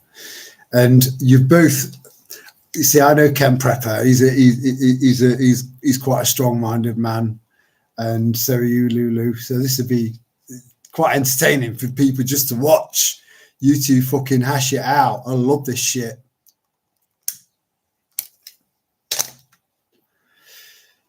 But yeah, you go over to yeah, Julia, if you love eggs, if you've not got your own hens, as far as I'm aware, that special offer is still available for 10% off. That's why I bought 1 more kilo. Then I'm done.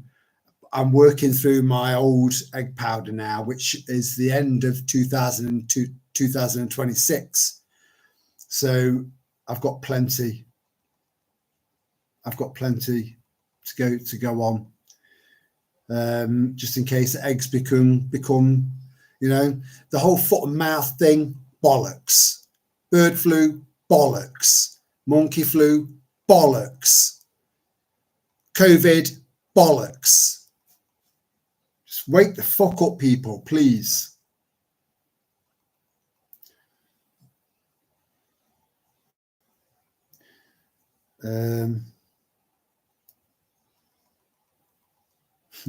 There you go, see?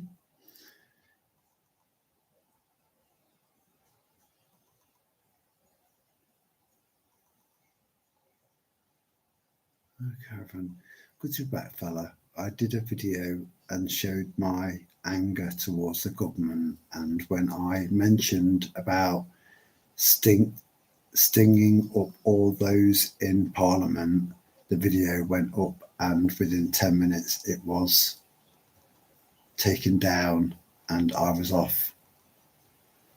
So is your channel completely gone now then, Camp Prepper? Is it done and dusted, or is it retrievable? Or because sometimes they'll just put you on a naughty step and, you know, that's it. You just move on, wait for a little while, and then you're back on again. Because I do think that I loved your channel. You know, it was relevant, very, very relevant, and on top of that, you did post some very eye-opening stuff on there. You know, but still within government YouTube. Sorry, what's the difference? Guidelines. Now, I've said for yonks now that I've said so many things on so many occasions that are way worse than people that are now languishing in jail for just putting one little comment. Yeah, I've had no knocks on my door. Nothing. So I don't really understand how this works. It doesn't make any sense to me.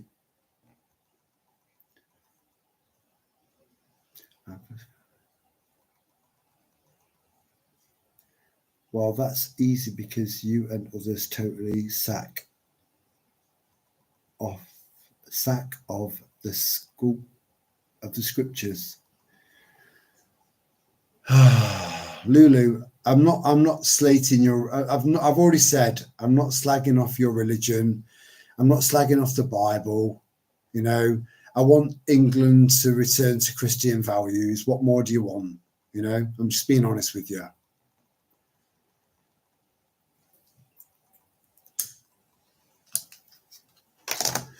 Because I choose not to follow the Bible, you know, and follow myself instead and try and be a good man.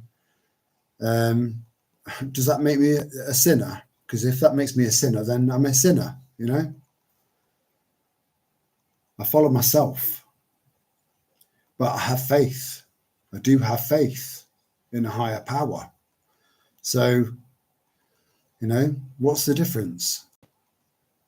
I'm just not dictated to by a Bible. That's the difference. I find my own way.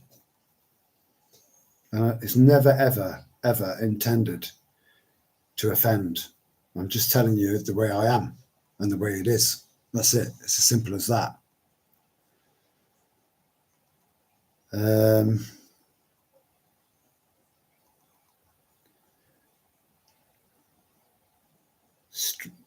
Stringing, yeah, all gone. They said it has been removed permanently. Fucking hell. Yeah, I don't think you've done anything wrong. You know, I've sat here and said that we need to destroy the entire fucking, completely take down all of Westminster and restart again. You know, get all of these risks to our society on a boat, fuck them all off, and I'll help. I'll be there helping you fuck them all off onto a boat without any fuel.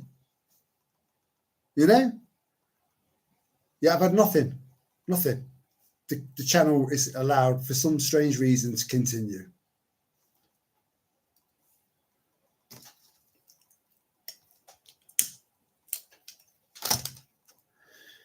So I don't understand.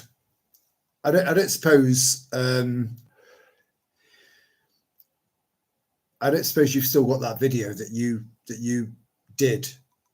That was the end of your channel. Have you? If you have, if you don't mind sending it on to me, emailing it on to me, just so I can have a look over it, so I can figure out why. Because they seem to be very, very tolerant of me. And whether they are or whether they're not, you know, if they take my YouTube down, my YouTube channel down, I've got a backup channel. If they take that down, I've got X to fall back on. I've got Rumble to fall back on. And if I lose all that, then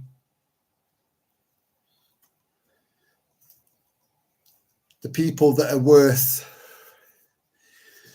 connecting to, the people that connect to me,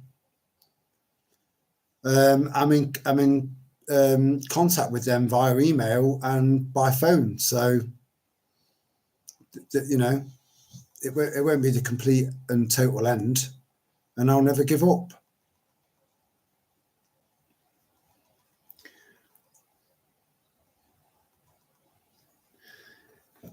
Yeah, Lulu, I'm not quite sure what happened to Funky Prepper.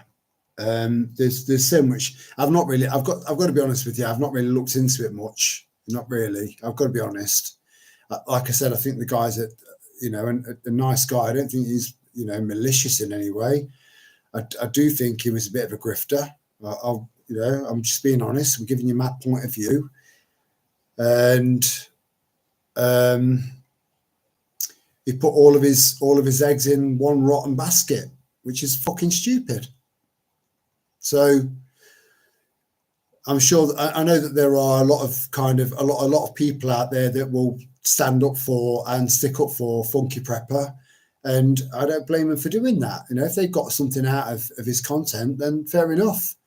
But I do believe he was a grifter, and he put all of his eggs in one rotten basket. And this is what happens.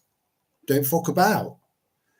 Don't make YouTube your only income when you're a fucking prepper, unless you're City Prepper, which is America. You watch any of his videos, I've unsubscribed to him now because he's so kind of embroiled into the fucking narrative. It's unreal. And he was the reason why I ended up changing the name of the channel from City Prepper UK to Rose Hippie Guy. One of you guys picked, changed the name, picked a name for the channel. But he was the reason why I had to change the name, because when people were looking up City Prepper, my videos were coming up, and the channel started to grow quite fast. I was going to say bad, which is also the same thing, because that's not what I wanted. I wanted a concentration of very like-minded people, and that's what we've achieved.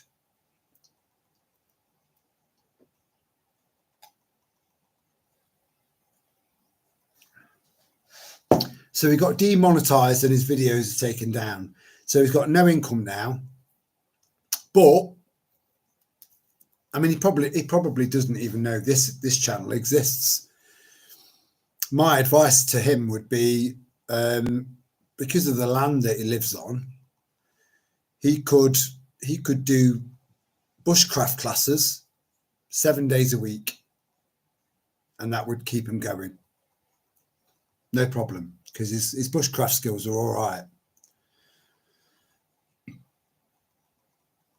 Oh, you got demonetized. Oh, right. Sorry, I misunderstood. I thought you meant him. Well, that's because you were in the shit, Lulu. You were in the middle of it all and showing people what was what, which was good. We need that. Oh, hey up, Lana. You all right, sweetheart? I wasn't expecting you to turn up at 2 to 3 in the morning. I've only just realised what time it is. Fuck me. We'll give it half an hour and then we'll get our heads down, because I didn't realise it was that late. This is what happens. But yeah, hello, Lana, and happy Valentine's Day, lass.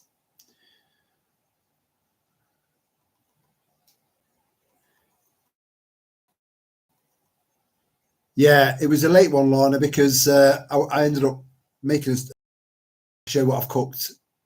80% of it was dehydrated stuff. I made a cracking meal out of it, which pushed the live stream up to 9:30, with 9:30 or 10 o'clock, something like that. So I do apologise, sweetheart, but good to see you anyway. You're all complaining about Islam and churches going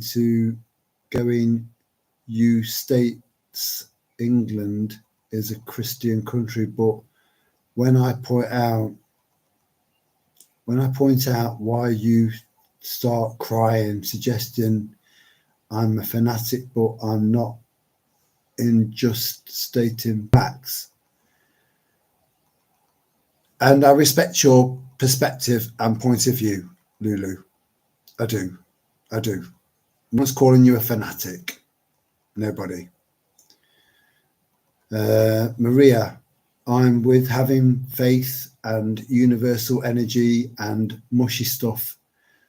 I like that. That's lovely. I liked Funky Prepper. This is Julia. I liked Funky. I don't know why I say that, because I know you can read these messages. I like Funky Prepper, but I found his channel a bit depressing after a while. I know shit goes on, but I would end stressing out too much, so I declined to stop watching too much. Yeah, you see, this is one of the reasons why I chose a yin yang sign, albeit not the original yin yang sign, but a derivative of that, because that's what I wanted the channel to be all about, balance, so that we could throw real life problems, real life, real world issues, some of them really, really bad, you know. But in there, throw a lot of like realistic humor and banter in there and bounce off each other.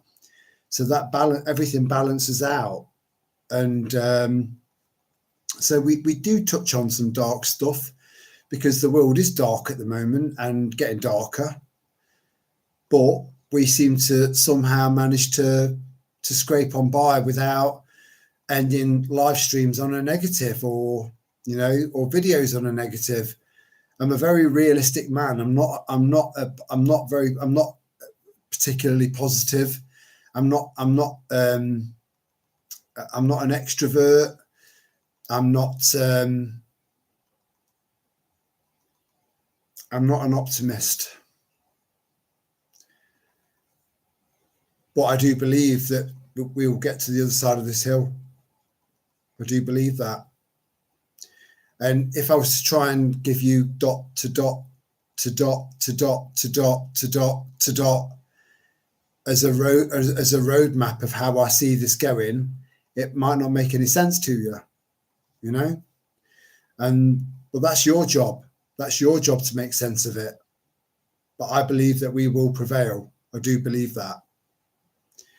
And coming from someone that's not an optimist is some hard going, you know. But many of you guys have been with me for years now, and I've given opinions on stuff. I've given my take on certain things from time to time, but I've always been honest. And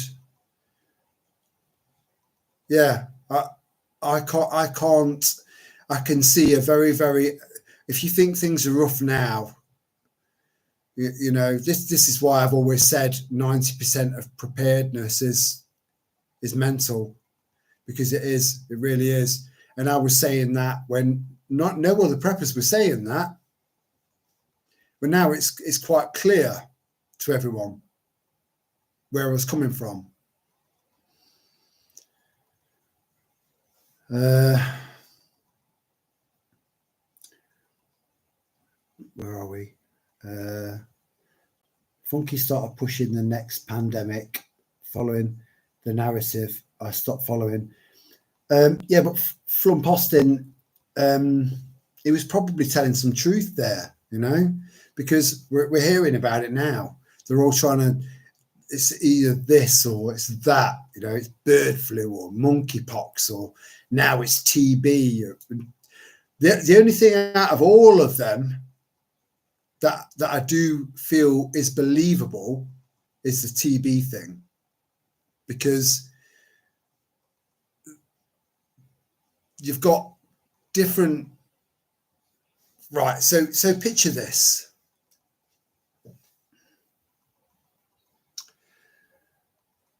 When the white man went into countries that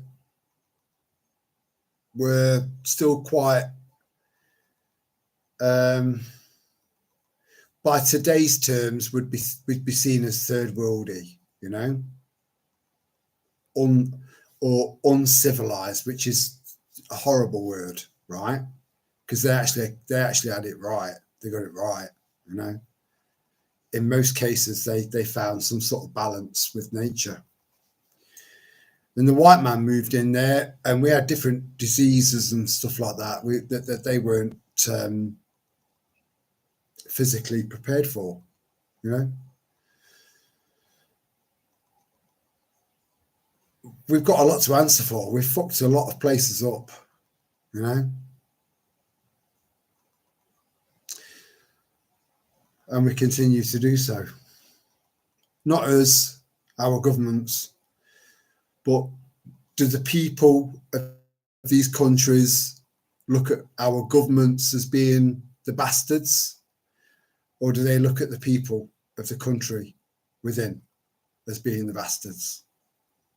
So let's drive a Mini straight through loads of people. Men, women, children, babies, dogs, cats, whatever.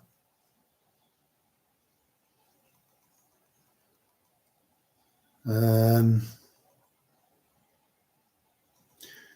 guess I run out of prepping content. Very difficult to make a living out of niche topics. It is, Lulu, yeah, but I'm managing, I'm doing it, and I'm doing it for free. So you've got the balls, you've got the morals, diversify your channel. Because other than taking footage of the marches that you've been on and the previous prepping element of your channel, that's kind of gone, you know. So just a suggestion, start doing live streams, because you've got a lot to say. I know you have.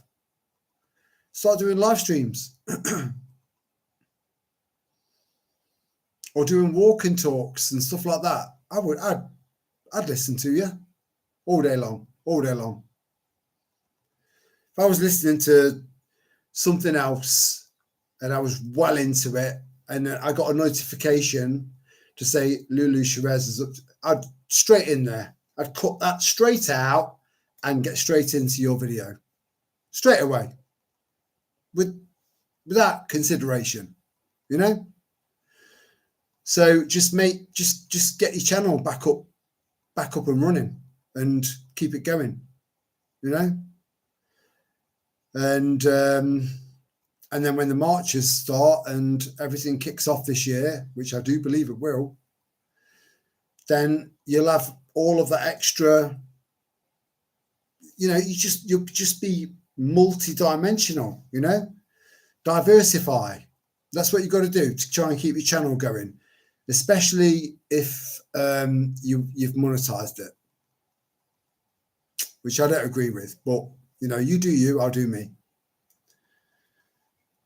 No need to apologise. Happy Valentine's Day to you and everyone. Oh, bless you, Lana.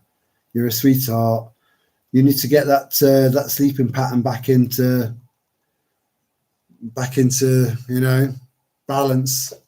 Try and find that balance, darling. He says at 3:05 in the morning, you know. That's like, do you know what that reminded me of? Because the hypocrisy of what I've just said to you, right, Lana, is go to sleep, get your head down, and get your Arcadian rhythm, is it? Get that back. Get back into a normal sleep pattern, you know. And I'm saying that to you whilst doing a live stream at 3:06 in the morning. And it reminded me of someone, like an analogy, right? You've got two flies on a turd, right? Two flies eating away at this shit, right? One of the flies farts. The other fly goes, "You dirty bastard." Get it? My theory, hold on.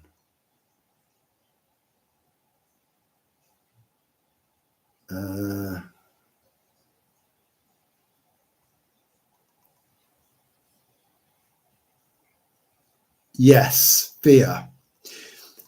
Yeah, but Flump Austin, fear sells, and that's what I don't do.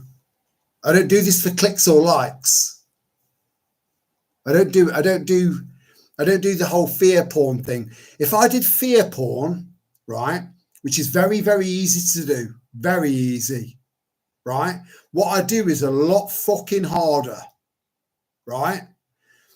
Fear porn is ridiculously easy to do. And you get so many more clicks, so many more views. It's ridiculous. But I'll never go down that path because I'm not a cunt.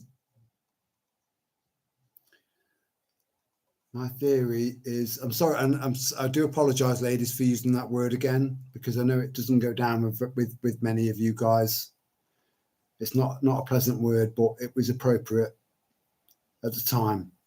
My theory is he got into the politics and probably got demonetised for promoting the protests or something he said, so he stopped uploading. We need to be promoting citizen journalism. It gets the truth out there, because that's where the reality is. There's no journalism within Channel 4. There's no journalism within the BBC anymore. They just say what they've been told to say. That's it. It's fucking bullshit. Why people are still paying for a TV license is beyond me. You know, I can't get it. Fucking total retardation and roboticism, you know? They've completely lost their sense of self. So fuck them. The reliability.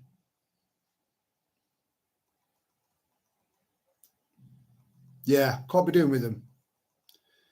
Into the politics and probably, yeah. Right. Yes, the TB1, I believe it is true, because my husband had TB and was under Royal Bampton Hospital. When he first went there, the hospital was quite empty, but years down the line, it's full, no beds. TB could be a problem, but then what's to say that the symptoms of TB are not brought on by the jab? You know, just saying. Because they're already ready, there, waiting, ready, happy, with the vials full of TB mRNA jabs. They're all ready, because it's all about the money. Fuck all to do with morals. No, we haven't had. No, we haven't.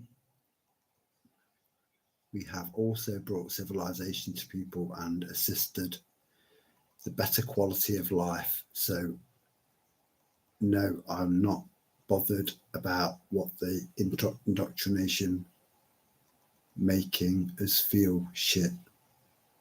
I was talking about Funky Prepper. Right, okay. I'm not interested in content creating. I only started the channel to keep a record of my attending protests. Yeah, but Lulu, I think you've got so much more to offer. That's the point I'm trying to make. Can you hear the girls? You can hear Storm snoring. I think your channel, Lulu, has got a lot to offer. You've got a lot to offer, and all I'm saying is that it just might be worth considering. That's all. You know, there are so many different ways of diversifying your channel just to make it real and be a service to humanity at the same time, because of your moral standpoint, which I believe is good.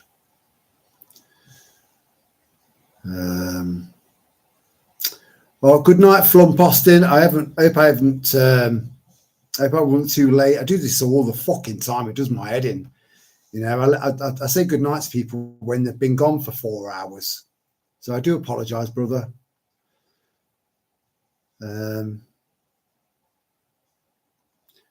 Night I Doni. Is that Latin? San Misra? My circadian, right? I knew you'd get that, Lana.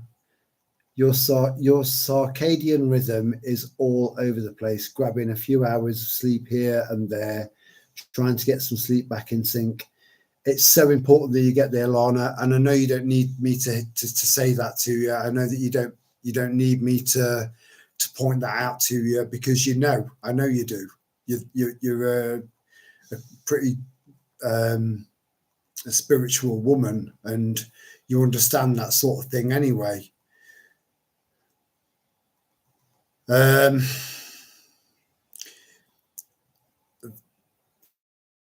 I think you just need to get your roof sorted out, and that'll be a weight off. I know that you've got all of the other challenges and all of the other thoughts and all of the other concerns that we've all got on top of all of that. I do understand. Believe me, I understand. So once you've got your roof sorted out, that should hopefully just give you a little bit of time to think, fuck me. I can't believe that it's taken that long for these bastards to fix my roof so that I can feel calm again. But when you feel calm again, it'll be better than a normal sort of calm, because the build up to that conclusion and that repair and that, you just appreciate it 10 times more than most people will, because of the kind of person you are. So cheers, and hang in there. Just keep batering. Just keep hammering away at them. Don't take no for an answer. Just keep saying, right, I need this fucking sorting out now. Your home is fuck all. Your house, your bungalow, your flat, it's fuck all without a fully integral roof.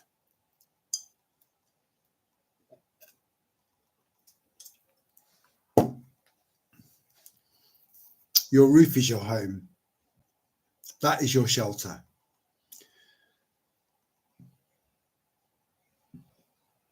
I am the same. I just go with the flow. Do you know what? That is the trick, because I'm an insomniac, right? I'm a creature of the night. I am. I always have been.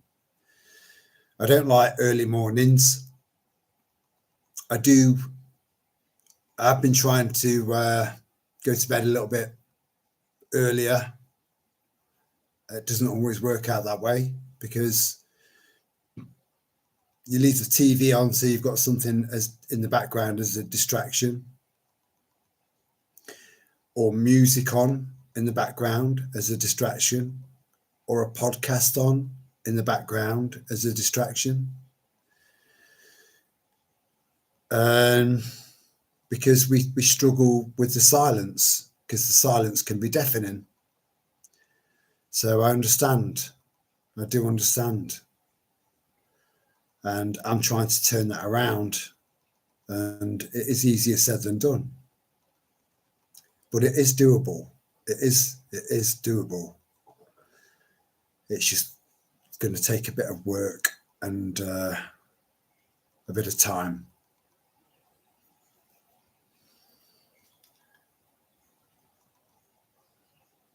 You just got to catch some sleep when you can. Yeah, you have. Yep, Terry, just want the roof sorted. I know, sweetheart. I know that that's your biggest worry, and you didn't need to tell me that was your biggest worry, because I know it is. You live in a place where all it does is fucking rain. However, in between the rain, it rains. So when you've got a roof that's not fully integral, it's a worry. It's a worry, because you start to worry about, I know that you've mitigated and reduced the potential damage to your roof by getting loads and loads of stuff out of your loft and down into like drier spaces. And I know that you've not spotted anything that's alarmed you as far as possible damage, water damage, because of a roof that's not fully functional. But that's still not giving you peace of mind. And it's peace of mind that we all want. We all want peace of mind. And I think people like us won't stop until we get that. And I think all you can do at the moment, Lana, is keep hammering them, saying, right, one thing I've noticed in society is that wherever there's some sort of assistance, some sort of support, it's always the squeaky wheel that gets the fucking oil, you know? So people like us that are quite tolerant, we don't want to make a fuss, you know, it's like, yeah, fair enough, you know, kind of, you know, as long as you're going to get it done, just let me know, blah, blah, blah. Sometimes you have to step up to the next level and go, right, what the fuck is going on? I've got a roof with tiles missing. I've got rain coming in. I need this fixing, and I need it fixing yesterday. And that's how it gets you. Sorry, darling. Oh, freak storm out. You know, that's what happens when you get a bit passionate about shit, you know? These fucking insurance companies. And it makes you wonder, you know, it doesn't surprise me whatsoever that this CEO of a very, very big insurance company in America got shot, killed, you know? That was it. Bang, dead. Because people are sick and tired. They're pissed off with the what seems to be an industry that's not regulated at all. At all. No regulation.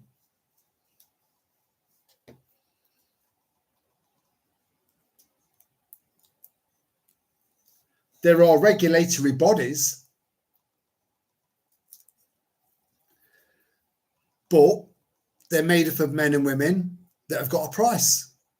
Again, you know, easily manipulated and easy to control. So the sooner people start to realise that all we've got is each other, the better. You know, it's us versus them. And you know, if we were multi-millionaires, we wouldn't need car insurance, and it wouldn't matter because we'd have the funds to pay out to compensate for the injured party. But we're working class, you know, and they think they've got us over a barrel, and they haven't, because the working class makes up for the vast majority of Europe. That's a lot of people. We just need a few more people to wake up to make more of an impact, you know. Fuck the government, fuck the police.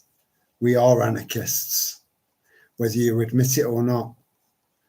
Take my channel down, come to my door. It doesn't matter to me, because the outcome will still be the same. It will.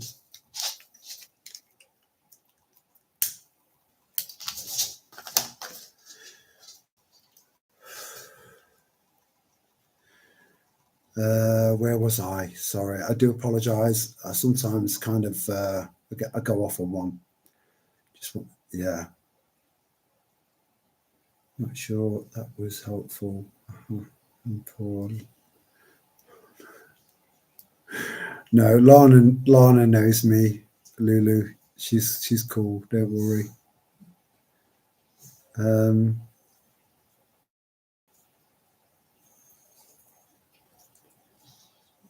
Yeah. You see, that horrible storm just went straight through Northern Ireland and then straight up through where Lana was. So the unfortunate thing for Lana is that there are loads of other people that also need to get their roofs fixed as well. And it depends on where Lana is on the in the queue, you know. That's the downside. So she's in a queue with an insurance company that just their only interest is to save money and satisfy their shareholders, just like anything else, you know. the world is privatized and the world is full of shareholders that don't give a fuck about your roof. They don't give a fuck about your health, your car, your life. They don't care. In the words, was it Goodfellas? Your car's been destroyed. Fuck you, pay me. Your house has been burned down to the ground. Fuck you, pay me. Your dog's died. Fuck you, pay me. That's insurance companies.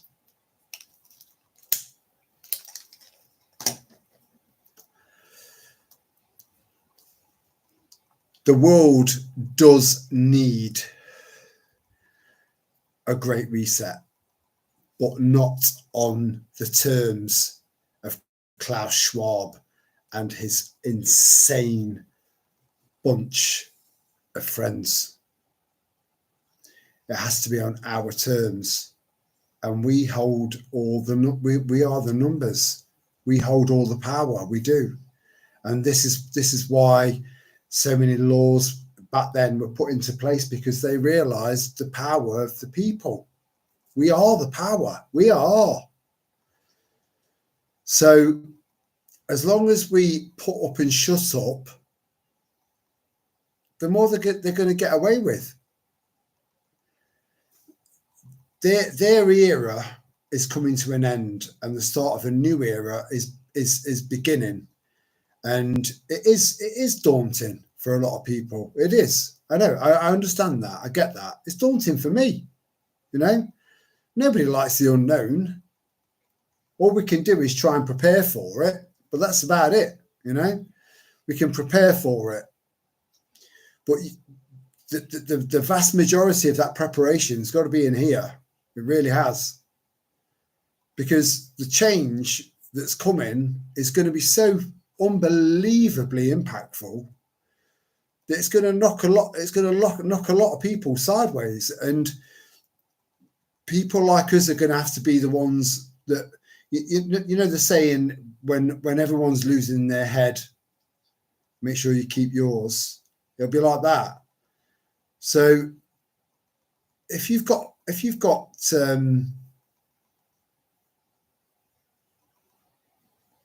you're losing your shit, but there's someone close by, nearby, that's saying, right, look, this is why this has happened, and this is what we're going to do. Someone to take charge. You'll see all of that anxiety and all that stress slope off.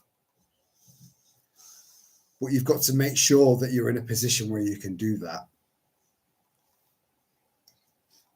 And that's going to be quite challenging for a lot of you, because you're going to be experiencing the same mammoth, almost catastrophic change that they're seeing.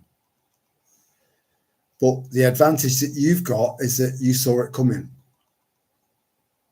So you've already prepared in some way, both physically and mentally, for it all. So you will be the voice of reason. And once you've got everyone to ease up and calm down a little bit, and I know how bent and bonkers and mad and irrational all this sounds to some people. Fucking hell. But if that does sound irrational to you, then you're not there yet.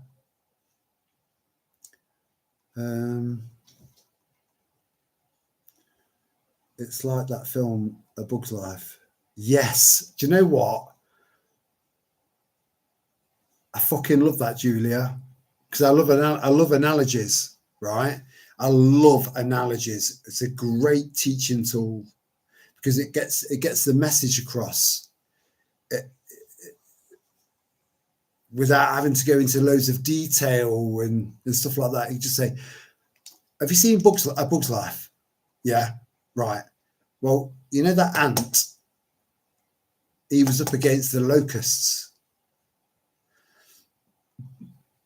and the odds were stacked against them completely, but they thought outside the box and they won against a formidable enemy that they thought initially was unbeatable.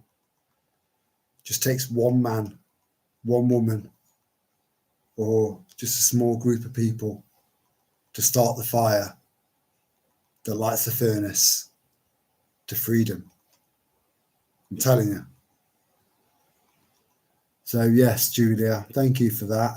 That's a really, really, really good example. Yeah, I get it, because it's awful. I struggle with episodes of extreme stress, and it's like descending into a war zone type feeling when things like this happen. So I really hope you find a way.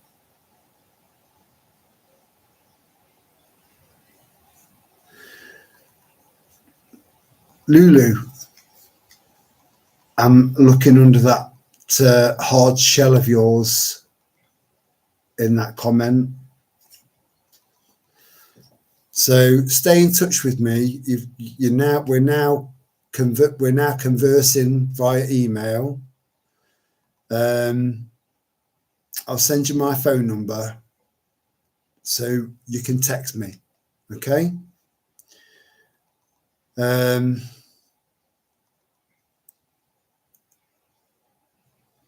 I've got a much better understanding of you and who you are and why you are the way that you are now. It's defense, defense, defense, defense. I get it.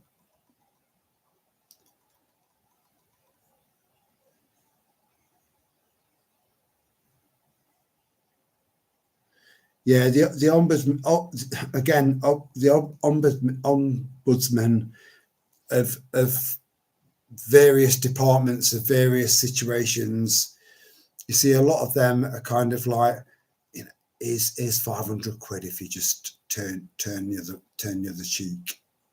It's happening all over the place. We are on our own.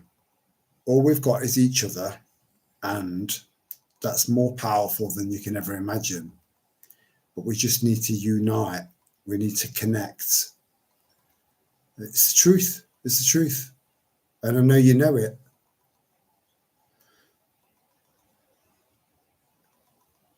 But yeah, keep on the pressure. Just like, hello, it's me again.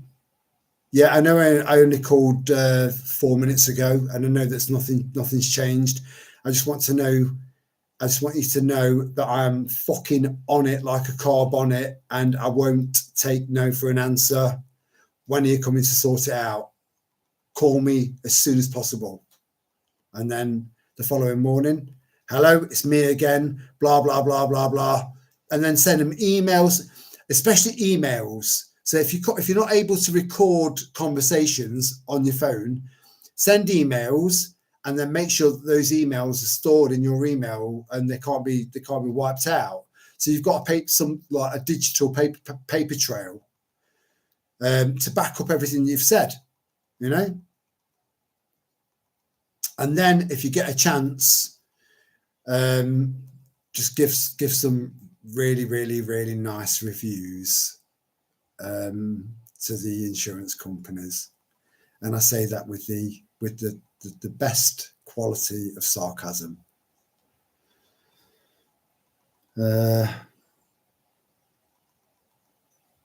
Insurance companies, honestly, like I said, I don't blame that bloke for taking that CEO out of insurance, of an insurance company. You see, in America, they've got it way worse than we have.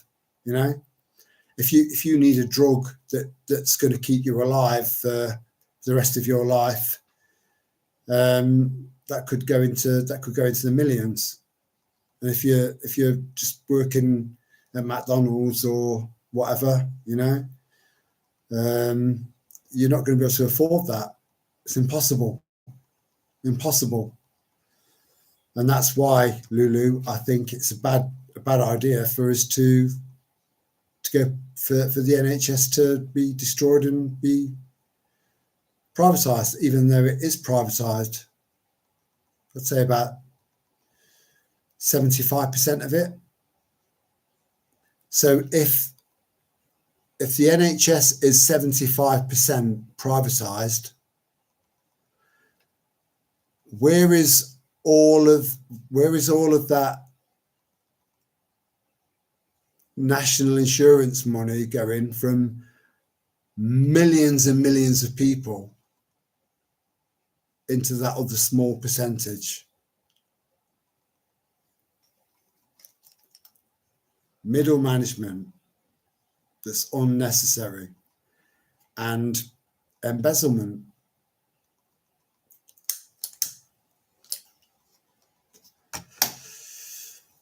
The NHS is just perfect.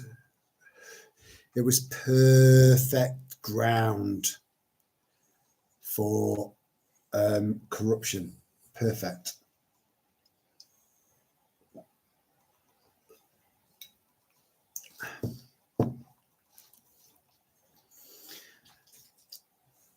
You make a good point there, Maria. We are all changing in undescribable. It's indescribable. I'm sorry. English was one of my favorite. English and art, I loved it. And there is some sort of OCD thing, you know. So I do apologise for saying that, but so it's indescribable ways. There is a reason for sleep patterns we have. I don't know what it is, but I have spent the last many years going with the flow. I will continue going with the flow. A lot of people would disagree with that. A lot of people would be, no, we have to be in control. We have to maintain control throughout all of this, all of the way. And I've got to admit, I don't agree with that. I think going with the flow is a very, very, very healthy way of living a life. Again, that could sound quite hypocritical by way of me stating that this was originally a prepping channel. So we're thinking into the future. So we are planning. But it is possible to find that balance between going with the flow and being prepared at the same time. It is possible. It really is. And judging by your comment, I think that you've got it. You're doing that. I know I am, to some degree or another. I'm getting better at it.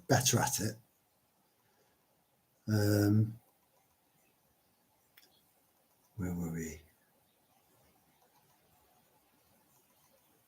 Oh, I love to see you guys getting on. I do. I love it. Because we're all like-minded. We're all very, very, very similar. We might have significant differences, but when you cut all of that shit out, we're all very, very similar. And that's why we get the same people joining the live streams every time, because we connect, you know, and that is priceless. It's priceless. And probably scientifically unexplainable, really, not fully. So it's special. It's special what we've got. I love this. See, it's just pure love. Even though we've got differences and we've got different perspectives on life and different perspectives on religion, we just get on. We just get on. You know, this is a very, very special little community we've got here. And I love it. I love it. And it was all worth it. It was all worth it. It was.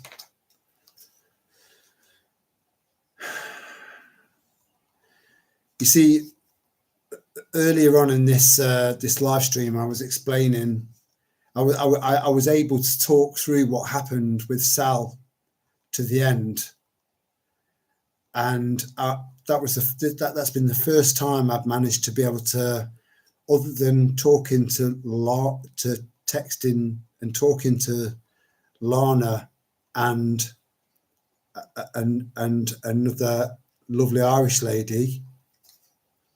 Other than that, for the last nearly 3 years, I've not been able to talk about that without getting emotional, you know. So there's a level of comfort that I feel around chatting with you guys, and that's, you know, I'm very particular.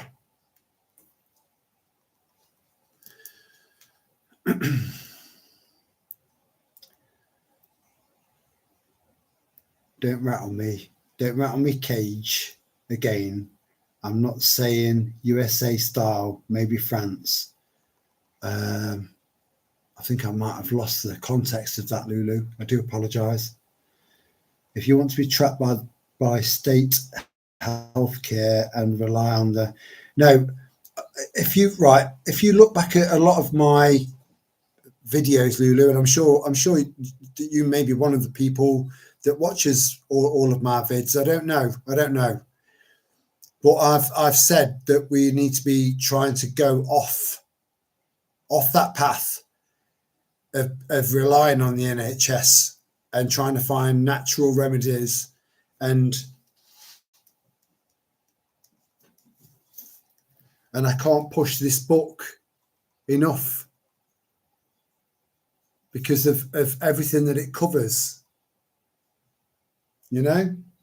So I'm not pro NHS. My trust in the NHS is subterranean, you know. It's not there anymore. Doctors are only good at diagnosis and prognosis. That's it. As far as prescribing something to you, they've got pharmaceutical companies that are gripping on their bollocks like that. You fucking sell my shit, you know. Big Pharma is the scourge, the cancer of society.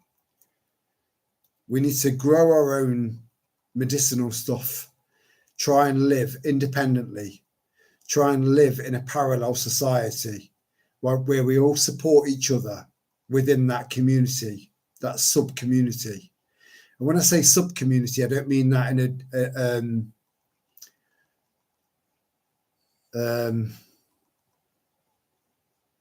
like a downgraded way.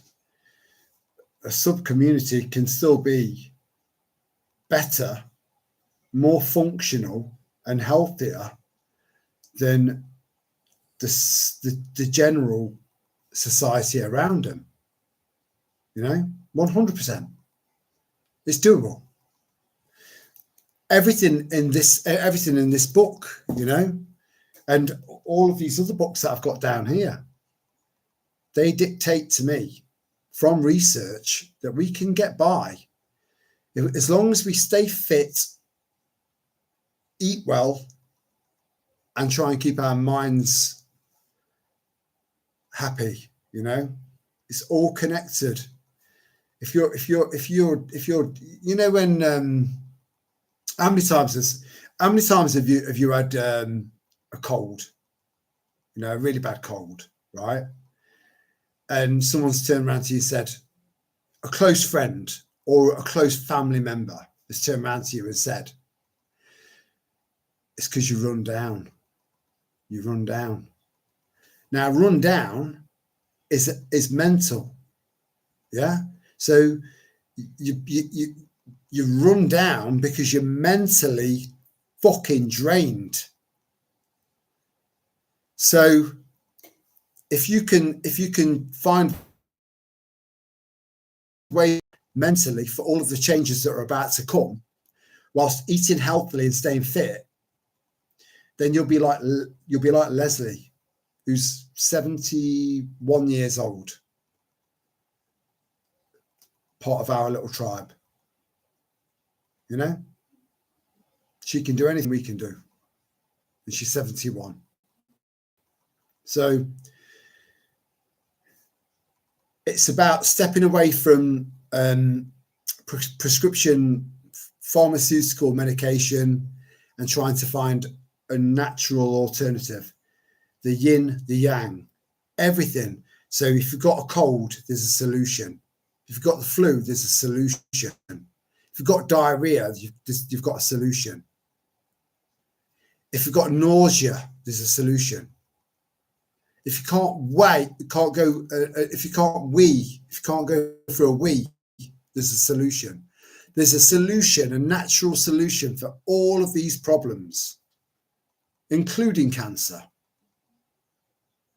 We just need to separate ourselves from Big Pharma and live in a parallel society until lots and lots of other people, that other 40%, that battleground, until they start to take notice at what we're doing and thinking, yeah, you know? Anyway, I'm going to finish this bag. I'm going to finish my vodka and apple juice, and then we're going to call it a day because it's 3:45 in the morning, you know? Now, I don't know, 30 years ago, piece of piss, you know, you'd be up the following morning on the fucking lash again all day, then clubbing, then back home, get 2 hours sleep, and then out on the lash at weekends, you know, just go for it, you know, and we can still do that. But I just think, you know, we just need to take a few things into account. One of them being that we're not 20 anymore, but don't let that restrict you too much. That's all I'm saying. Just don't, you know, you are as young as you feel in your head. And this, again, this applies to prepping, the whole preparedness thing. 90% of preparedness is mental. If you can try and find ways of being able to take on board what is really happening in the world, take on board the impact that that's going to have on you, prepare accordingly, whilst maintaining some sort of positive mental attitude at the same time, you'll sail through it all. You will. And you'll inspire others along the way. You will. I'm telling you.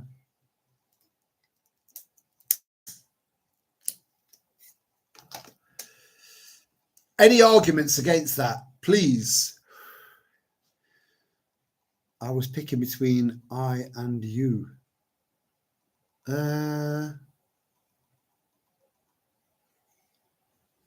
Maybe if it was means tested and not available to everyone, that would.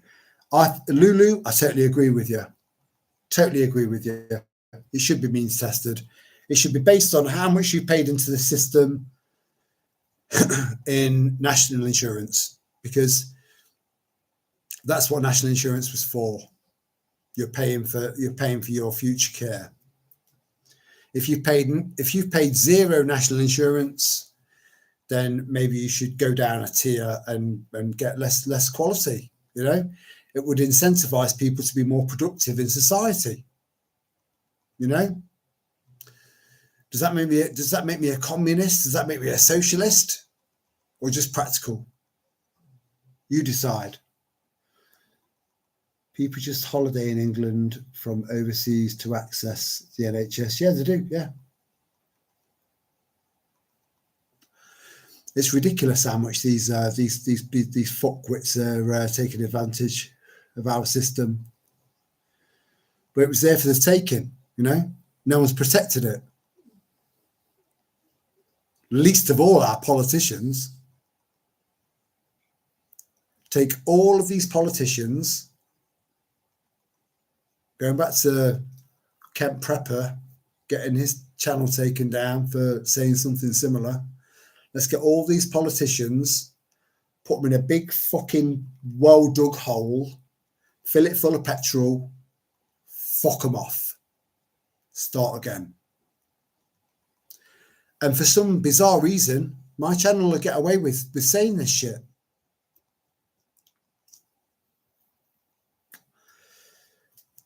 But for two reasons, I believe.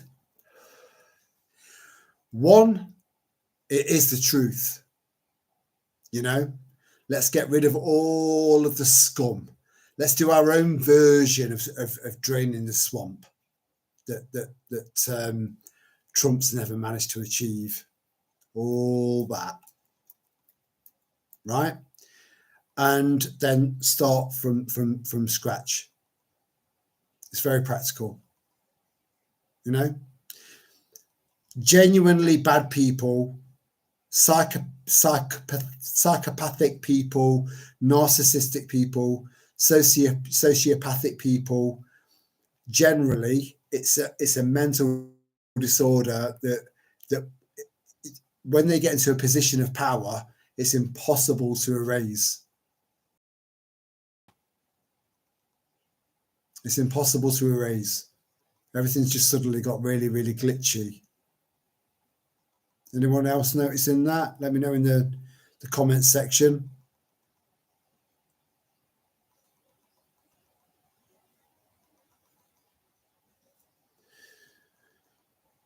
And I just think that would be a very, very efficient way of a fresh start, you know, because bad people are bad people. And why should we pay for the upkeep of these corrupted politicians to languish in jail, having 3 meals a day, in warmth, clean bedding, and looked after when they've committed severe, significant, massively significant crimes against humanity, when our elderly are dying and people are dying, and we've got homeless British people, English people freezing to death on the streets. You know, they've got all their priorities so fucked up, and we need to be the solution. We do. Right, thanks, Lana. On this end, I'm just seeing like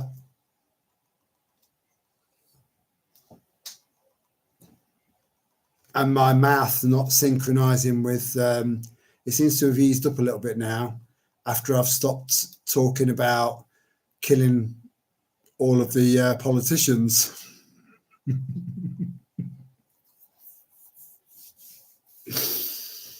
Oh man, I think that to some degree, crazy is the only answer to crazy, you know? And I think that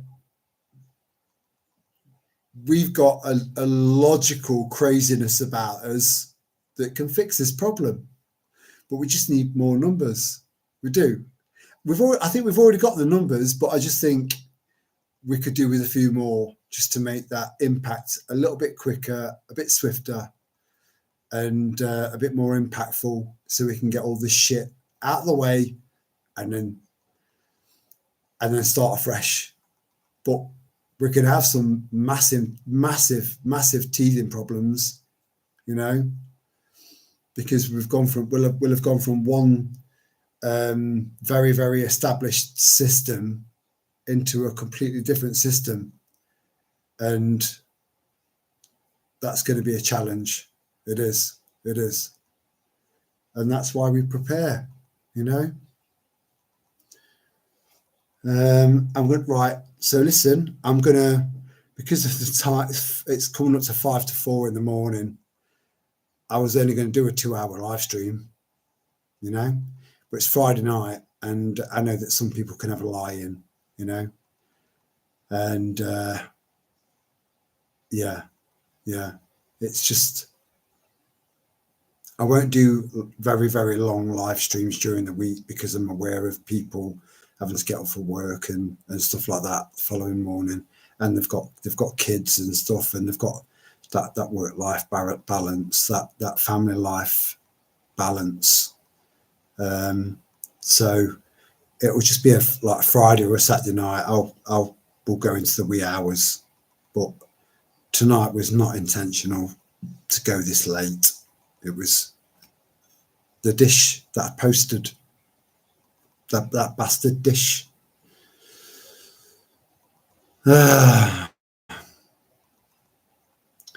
Always here to listen and help. I know you are, Lana. I know you are. You're a good woman. A patient cured is a customer lost. Exactly, Julia. And sorry, Lana. Yeah, I'm not quite sure who said that, but you're right. It's all about money. It's all about financial gain. It's got absolutely nothing to do with your health moving forward. It's just the treatments, no cures. I've been fighting that for about half an hour.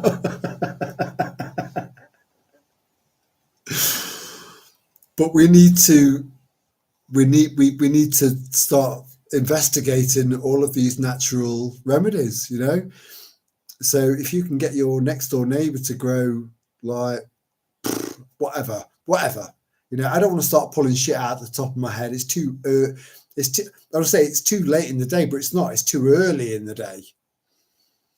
But again, it's about everyone trying to grow stuff in their garden, like medicinal stuff on top of good quality vegetables and fruit, and maybe eggs if you can, you know, if you've got enough room for hens. And there is, the future is so bright.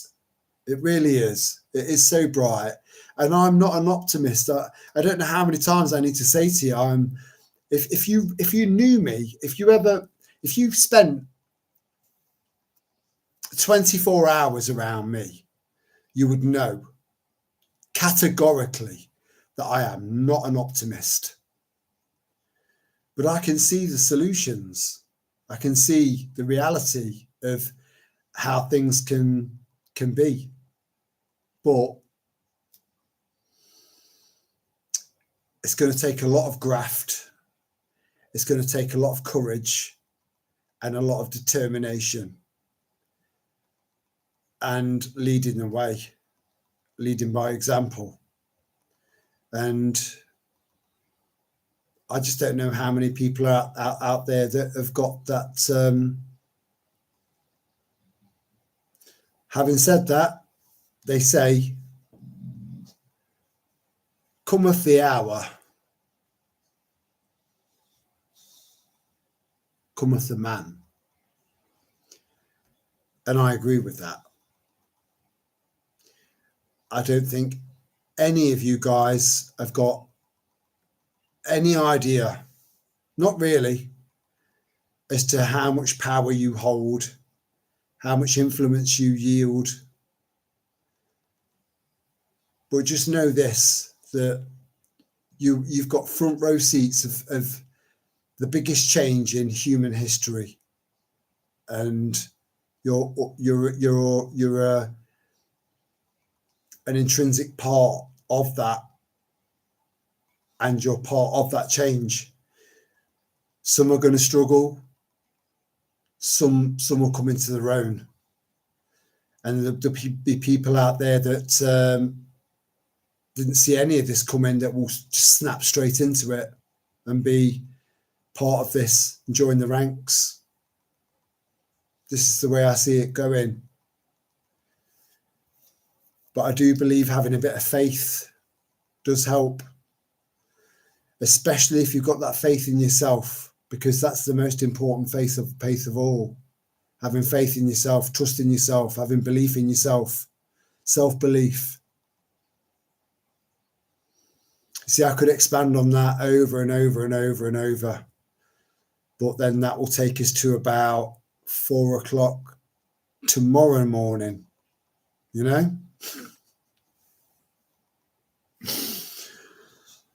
So on that note,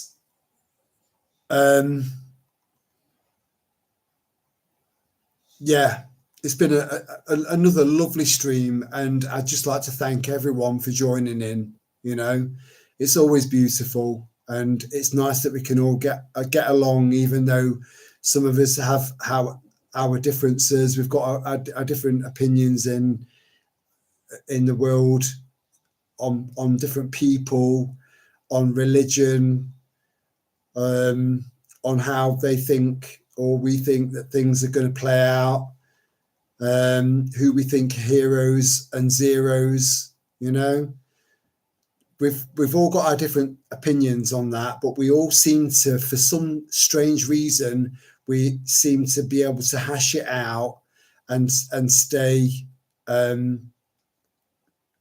good about it, you know, and respectful, which is phenomenal. Phenomenal. And on that note, I will bid you all good night, and I hope that you all sleep well. Much love, genuinely, to all of you, and ciao for now.